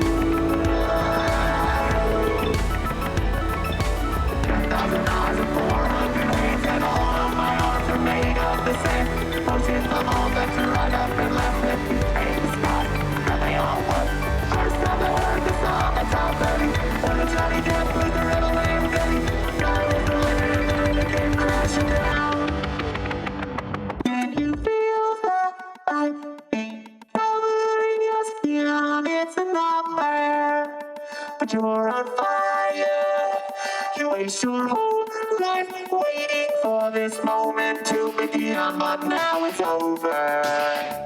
But you're not tired. Can you feel the lightning covering your skin? It's a nightmare, but you're on fire.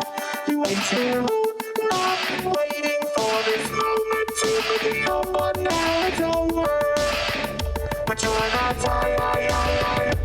Can you feel the lightning covering your skin? It's a nightmare, but you're on fire. You wait your whole life waiting for this moment to begin, but now it's over. But you're not tired. Thank you very much. My name's Dan. I live in Baltimore, and I'm sorry I talk so much about Ethereum. All right, everyone have a great night.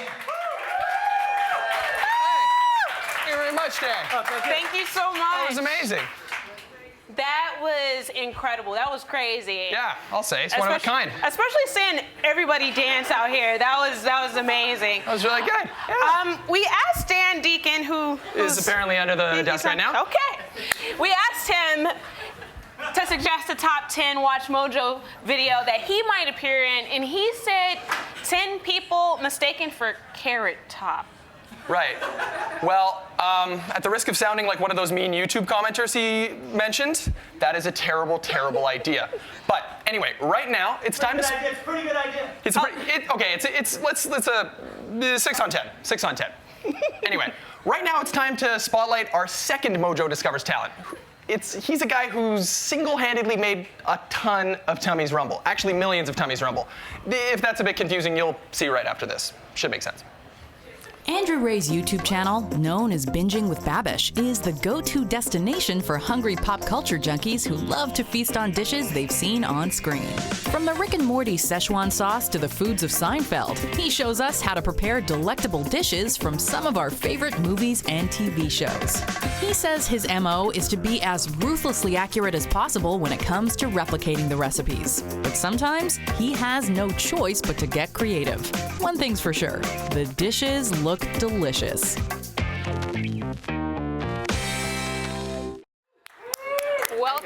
Welcome.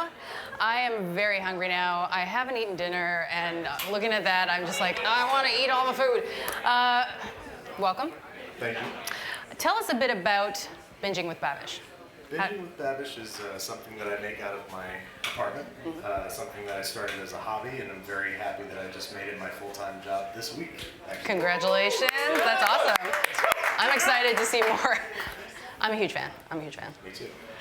So tell us a bit about your background. Like, does this fit with what you had been doing before? Not really. I mean, sort of. I was a film major, and I did visual effects in the commercial world, so that's where I hope I get some of my sort of aesthetics from. And other than that, I've always called myself like a psycho hobbyist when it comes to food. Like I just would, on a weeknight, I decide I'm gonna make the best meatballs in the world tonight. It's gonna take 6 hours, and I found a way to channel that energy, which I'm very excited about. I like it. I mean, as a pop culture junkie and a foodie, I guess, for lack of a better term, this is like exactly up my alley. I'm super into it. But actually, I want to ask about disasters first. What was the biggest disaster you had in the kitchen? Biggest disaster I ever had in the kitchen was when I did a Frasier special. Frasier is a little lesser-known American sitcom that I actually have a tattoo of right here. What? Switch mics. Switching mics. There we go. This that's the Seattle skyline? Yeah, this is the Seattle skyline. Awesome. It's my favorite because people ask, "But you're from Seattle?" I've never been to Seattle. I did a Frasier special, and I made a big Frasier dinner, and we got too drunk, and the episode went straight down the tubes. Was it tossed salad and scrambled eggs? No, that's brunch the next day. Womp womp. And crickets. And what has been your favorite? Like, was there a recipe that you were super surprised at how well it turned out? Yeah, actually, timpano I thought was going to be kind of overblown. I thought it was going to be just like a pointless over dramatization of a bunch of Italian ingredients, but it turned out to be something really special that I really enjoyed. So okay, I really liked that. As a fan, I would love to know what you've kind of got up your sleeve for the future. Like, any just plans, nebulous ideas? I mean, in the immediate future, there's Matilda's chocolate, not Matilda's, but the chocolate cake from Matilda is coming out next weekend. And in the more distant future, I've got a series called Basics with Babish that's coming out. It's going to be more kitchen basics, things designed to grow your confidence in the kitchen. Oh, cool. And what bit more about that? Well, it's going to be sort of what I call a semi-serialized cooking show. You can watch it out of order, or if you watch it in order, it's designed to, grow your skills and make you, a little bit more comfortable behind the kitchen island, whatever you. Yeah, the counter. That's much better. That's cool. Well, I do not have a timer, so I'm going to assume that was 3 minutes, because why wouldn't it be? It's like 7 minutes. Thank you so much for joining us. Everyone, be sure to subscribe to Binging with Babish, and I cannot wait to see more from you in the future. Thank you so much. Awesome.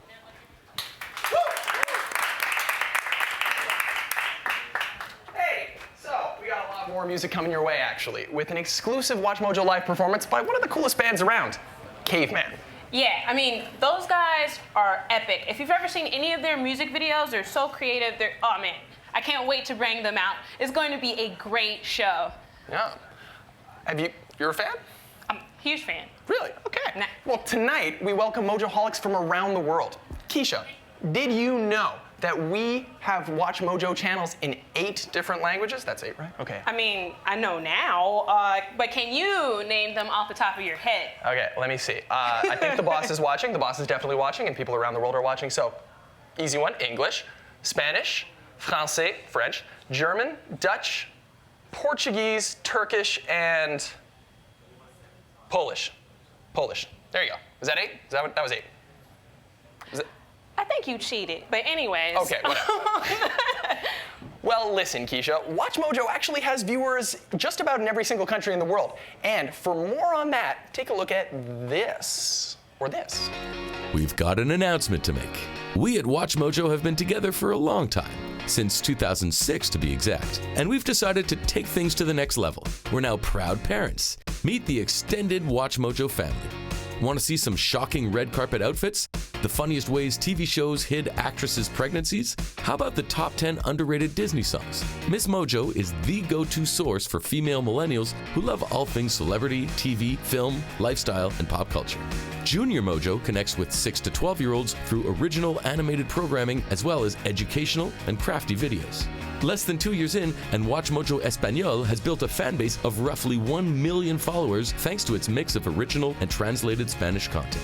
WatchMojo UK is the newest member of the family, a channel full of content specific to the United Kingdom. Greatest British Bake-Off moments, Doctor Who moments, British bands that never cracked America? Yes, please. And our other international channels target fans in countries across the globe, with original and translated content syndicated in multiple languages from French, Portuguese, and German, and we plan to keep growing the family. So watch this space for more little bundles of joy. This is you. Up next is a band that came together in 2010 and has claimed a spot for themselves at the center of the New York music scene.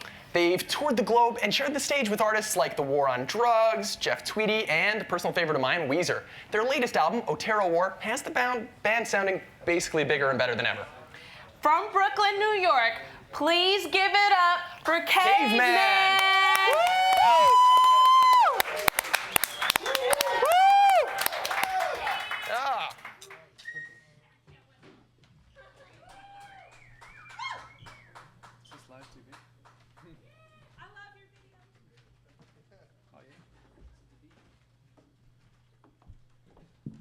Thank you.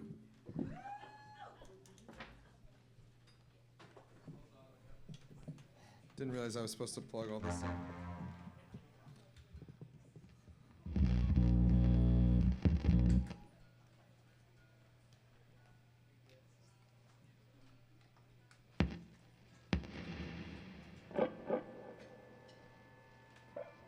All right. Everybody else been here since 8 a.m.?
you. Thank you so much. Thank you. All right. All right. You guys can come in if you want. I know the drinks are closer over there, but come on. Come on. We're the last band, I mean. There'll be drinks after us. They gotta keep drinks going. Thank you. Oh, that's loud.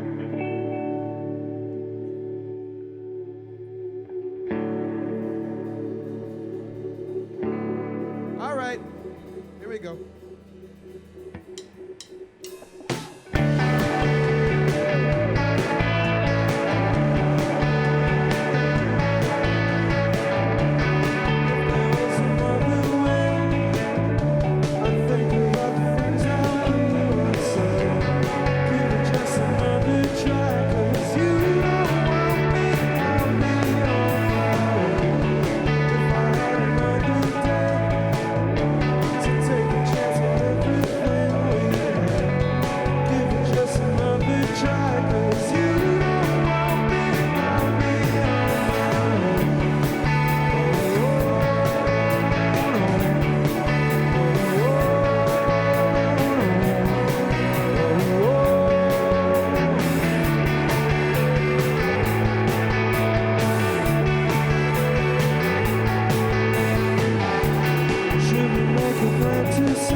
Talk about it.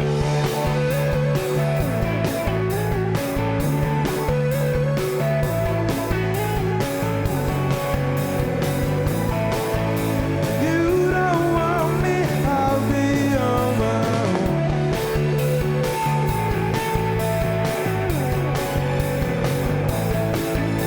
You don't want me, I'll be on my own.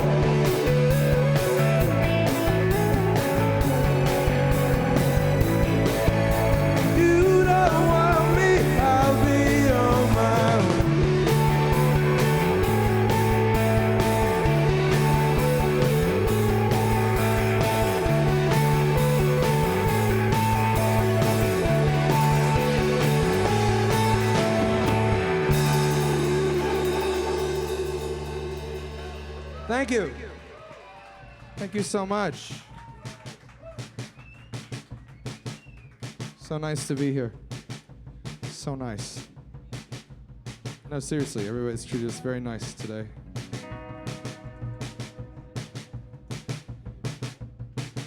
This song's called Never Going Back. Change my mind in a lonely room. I wanna take you down in the water. Still I'm wide awake when the day is done. It's just a lie that leads me back again. Change my mind when I fell for you. I wanna know what it's like, but I can't go through.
Thank you.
Thank you so much. Yes. All right. Okay, we got a few more songs. Once again, we're Caveman from New York City. You guys having fun? Right? Anybody try the salmon crostini? Looked good. They didn't have that in our green room, but I saw it on the tray when I walked to the stage. This one's from our second record, if you ever heard it, in the room or online. Anybody?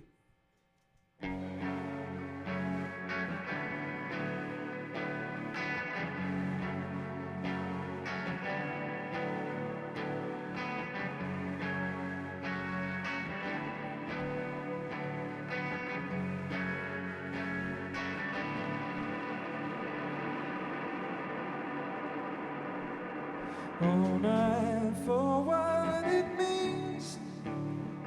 Make time for you to see. I see you looking through me, so I won't fight what I believe. Make time for you to see. Hold on to your beliefs. Love me like I know you, so I won't fight my enemy.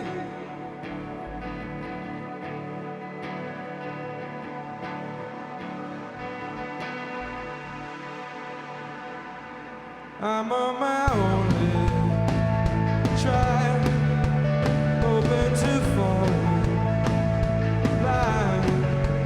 Lost forever,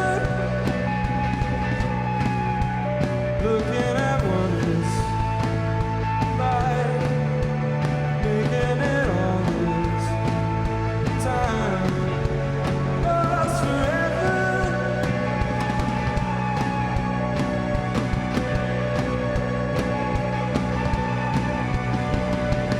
All night for what it means. Make time for you and me. Love me like I know you can, so I won't fight my enemy. Love me like I know you can, so I won't fight my enemy.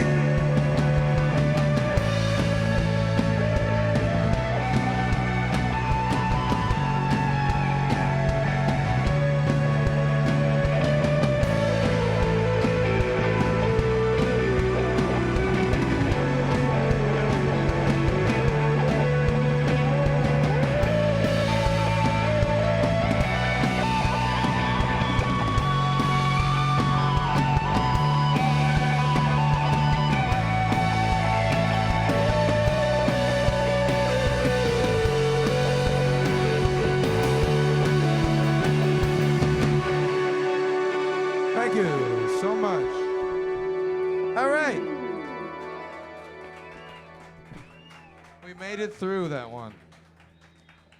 I think the clown played a trick on me with the mic stand. I talked to him about it afterwards. This is our last song. We're called Caveman from New York City. It's called Life or Just Living. Thanks so much for hanging out. Thank you, everybody. Thank you.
you even know the road ahead is never ending? We're so far left to go. Just come around with a reason, just to ease our minds. 'Cause if you don't, I'll be leaving with what I couldn't find. You got the look in your eyes. You got the look in your eyes. How come it always keeps starting over?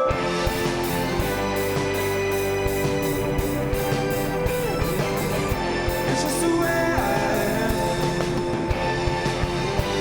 What a feeling.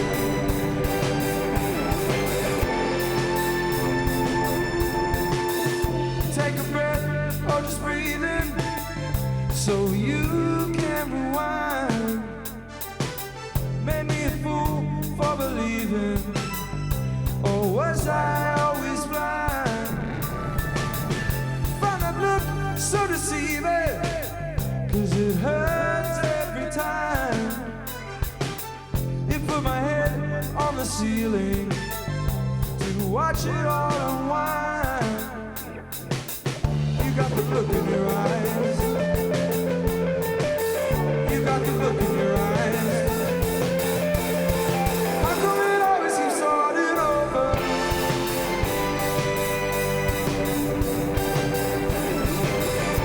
It's just the way I am. What a feeling.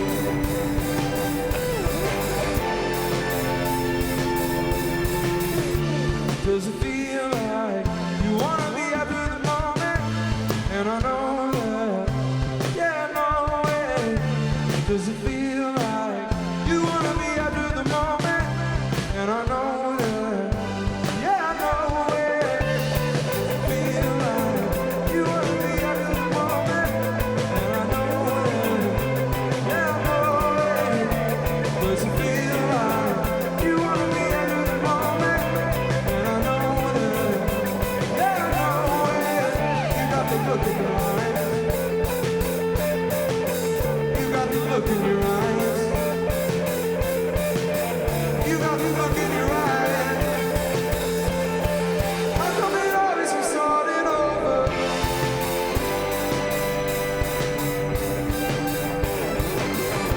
It's just the way I am. What a feeling. It's just the way I am. What a feeling. It's just the way I am. What a feeling.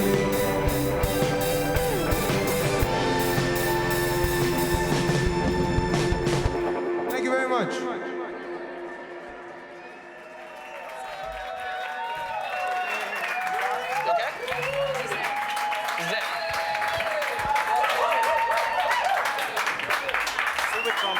Thank you, Caveman, and thank you, everyone.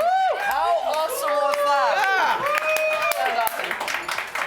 So is it karaoke time? Yeah. Karaoke. No, that's not No, we're not doing that. I missed that memo. So we gotta thank Caveman. We gotta thank DJ Killa-Jewel, Puddles Pity Party. Yeah. We love to love them. Dan Deacon. Well, the highlight of the night was still you getting kissed by Puddles. Absolutely. Although, for the audience at home, Puddles was backstage kissing pretty much everyone, so I don't feel like such a special girl anymore. We might actually be having a broadcast in July in... May? May? Will. May. We will be having a broadcast in July. I was like, who's Will? We're going to be having a broadcast in July in London. King's Cross England. Station. King's Cross Station in London, of all places. I also want to thank Keisha for joining us. She's new to the WatchMojo crew. Thank you. And Ash for making all this happen. Yes. You guys made Ash is the man right here. You guys made this happen. Seriously, thank you. And our fantastic crew. Can all the WatchMojo crew come join us, or is that a Everybody. break Oh my stuff? God. Yeah, let's go. Shimon. No. Come on, don't do this to us. Don't do this to us. Call you by name if we have to. Yeah. All right. Quickly, let's go. Who's hiding? Walk slower. Yes. Quickly, let's go. Shimon. And this is really like 10, 20% of the whole team. Yeah. Oh my God. No one got any work done in the actual office today. Good night, everybody. Oh no, there's a baby coming. Oh, we got to run. The next generation of WatchMojo fans and executives. I don't know. Thank you. And again, thank you to Scott's team for making this happen. Let's be real. And Evenko for bringing up the artists. Anyone else? It's like the Oscars. They're like, Awesome. We might as well just get this baby. Oh, no way. She's just having a baby.